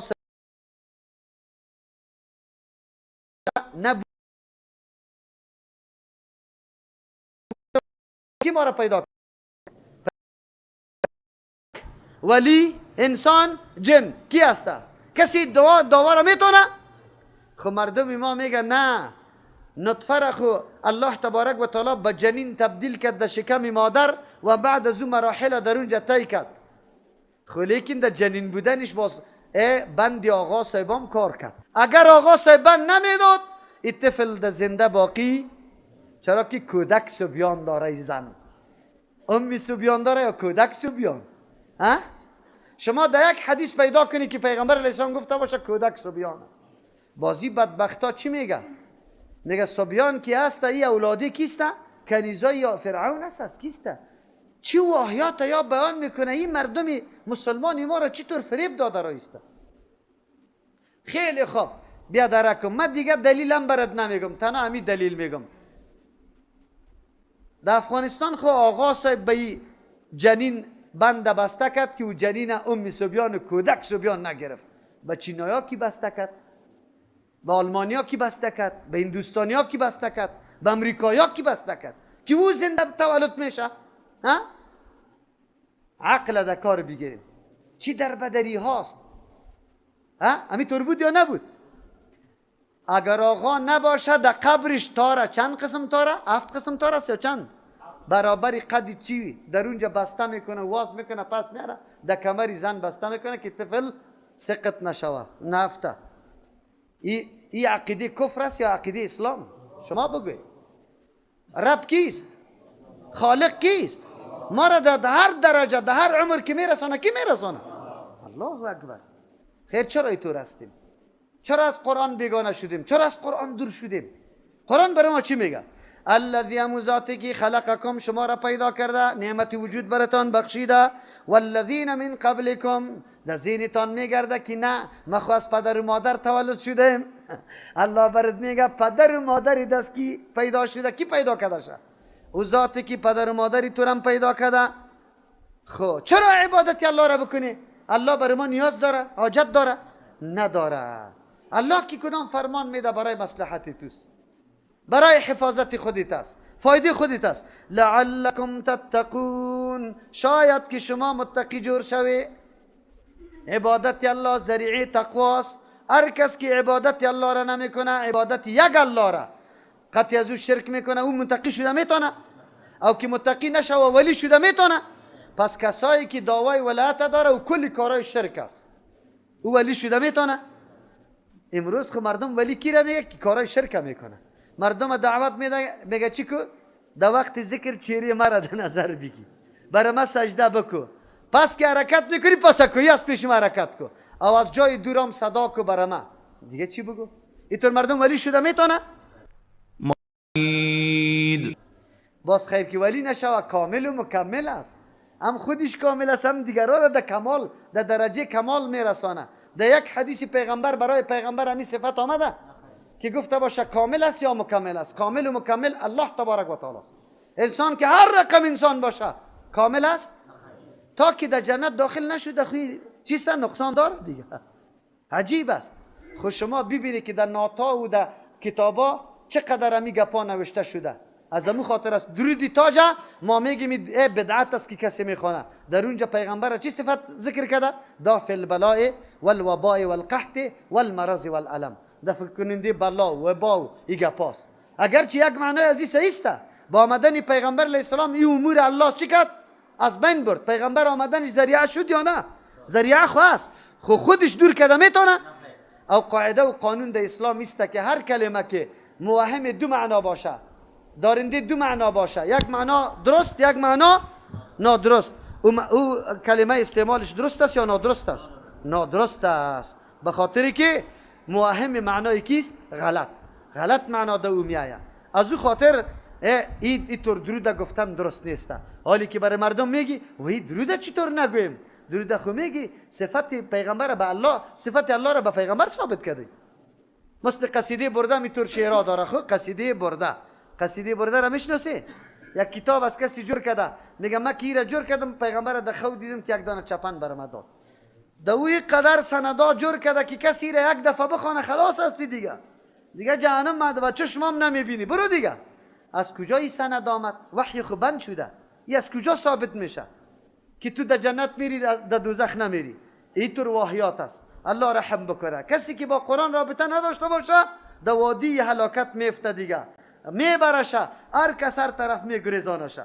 قرآن کریم بر ما میگه لعلکم تتقون، به خاطری که شما تقوا را حاصل کنید توسط یک عبادت کردن الله تبارک و تعالی. یعنی کل عبادت هایتان که برای الله خاص کنی، نظر به نام الله، دعا از الله خواسته شود، طواف به جایی که الله فرمان داده، نمازا برای الله شود، زکات برای الله شود، روزه برای الله شود، تلاوت قرآن برای الله شود، حج برای الله شود، در این هیچ کسی شریک نشود. اون وقت تقوا حاصل میشه. اوی تقوا هم در دنیا تو را نگاه میکنم، در آخرت. در دنیا از واقع شدن در گناهات تو را نگاه میکنه. چرا؟ انگیزه است، یک قوت است درونی. تو را نمیمانه که در گناه واقع شوی. او در آخرت از عذاب. الذي جعل لكم الارض، دیگه نعمت را برات پیش میکنه. این دلایل میگه. دلایل چی؟ بیرونی، آفاقی. او دلایل چی بود؟ انفوسی، در جانت بود. تو را پیدا کرده. انسان اگر انسان فقط دمی وجود خود نظر بکنه که الله تو را پیدا کرده، بالکل درک میکنه، دیگر راه برش پیدا نمیشه. کیف تکفرون بالله و کنتم امواتا، در اونجا گپ براتون میگم ان شاء الله. که انسان در وجود خود نظر بکنه بالکل دیگه اینطور بند میشه، وجدانش اجازه نمیده که قدم دیگه طرف بگذاره. این دلایل خارجی است. الذي ذاتی که جعل لكم الارض، پیدا الله کرد عالی برای بقای تو، تربیت تو. الله در بیرون همه چیزا را پیدا کرده برای استفاده تو. زمین، آسمان، آبی باران، چیزایی که توسط آبی باران از زمین میرویه، کلش در خدمت تو. تربیت تا کی میکنه؟ پیدا الله کرده، تربیت تا الله میکنه. بازم رجوعت به سوی کیست؟ خیر چرا سجده را به دیگران میمانی؟ ها؟ الذي ذاتی که جعل لكم الارض، گردانیده برای شما زمین، فراشا، هموار، به مثل بستره واره که شما سرش چی میکنی؟ زندگی میکنی. الله زمین طور ساخته که قابلیت بدوباش است. بلندی را برش داده، پخشی را داده، خاکی نرم و خاکی سخت و سنگ و معدنیات و رقم کلش نیازای انسان چی میکنه؟ پورا میکنه. مانای فرشی نیست مثل فرش واره که بالکل هموار است. نه، قابل بدوباش و قابل زندگی گردانیده. و السماء، این زمین که مخلوق بزرگ الله است. ای انسان ارزشی تا بدانی، مسئولیتی تم بدانی، ارزشی تا بدانی که زمین مخلوق بزرگ الله، زیر پای توست، تو سرش حرکت میکنی، ای تابع توست. از این زمین تو رقم چیزا ساخته میتانی. گاهی زراعت دیش میکاری، گاهی خانه جور میکنی، گاهی سری از این حرکت تو سفر میکنی. مکمل تابع توست. نمیگه قسم گندگی ها را در این زمین میپرتی، زمین صدا نمیکنه که من قبول ندارم. نه مرده تو را من زمین قبول میکنه. اینطور زمین است. تو میفهمی ارزش خدا؟ باز مسئولیت خدا در موردش. و السماء، پیدا گردانید الله آسمان بناء سقف، بام گردانیده، بامی که تو را حفاظت میکنه. و السماء، مراد السماء اینجا مطلقی بالا را میگه در لغت عربی.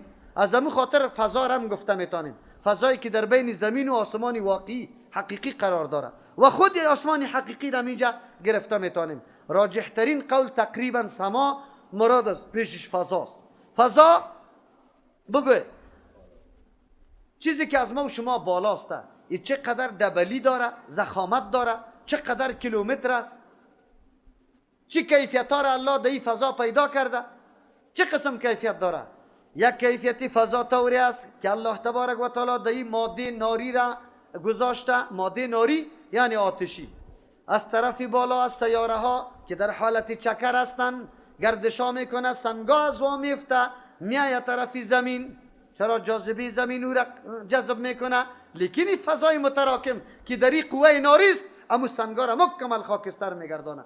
گوی یک الماسک میایه پایین در زمین که به مجردی در زمین میخوره، زمین یک دم حرکت میده، دل میسازه یا نمیسازه. اگر الله این فضا را سقف جور نمیکرد، انسان ها در زمین زندگی کرده میتونست؟ هر لحظه افتادن سنگ متصور بود از خانه خود بیرون. در خانه چی گیر میکنه؟ با او الماسکای با ما گیر میکنه؟ گیر نمیکنه، این جرم میزنه. الله برات گردانیده. انسان تو کی بودی؟ الله چه احسان بزرگی سرت کرده که آسمان هم در خدمت توست. بر علاوه که شعاع آفتاب، حرارت آفتاب گرفته. اگر این فضا نمی بود، آفتاب شعلهش مستقیم سری تو می آمد، ذوب میکرد یا نمیکرد؟ تو چطور زندگی میتونستی؟ این حیثیت بام داره. مثل که بام تو را از چیزایی که سرت میفته نمیفته، سر باران و از این گپا نگاه میکنه. فضا را الله می رقم گردانیده. و انزل من السماء، و روان کرده فرستاده از طرف بالا ما ان آب. همین آب کی بالا میبره؟ الا که بخار میشه، بحر بخار میکنه بالا، با زبر جور میشه. کی میکنه ایره؟ خلاص، کسی دیگری خو نیست. هر قدر قدم بیشتر بگذاری پشت سر میری، الله هست. فاخرج به، پس کشیده توسط نمی باران، من الثمرات، از میوه ها، رزقا لکم، بخاطر رزق تو، بخاطر رزق تو، برای خوراک تو. اینجا مراد از ثمرات هر چیزی آمدنی و تولیده بیگه، مطلق میوه را نمیگه. الله تبارک و تعالی چیزایی را که مورد ضرورت انسان است کشیده. او برای شما میتونیم ما یک سیب جور بکنیم؟ دنیا بزنه سیبای پلاستیکی خیلی زیبا زیبا، انگورا، خوشی انگوری پلاستیکی هست یا نه؟ خو انگور ساخته میتونه کسی؟ میتونه کسی؟ مولوی صاحب مصطفی نیست که ولی دلایل ساینسی را براتون تشریح کنه که ویتامین کی دی انداخته. خمار الله تبارک و تعالی در این آیاتای خود پشت سر دعوت میده که از یک زمین چند قسم درخت میرویه. هر درخت میوه علایده داره. یک موسم است، یک درخت است، یک آب خورده، یک کوده خورده و یک قسم هوا آمده، یک قسم آفتاب و مهتاب سرش خورده. لیکن چرا این رنگا متفاوت است؟ این لذت ها متفاوت است؟ این ساختمان ها متفاوت است؟ این برگا متفاوت است؟ میتونه کسی همی کارا را؟ ولی شریک است یا پیغمبر دی؟ ملک شریک است یا جن؟ هیچ کسی. از خاطر الله میگه که مردکه پیدام الله تو را که تمام مشکلات زندگی تا الله توسط زمین آسمان، توسط باران، گیاه ها، میوه ها، تولیدات کلش حل کرد. خیر وقتی که قدر احسانات الله کرده سری سجده را بکی بمانیم. فلا تجعلوا لله اندادا، نگردان بمرای الله شریک، همتا و برابر بمرای الله نسازی. کسی را صفت الوهیت بر ثابت نکنه. در وقت مشکلات آواز به کسی دیگر نده. طواف بجز از اون جایی که الله براتان امر کرده در جای دیگه انجام نده. نظر بغیر از نام الله به کسی نام دیگه نکنه. و انتم تعلمون، خب میدانه که شریک به امرای الله جرم خیلی بزرگ است. بزرگ است یا نه؟ تو میگیری نعوذ بالله به الله مخلوق که عاجزه که مخلوق است، محتاج است، قطع الله برابر کو که محتاج نیست. این امکان داره؟ از او خاطر الله براتان میگه فلا تجعلوا، نگردانی لله برای الله تبارک و تعالی اندادن شریک برابر. اینجا مطلق شریک است. و انتم تعلمون، در حالی که شما خوب میدانی که الله شریک نداره. یک معنا. یا شما میدانی که شریک جور کردن با امرای الله جرم خیلی سنگین است. یقینا در بین گناه ها برابر شرک دیگه گناه وجود داره؟ قطعا وجود نداره. چرا؟ توحید الله امری است که باید هر انسان او را بشناسه که هیچ دلیل نقلی هم نآمده باشه، عقل امیر درک کرده میتونه که با امرای الله کسی شریک نیست. این دعوت بود به سوی کی؟ عبادت. خو الله که ما را دعوت به عبادت داد، دلیل گفت یا نگفت؟ بگوی دلیل گفت یا نگفت؟ یا ایها الناس اعبدوا ربکم. چرا عبادت پروردگار را بکنیم؟ به خاطری که الذی خلقکم، به خاطری که شما را پیدا کرده، والذین من قبلکم. خو نگفت که والذین من بعدکم. چرا نگفته من بعدکم؟ این امتی که مخاطب امی کلام الله تبارک و تعالی است، کدام امت است؟ آخری. دیگه امت میایه؟ نه. دیگه کتاب میایه؟ یکی از دلایل ختم نبوت امی آیت است که نبوت پیغمبر ختم شده. چرا؟ اگر دیگه می آمد اینجا والذین من بعدکم باید میگفت. اینجا گفته معلوم شد که پیغمبر کلی امتا تا روز قیامت کیست؟ تنها محمد رسول الله صلی الله علیه و سلم است. دلایل بر ما پیش کرد، هم دلیل ارضی را، هم سماوی را، هم فضایی را. این دلایل خارجی میگه، دلایل انفسی را بر ما پیش کرد. با این دلایل بازم تو سر سجده را به غیر الله میمانی. و این کنتم فی ریب، این موضوع اول قرآن که توحید است، بحث توحید شد. آلی موضوع دوم بحث رسالت است. رسالت و صداقت قرآن متلازم است. یکیش که ثابت میشه دیگه ثابت شده است. معجزه پیغمبر که ثابت میشه، صداقت قرآن ثابت میشه، رسالت پیغمبر ثابت میشه. هر دوش متلازم است. آلی او را بیان میکنه. و این کنتم فی ریب، تردد بالای بنده ما که شما میگی کلام خود کلام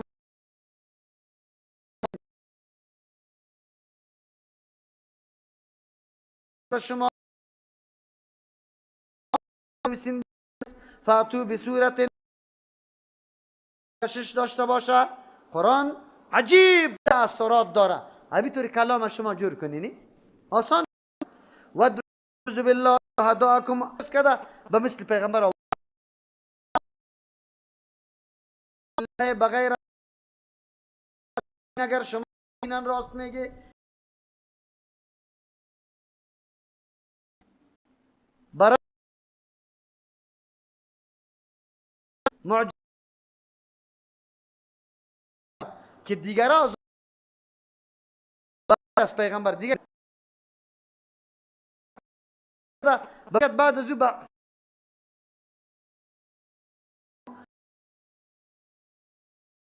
الهه خدا معبود هر امر خلاف آورد گیره دیگر به مثل پیغمبر دمای بزنه که ما چی هستم؟ ما پاستم سری کلگی هستم. پالوانی میکنه در میدان چپه میکنه شه پالوانیش ثابت دیگه هیچ کس هم نمیگه که تو پالوان نیستی. گفته میشه به خاطر پیغمبر الله تبارک و تعالی تایید میکنه در زمان روح خو کلی مرضات و همچنان مرد و تعالی مرد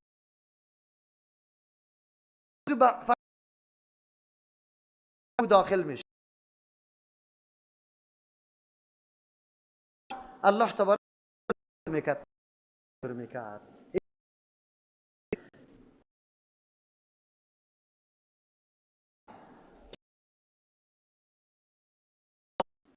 زی پیغمبر میکنه که عیسی به اذن الله مادرزاده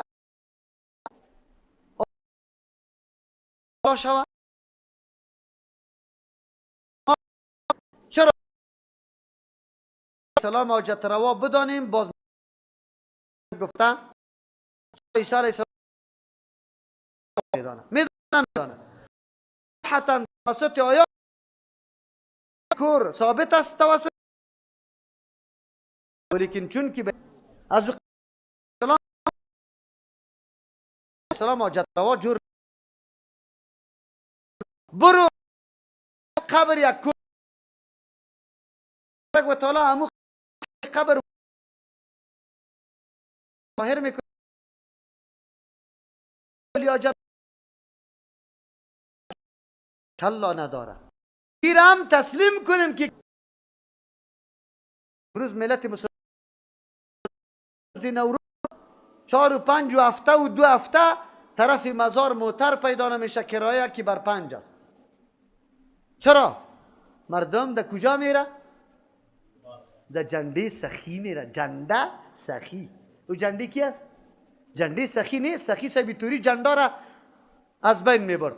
سخی صاحب علی رضی الله عنه پیغمبر مامور ساخته بود چه که هر جایی که قبر از یک صلیب دیدی او را چی شو میده بکو، مجسمه را دیدی او را میده بکو. در زمان پیغمبر بیرق نمیدیدی سری قبر، قبر بالا نمیدیدی. از امو ابی الحیاج اسدی را که یکی از جمله تابعی است او را وظیفه میده و همینطور برش میگه ای که تو را مامور بسازم به مو وظیفه که مرا گفت بله ای علی رضی الله عنه. گفت برو یک قبر که بلند از یک بلس باشه نگذاریشه، از بین ببرشه. دستوری پیغمبر هم وجود داره، دستوری کی علی رضی الله عنه هم به ابی الحیاج اسدی وجود داره که باید قبر از یک بلس بالا نباشه. خیر گنبد جایز است، پخته کردن جایز است، چبوتره جایز است. این از کجا میشه؟ این بیرق کی سر جنده سخی چرا میگه؟ در روز قیامت علی رضی الله عنه شما را از اینمی چیسته به پیش الله شاید شکر که یا مرا نسبت میکرد جنده سخی. جنده کجا بود؟ سخی از کجا کرده بود جنده را؟ ژاپنیسته بسته میکنی در این مگه استاتو این استاتو شیطانی خبیث او را باز اونجا استات میکنه. مردم ها عجیب است، عجیب است. ما یک دفعه بعضی مردم که میگه سابق ملا نبود بسیار قارم میاد. سابق ملا بود همین نوروز رد کرده بود، همین جنده بالا را رد کرده بود. چطور ملا بود؟ چه قسم بود؟ حالی هم یک تعداد رد نمیکنه ایرا. خو یا سند پیش کنه در یک مذهب برای ما سند پیش کنه که بله بالا میشه. بازورم در روزی که اولی عمل روزی جشن زردشتی و آتش پرستا. تو چطور دعوای اسلام داری؟ تو زردشتیستی یا اسلام؟ کدام نظامت است؟ کدام آیینت است؟ بگو. اگر میگی که نه من اسلام قطعی چیست زردشتیت اردویش یک جای میکنم، باز الله برات میگه یا ایها الذین آمنوا ادخلوا فی السلم، در اسلام مکمل داخل شوی. اینطور نمیشه که یک پای در زردشتی باشه یک پای اسلام باشه. اینطوری شده نمیتونه. حالی پیدا میشه مردم چی تبلیغات میکنه؟ فلانی مولوی گفته که ای امی گنبتا چپه شوه. الله برای ما زور بده. یقین بکن اگر 2 دقیقه بمانیم که در اونجا مرکز فحاشی جور شده، زن و بچه و دختر در اونجا وعده مانده. امروز امو قبرای اولیاء را شما مرکز فحاشی جور نکدی؟ امو کلی پودریا در کجاست جایش؟ گنبتا خانه را تو برش جور کرده، پناه در اونجا برده. صحابه از اونجا آمدن که شرک محو کنه، در اینجا شرک نشوه و تو گنبت سرش دعوت داده رویستی. نعوذ بالله به شرک. بیا این دین است. در کدام کتاب است؟ تو خود حنفی میگیری بیار در یک کتاب حنفی که به دلیل موضوع را گفته باشه که بله این جایز است. خو امروز چی حال است؟ جنده سخی بالا میشه در روز نوروز، مخلوق روان است اونجا. اینجا دمی فرصتی که حرکت میکنه از اینجا دمی پیشکی موترش یک دانه زن میه بیوه چادری کنده زیر چرک بگه چیسته گندگی یک دم نعوذ بالله کالاش دیده نمیشه. به نام الله سوال میکنه در پر نمیدی. خود مزار 10,000 افغانی را موتر کرا گرفته، 10,000 دیگر اونجا خورده ای. خو اونجا هم دختریتم شانهش اوگار شده بچه زده شه اما چیسته زنیتام تصویرهایش خود دنیا نشر شده. برو در اونجا چی کردی تو؟ کدام رقم مسلمان هستی تو؟ الله پیشت احترام داشت؟ که اینجا همی زن به نام الله از پیش در پا طلب کرد ندادی، در اونجا حرکت کردی، این کدام اسلام است؟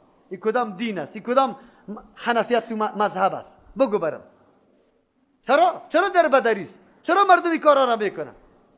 همین دین است. کلا قطعا نه، گپ در سری کرامت بود. شده میتونه الله تبارک و تعالی عزت بده یک بنده خدا و در حالت مردگیش الله مو عزتش ظاهر کنه، لیکن این مانا را نداره که او حاجت رواست، او اولاد میده، او مشکل حل میکنه. در مجلس بزرگش سفیدا پیش ما آمده، یک دیوانه امام این عقل داره که از قبر طلب نمیکنه. بیا ما گفتم که از دستت بگیرم که دیوانه نه، 1000 هوشیار تو را. همین مردمایی که در روز نوروز در اونجا میره یا هوشیار است یا دیوانه. از تو سوال میکنم، یا یک حکم از مقابل، یا یارا کلش دیوانه بگو، یا بگو اگر هوشیار است از هوشیار است چرا اونجا میره؟ برای چی میره؟ برای کدام مقصد میره؟ بگو برام. اگر به این مقصد میره که نه دعا در مزار قبول میشه، یک سند برام بکشه که در یک حدیث پیغمبر گفته باشه که دعا در مزار قبول میشه، دعا در پالوی قبر قبول میشه، برام بکشه سند. جاهای اجابت و قبولیت دعا در احادیث آمده، یک کسی یک سند بکشه که در فلان پالوی قبر دعا قبول میشه. بلکه برخلاف حدیث صحیح پیغمبر علیه السلام است، لا تشد الرحال الا الى 3 مساجد. بارا بسته نمیشه، بسته نمیشه، مردم برو مگر برای 3 مسجد. کدام؟ مسجد حرام میرو. به نام چی میره؟ کاش که همونجا قبر علی را باشه. علی را در کوفه عراق است میره. مردم طرف سخی در اینجا میره، پالوی در طرف پانتو اینجا میره، کارته سخی. بگوی او سخی کی را میگه؟ با کدام سنه ثابت میتونی که علی را در پایش در کابل خورده یا در افغانستان خورده؟ ثابت کرده میتونی؟ چطور کارته شد، سخی جور شد؟ این دین است؟ دین ما او هم پرستی است؟ نه. الله برای ما گفت یا ایها الناس اعبدوا، دلیل برای ما گفت. الله از ما مطالبه عبادت کرد، خب برای ما گفت که به خاطر از عبادت مرا بکنه که اینی کارا در مقابلتان کردن، لیاقت دیگه کس نداره. این مسئله کرامت بود. معجزه همینطور امر خلافت می باشه، دست پیغمبر ظاهر میشه، دیگه مردم عاجز است از آوردن از او، پس خود به خود مردم تسلیم میشه که بلی پیغمبر است. پیغمبر ما صلی الله علیه و سلم بسیار معجزه ها داشت، خورد کلان، لیکن بزرگترین معجزش قرآن کریم است. این قرآن کریم با دیگه معجزات چی فرقی داره؟ هم به معجزای خودی پیغمبر، پیغمبران دیگه. معجزای پیغمبران دیگه زمانی بود، توسط خود پیغمبر چی میشد؟ بگه به وجود می آمد. عیسی علیه السلام کور از جور میکرد زمانی که دست مبارک سرش مسح میکرد و میگفت که به امر الله تبارک و تعالی، و دمو زمان بود. امروز است؟ امروز نیست. برای مردم بود، کسایی که حاضر بود به مو مردم بود، کسایی که غیر حاضر بود برای از ما نبود. او معجزه از ما کلش در جسم تعلق داشت. دست میکشید مریض جسم کور بود، جسم بود جور میشد. قرآن با معجزای پیغمبر علیه السلام با دیگه معجزاش و با معجزای انبیاء علیهم السلام سابقه چی فرقی داره؟ این معجزه جاودانی است. چی است؟ همیشه است، تا روز قیامت هم قرآن موجود داره. صحیح است؟ مکانی و زمانی است که در یک زمان است دیگه زمان نیست؟ نه، در کل زمان است، در کل مکان است، در هر جای است. در جسم تعلق داره یا در معنویت تعلق داره. قرآن که میخوانی وجودی تو را همینطور جذب کرده رایسته. شما وقتی کتاب اعجاز قرآن بخوانی و چه قسم جاذبیت داره، مطالب در این قرآن نهفته شده که ساینسدانا و کسایی که تحقیقات داره، بررسی داره، ریسرچ داره، مطالعه داره، وقتی که نایل میشن به یک هدف بسیار خوش میباشه که ما اینی ابتکار کردیم. خب که پس میگرده در قرآن وقت همو گپی از این که در پیش گفته، حیران میمانه. قرآن اینطور معجزه است، خود گویاست. همین قرآن خودش چی هسته؟ چلنج خودش میده.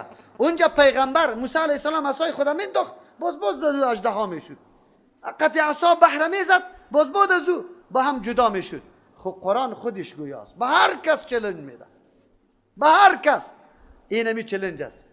و این کنتم فی ریب، اگر هست شما در تردد که کلام الله نیست بلکه کلام پیغمبر است، مما از او کتابی که نزلنا به تدریج نازل کردیم کتابه، علی عبدنا بالای بنده خود، فاتو بصورت، شما آوردن کنی به یک صورت کوچک، من مثله به مثل قرآن کریم که فصاحت و بلاغت داشته باشه، شامل به محتوا و مضامین خیلی عالی و گسترده داشته باشه، نایاب باشه، جاذب باشه، همه مضامینش خیلی سنجیده، خلل و نقصان نه در لفظ نه در معنا دیده شوه. بیاری شما ودعو شهداءکم، در این مقابله شما آواز بده، امداد طلب کنه از اون معبودای باطلتان من دون الله، بغیر از الله، ان کنتم صادقین، اگر راست میگی.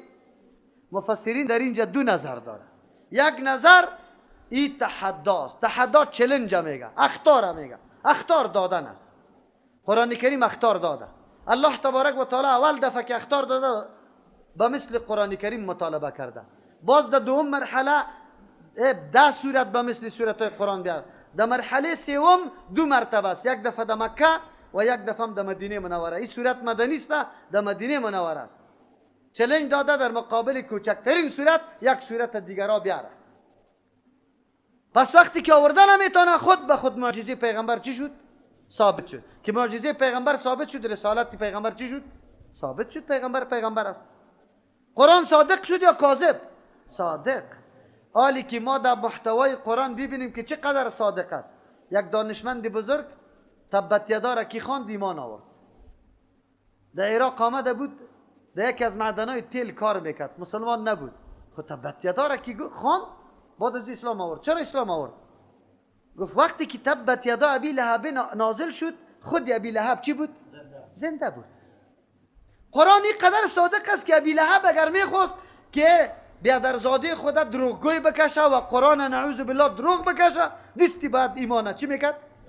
ظاهر میکرد که گپی قرآن چیش میشد؟ میده میشد. قرآن خود چی گفته بود؟ تبت یدا ابی لهب و تب ما اغنى عنه ماله و ما کسب سیصلی نارا. در کجا داخل میشه؟ ایمان می آورد که در آتش داخل نمیشد. گپی قرآن چی میشد؟ دروغ. دعوای پیغمبر چی میشد؟ از بین میرفت. لیکن عجیب است که یک قدر مدت ابی لهب آیت پیش نازل شده، ابی لهب بعد از خیلی مدت زنده است، خلی که نمیقه نمیتونه که ایمان چی کنه؟ ظاهر کنه، که گپی قرآن دروغ بکشه. گفت بس این کتاب، بس این کتاب و این بزرگترین معجزه است. مردم در جنگ آماده شدن، یک معرکه نیست. با پیغمبر علیه السلام اهل مکه، کسانی که در مقام عکاظ هر زمانه میله جور میکردن و در اونجا بزرگترین افتخار مردم مکه همی بود که شاعرای قوی داشت و در شعر یکی دیگه خدا چی میکردن؟ بگه شکست میدادن. آنقدر فصاحت و بلاغت بود. وقتی این قدر آماده به جنگا شد، خود در کش دادن، مال خود مصرف کردن، تکلیفا را کشیدن، چرا کاری آسان نمیکنه که به مثل کوچکترین سوره قرآن کریم یک سوره تا جور کنه؟ ادعای پیغمبر علیه السلام چی میشه؟ از بین میره، بیخی باطل میشه. خب کده؟ نه. بعضی شاید اعتراض بکنه، شاید کسی کرده باشه، خب به ما نرسیده باشه. شما چی گمان داری که در مقابل قرآن هم دشمن پیدا شه، یک چیزی نوشته شود، بازی دنیا او را نشر میکنه یا نمیکنه؟ در طول تاریخ وسایل اخبار در تسلط کیست؟ وسایل چاپ در تسلط کیست؟ از او خاطر وجود نداره. چرا؟ این کلام کلام الله هست. کلام مخلوق با کلام الله خالق هم نوا شده نمیتونه. یک توجیه است. دوم توجیه، این اخطار و چلنج نیست، این صورت مدنی است. در مدینه منوره علمای یهود زیاد موجود بود. این مناظره است، مناظره، دعوت به مناظره است. اسلام حق است، علمای یهود میگفت نه حق نیست، بیایی که مناظره کنیم. این قرآن حق است و میگفتن نه حق نیست، بیایی که مناظره کنیم. مناظره در اسلام درست است، جایز است. خب شرطی چیست؟ مناظره به این خاطر میشه که حق واضح شوه، بازار کدام میشه و دیگه امو چیزی که حق باشه او را بپذیره. اینی را مناظره میگه. در وطن ما خیلی زیاد دعوتها به مناظره میشه، ورقا را چاپ میکنه، از دروغ نوشته میکنه، مناظره کردیم، شکست دادیم، اینطور کردیم. پشتی ما اینقدر ورقا چاپ میشه که پرسان نکن. اما ما را وقت شکست داده ما را شکست داده. خب اون جمع مناظره است. در مدینه که کدام اهل کتاب زندگی میکنه براشان دعوت داده میشه که شما میگی این قرآن حق نیست، این پیغمبر حق نیست، بیا دلایل خدا پیش کنید، ولی دلایل منزل از طرف بالا باشه، یعنی از طرف الله باشه، دلیلی که واقعیت قناعت بخش باشه شما پیش بکنید. از او خاطر اینجا شهدا به معنای نعوذ بالله معبودای باطل نیست، شهدا به معنای علما است. اینطور ترجمه میشه. و این کنتم فی ریب، اگر هستی شما اهل کتاب فی ریب در شک و تردد مما از او کتابی که نزلنا ما میفرستیم علی عبدنا بالای بنده خود برای اثبات رسالت، فاتو شما ما آوردن کنه بصورت به یک صورت من مثلی که مماثل قرآن کریم باشه، مماثل قرآن کریم باشه یعنی دلیل منزل از جانب الله باشه یک معنا، یا مماثل باشه مماثل پیغمبر باشه، همینطور یک آدم عامی امیر بیان کنه، همینطور گپاره که پیغمبر بیان میکنه او هم بیان کنه، هر دو معنا باز درست میشه. ودعو طلب کنه شهداءکم علمایتان من دون الله بغیر از الله ان کنتم صادقین، اگر در دعوایتان راست میگی. خب اینطور نمیمانه شده. فیلم تفعلوا، اگر آوردن نکرده در مناظره حاضر نشده، ولن تفعلوا و هرگز شما در مناظره حاضر شدن نمیتونه، فاتقوا النار التي، اصل جزا اینجا محذوف است، فاعبدوا ربکم، عبادت پروردگارتان بکنه که در یا ایها الناس اعبدوا ربکم براتان گفته بود، و آمنوا بالرسول، تصدیق پیغمبر بکنه. چرا؟ فاتقوا النار التي، توسط عبادت الله و ایمان به پیغمبر خدا نگاه کنه از آتش. کدام آتش؟ آتش دنیا، التي و آتشی که وقودها الناس، در گیرانی از او چیزی که افروخته میشه و آتش از او الناس مردم است، و الحجارت و سنگا اعدت للکافرین، ای آتش آماده کرده شده برای کفار. از او تر آتش خدا نگاه کنه. چرا؟ اگر ایمان به پیغمبر نآوردی کافر میشه، اگر عبادت یک الله را نکردی کافر میشه. بازی تر آتش دمیرویتان فرا میرسه و شما درش میسوزید. در اینجا الله که میگه و این کنتم فی ریب مما نزلنا، اگر شما در شک هستی. شک از وقت یقینی بود. چرا الله میگه اگر شما در شک هستی؟ شک از واره به منزله عدم شک الله مقرر کرده. چرا؟ اگر او از انصاف کار بگیره، از عناد و ضد کار نگیره، ادنا تأمل و تدبر در قرآن بکنه، درک میکنه که قرآن کتاب کلام بشر نیست، کلامی کیسته؟ از او خاطر به تعبیر به این کرده. یک موضوع. دوم، نزلنا، به تدریج روان کردیم.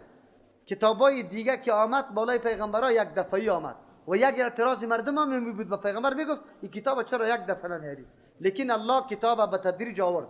به تدریج آوردن یکی خو موضوعات قرآن خب عملی شد، درجه به درجه کم کم عملی شد، در ذهن مردم قرار گرفت.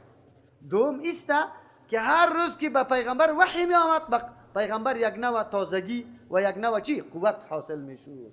از او خاطر پیغمبر چون در دعوت خود سخت فشارها را متحمل می شد، امو فشارها رنجش چی وقت کم می شد، دردش کی کم می شد که وحی جدید نازل می شد. از او خاطر قرآن کریم به تدریج آمده.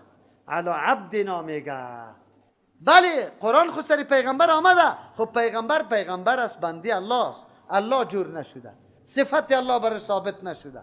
قرآن الله سرش آمده خب لیکن صفت الله برش ثابت نیسته که مشکل کشا واجد روا شود یا مریضا را جور بکنه. وقتی که پیغمبر سردار دو جهان، شخصیتی که در بین مخلوقات افضل ترین شخص است، محمد رسول الله صلی الله، او حاجت روا شده نمیتونه.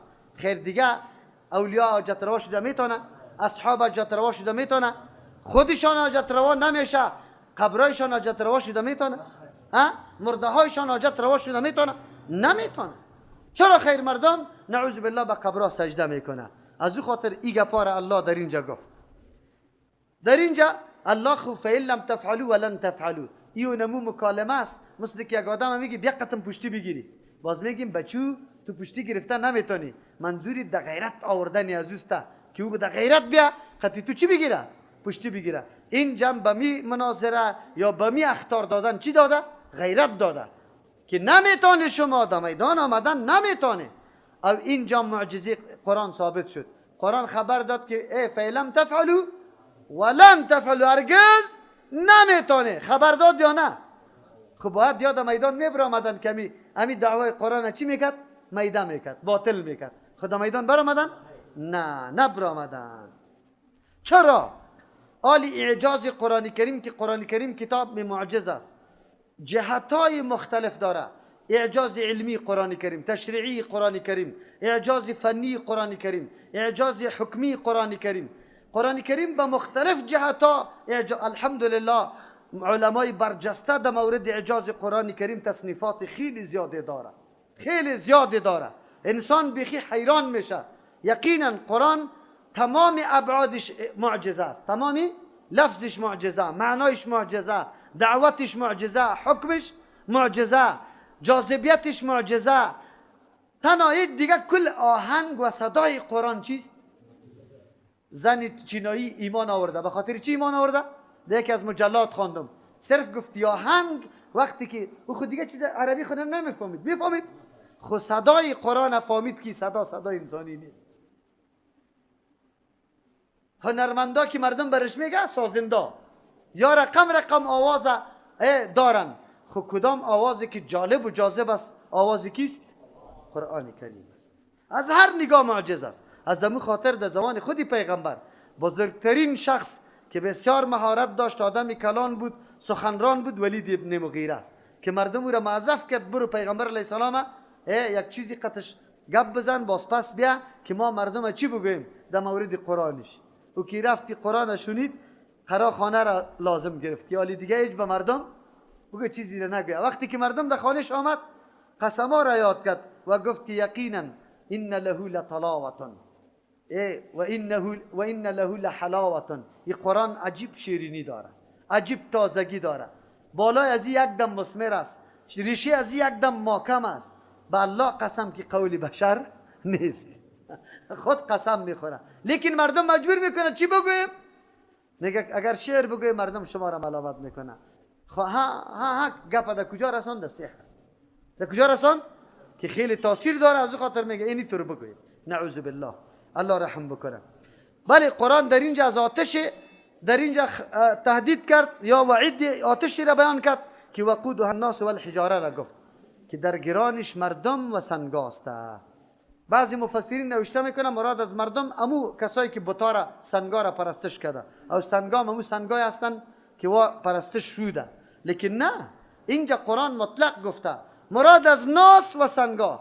الله اشاره به عظمت و بزرگی آتش میکنه که اونجا ضرورت به درگیرانای چوب و چیستا کاغذ و ورق و تیل و ای گپا نیست. اونجا درگیران خود انسان و خود چی هست؟ سنگ است. آتش الله و آتش انسان با هم چی داره؟ فرق داره. آتش انسان است که ضرورت به درگیران داره، آتش الله ضرورت به درگیران نداره. آتش انسان از بیرون در میگیره درون میره، آتش الله از درون در میگیره بیرون میره. الله نگاه کنه ما را. این آتشی است که مخصوص برای کفار است. چرا؟ به خاطر که وا راه حق نپذیرفتن، الله همین قسم آتش برش مقرر کرده. و بشر الذین آمنوا و عملوا الصالحات. اسلوب قرآن کریم است، یک طرف وعید بیان شد، آلی را را سری تو بند نمی سازه. الله می فرماید در مقابل این فریق دیگه قرار داره. الله پیغمبری خود امر میکنه و بشر الذین، خوشخبری و مژده بده و او کسانانی که آمنو ایمان آورده. قرآن که هر جای کلمه ایمان مطلق ذکر میکنه مراد از پیش ایمان چی است؟ شرعی. مطلق تصدیق قلب نیست، بلکه تصدیق قلب در مورد چند چیز بود؟ 6 چیز که مؤمن بهی میگفتیم و مو کیفیتی که قرآن بیان کرده. و عمل الصالحات، عمل صالح انجام داده. سبب نجات انسان چند چیز میشه؟ یکی عقیده، یکی عمل صالح، عمل درست. عمل صالح کدام عمل میگیم؟ همین جایات میگیریم دیگه جای باز نمیگیم. کدام عمل میگه؟ که خالص به خاطر رضای الله باشه و موافق نقشه. خوشخبری بده ان لهم، که یقینا برای تر مردما که عقیده درست و عمل درست داره یا مؤمنای واقعی است، این مردم بشارت بده که برشان جنات باغای است تجری که روان می باشه من تحتها در زیر درختها و قصرها الانهار و جویا در زیر فرمانی جنت یا هر طرف که اشاره میکنه جوی روان میشه. کل ما رزقوا هرگاه که براشان خوراک داده میشه، روزی داده میشه، منها زمین میوه جنت، من ثمرت از یک میوه، رزقا برای خوراک از یا قالوا یا میگوی هذا الذی یمو میوه است رزقنا من قبل. دو معنا میکنیم که برای ما وعده داده شده بود من قبل پیش از این دنیا که اگر ما شرط و شرایط پوره کنیم اینمی رقم روزی برای ما داده میشه. یک معنا. دو معنا قالوا میگوین هذا الذی خامو میوه است رزقنا که برای ما داده شده بود من قبل پیشترک از این، حالی که نوامت رنگشان یک رقم می باشه لیکن لذتا گوناگون می باشه. و تو آورده می شود بهی به میوه ها، به چیستا میوه ها خوراکی جنت متشابها رنگارنگ قسم قسم. الله تبارک و تعالی رقم چیزا را برشان میاره. فکر میکنه که البته مزی از یا یک قسم می باشه حالان که متفاوت می باشه. در جنت خو الله اون نعمت برات میده که چیزی در قلب انسان بگرده، در قلب انسان بگرده همون چیز میآید. بعضی برادرها سوال میکنه که در قلب انسان اگر نعوذ بالله زنا بگرده، شراب بگرده، نه، قلبای جنتیار الله از چیزای، از خواستهای نادرست و ناروا چی کرده؟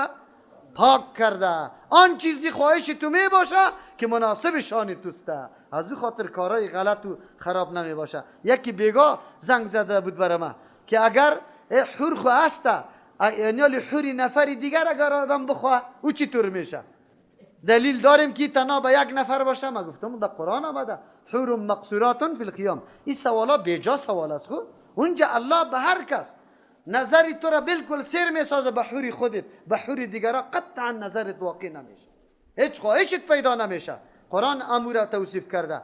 این سوال اینی طور حل میشه. الله در انسان او طور خواست نمیده که نامناسب باشه. خواستای چی می باشه؟ مناسب می باشه. از امو خاطر به مو مقام و منزلتی که الله به جنتی داده به مو قناعت برش نصیب کرده، دلش نمیشه دیگه طرف بره و او قدر در چشمش بسیار زیبا و چیست درست معلوم میشه. ولهم فی ازواج مطهرة، برای جنتی ها در می جنت ازواج جفت و جور است، مطهرة که پاک کرده شده است از هر لوس و از هر نوع اخلاق ناپسندیده یا عیبای دنیوی یا اخلاقی بد از هر قسم، هم از نگاه لفظ و زبان و جسم همی طور پاک است و هم از نگاه اخلاق و عقیده پاک هستند. و هم فیها خالدون، امی جنت یا در جنت همیشه است. چیزایی که انسان برش ضرورت دارد دو قسم است. یکی آن چیزی که بدون از او هیچ نوع زندگی نمیشه، او را ما و شما خوراکای اولیه میگیم، خوردن نوشیدن. دومو چیزی است که او را تحسینات میگه، توسط از او دیگه خوبی ها و زیبایی ها پیدا میشه. میوه همیشه برای چی است؟ لذت حاصل کردن، برای سیر شدن نیست. همون طور است یا نیست؟ از او خاطر تکمیل لذت توسط اینمی چیزا میشه. در زندگی دنیا بجز غیر از خوراک باید میوه های هم داشته باشیم. خب لیکن قرآن اشاره میکنه که تکمیل لذت نعمت ها توسط دو چیز میشه. یکی آن چیزی که خواهش خوراک و نوشاک انسان است، دوم آن چیزی که خواهش شهوت انسان است. از همون خاطر است زندگی، نعمت زندگی تکمیل نمیشه بدون ازدواج. تا وقتی که ازدواج نباشه یک آدم بیلدینگ داره، خوراکای لوکس برش میاد، میوه های گوناگون میخوره، نعمتش کامل است؟ نه، بلکه ضرورت به زندگی داره. زن داره خود دیگه نعمت ها نداره، باز نعمت تکمیل نیست. خب بله، تکمیل نعمت توسط کدام زنا میاد؟ جفت و جوره. جفت و جوره ای که واقعا صفت مطهره را داشته باشه. قرآن کریم کدام صفت که برای زن ذکر میکنه؟ این صفت خیلی اهمیت داره. در چی؟ بگوید در تکمیل نعمت، او طهارت است. از او خاطر است که قرآن اشاره به این میکنه که ما زوجه چی رقم داشته باشیم؟ مطهره داشته باشیم. آلی مطهره کدام زوجه را میگه؟ مطهره پاک باشه از نگاه عقیده، بالکل عقیده قرآن و حدیث داشته باشه، عقیده توحید داشته باشه، پاک باشه از نگاه عمل کردش موافق عمل کرد رسول الله صلی الله علیه وسلم باشه، در نگاه اخلاق پاک باشه، امی قسم پاک دامن باشه، نظرش طرف دیگه نشوه، نعوذ بالله ایلاگشت بازارا نباشه. مثل که در جنت اینمی قسم زن الله توصیف میکنه برای تکمیل نعمت انسان. اینمی قسم در دنیا هم اگر الله کسی را نصیب کرده باشه همچو زن، یقینا که نعمت دنیوی چی هسته؟ برش پوره شده.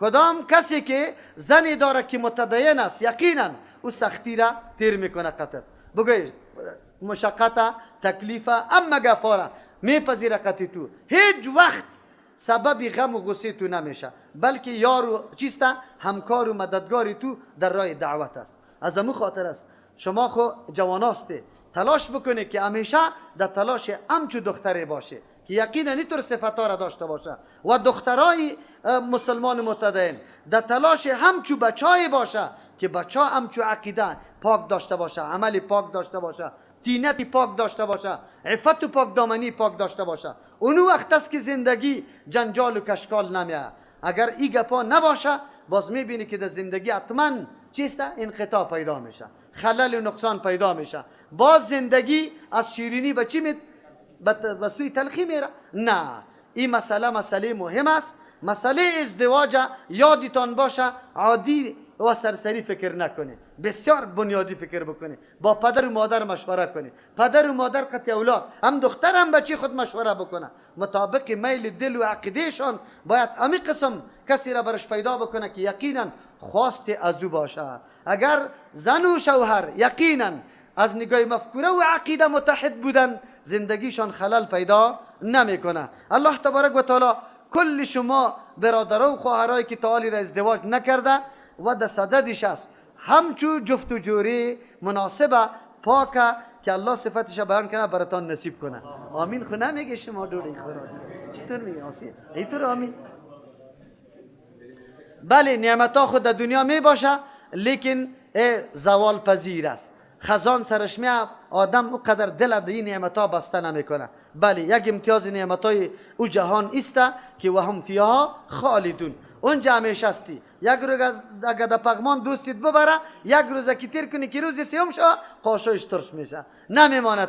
خو اونجا قاش ترشی وجود نداره، خود خواهش میکنی برات میآید. عجیب است ما برای 2 روز راحت و زندگی خود آنقدر زحمت میکشیم که آرام شویم. مردم ما که از اینجا سفر میکنه از افغانستان بسیار مملکت خیلی خوب، آب و هوای خوب داره، یقینا بسیار زیبا ملک است. لیکن ما و شما پای لچ میکنیم میرویم در ایران، پاکستان، لندن، کانادا، امیالی در ممالکی زندگی میکنیم که بالکل 6 ماه شب و 6 ماه روز است. برای چی اونجا رفته؟ برای از اینکه چیزی پول کمایی بکنه که باز پس بیا چند روزه برای حد تیر کنه. با چی تیر کنه؟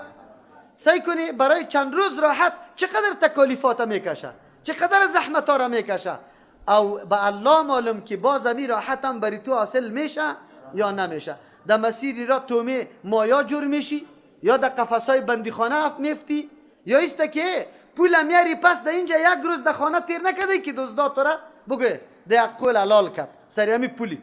احتمال است که پس امی راحت برات حاصل میشه یا نمیشه. الله متعال که بالکل حق میگه و راست میگه، اون بر ما میگه که در صورتی که ما عقیده صحیح و عملی صحیح داشته باشیم اینمی قسم راحت بر ما حاصل میشه. اوی راحت جاودانی است. چرا زحمت نمیکشیم؟ چرا روزه نمیگیریم؟ چرا خودت زحمت نمیدیم نماز بخوانیم؟ چرا عقیده خودت صحیح نمیسازیم؟ بله اهمیت نعمت آخرت اگر در قلب ما جا گرفت باز دیگه کل احکام الله سر ما چی میشه؟ آسان میشه. چرا؟ کسی که عسل خوش داره نیش زدن زنبورای عسل در قصیش نمی باشه. می باشه؟ نمی باشه. ما باید امیر رقم در عبادات الله تبارک و تعالی تکلیفی که بر ما میرسه باید امون نعمت جنت در ذهن خود بگیریم و این نعمت ها اموتور است. کسایی که شهادت در لحظه میخواه مثل صحابه واری و به این خاطر نعمت جنت در قلبشان چی عظیم شد، بزرگ شد، اهمیت پیدا کرد، از این خاطر زندگی دنیا برشان هیچ است و واقعا همونطور است. ایمان انسان امی قسم جور میکنه الله نصیب بکنه. ان الله لا یستحی، یقینا الله تبارک و تعالی حیا نمیکنه. ایضرب امر رقم که لایق شان الله است. ایضرب کی بیان کنه مثلا ما یک مثال از مثالا را بعودتن و کورپشه باشه، یعنی پشه باشه، فما فوقها یا ازو کدم بالا د خوردی باشه، ازو کد زیاد د خوردی بالا د خوردی باشه. فاما الذين پس هرچی کسانانی که آمنو ایمان آورده، ایمان شرعی که پیش تیر شد، فیعلمون خب میدانه انه الحق که اینمی مثال بالکل مطابق ممثل است، ممثل خب واضح میسازه. من ربهم از جانب پروردگارشان است. و اما الذین کفروا، هرچی او کسانانی که انکار میکنه از دعوت حق، ایمانی شرعی نمیاره، فیقولون میگه ماذا اراد الله، چی چیز الله اراده کرده، بهذا با این چیز، مثلا از روی مثال الله جواب میده، یضل به کثیرا، گمراه می سازد توسط مثال بسیاری را، و یهدی به کثیرا، هدایت میکنه توسط مثال الله کثیرا زیاده، و ما یضل به، گمراه نمی سازد توسط مثال الا الفاسقین، بجز از کسانی که برآمدن از طاعت الله. اما مردمایی که از طاعت بیرون میشه، از حدود بیرون میشه، اما گمراه میشه. مشرکین اعتراض کردن. مفسرین دو نظر داره. یک تعداد میگه وقتی که الله مثال منافقین بیان کرد، وام اعتراض کردن کی چی گپ است که مثال بیان میکنه. قرآن کریم کلام الله است، کلام الله مثال چرا بیان میکنه؟ کلام الله مقاصد باید بیان بکنه. الله جواب داد که مثال ضروری است. چرا امر معقوله که تو در نظر مردم محسوس بسازی، توسط چی واضح میشه؟ توسط مثال واضح میشه که یک امر محسوسه در پیش مردم پیش کو و امر معقول توسط از او درک کرده شود. حمید. و این امر خیلی ضروری است. در مثال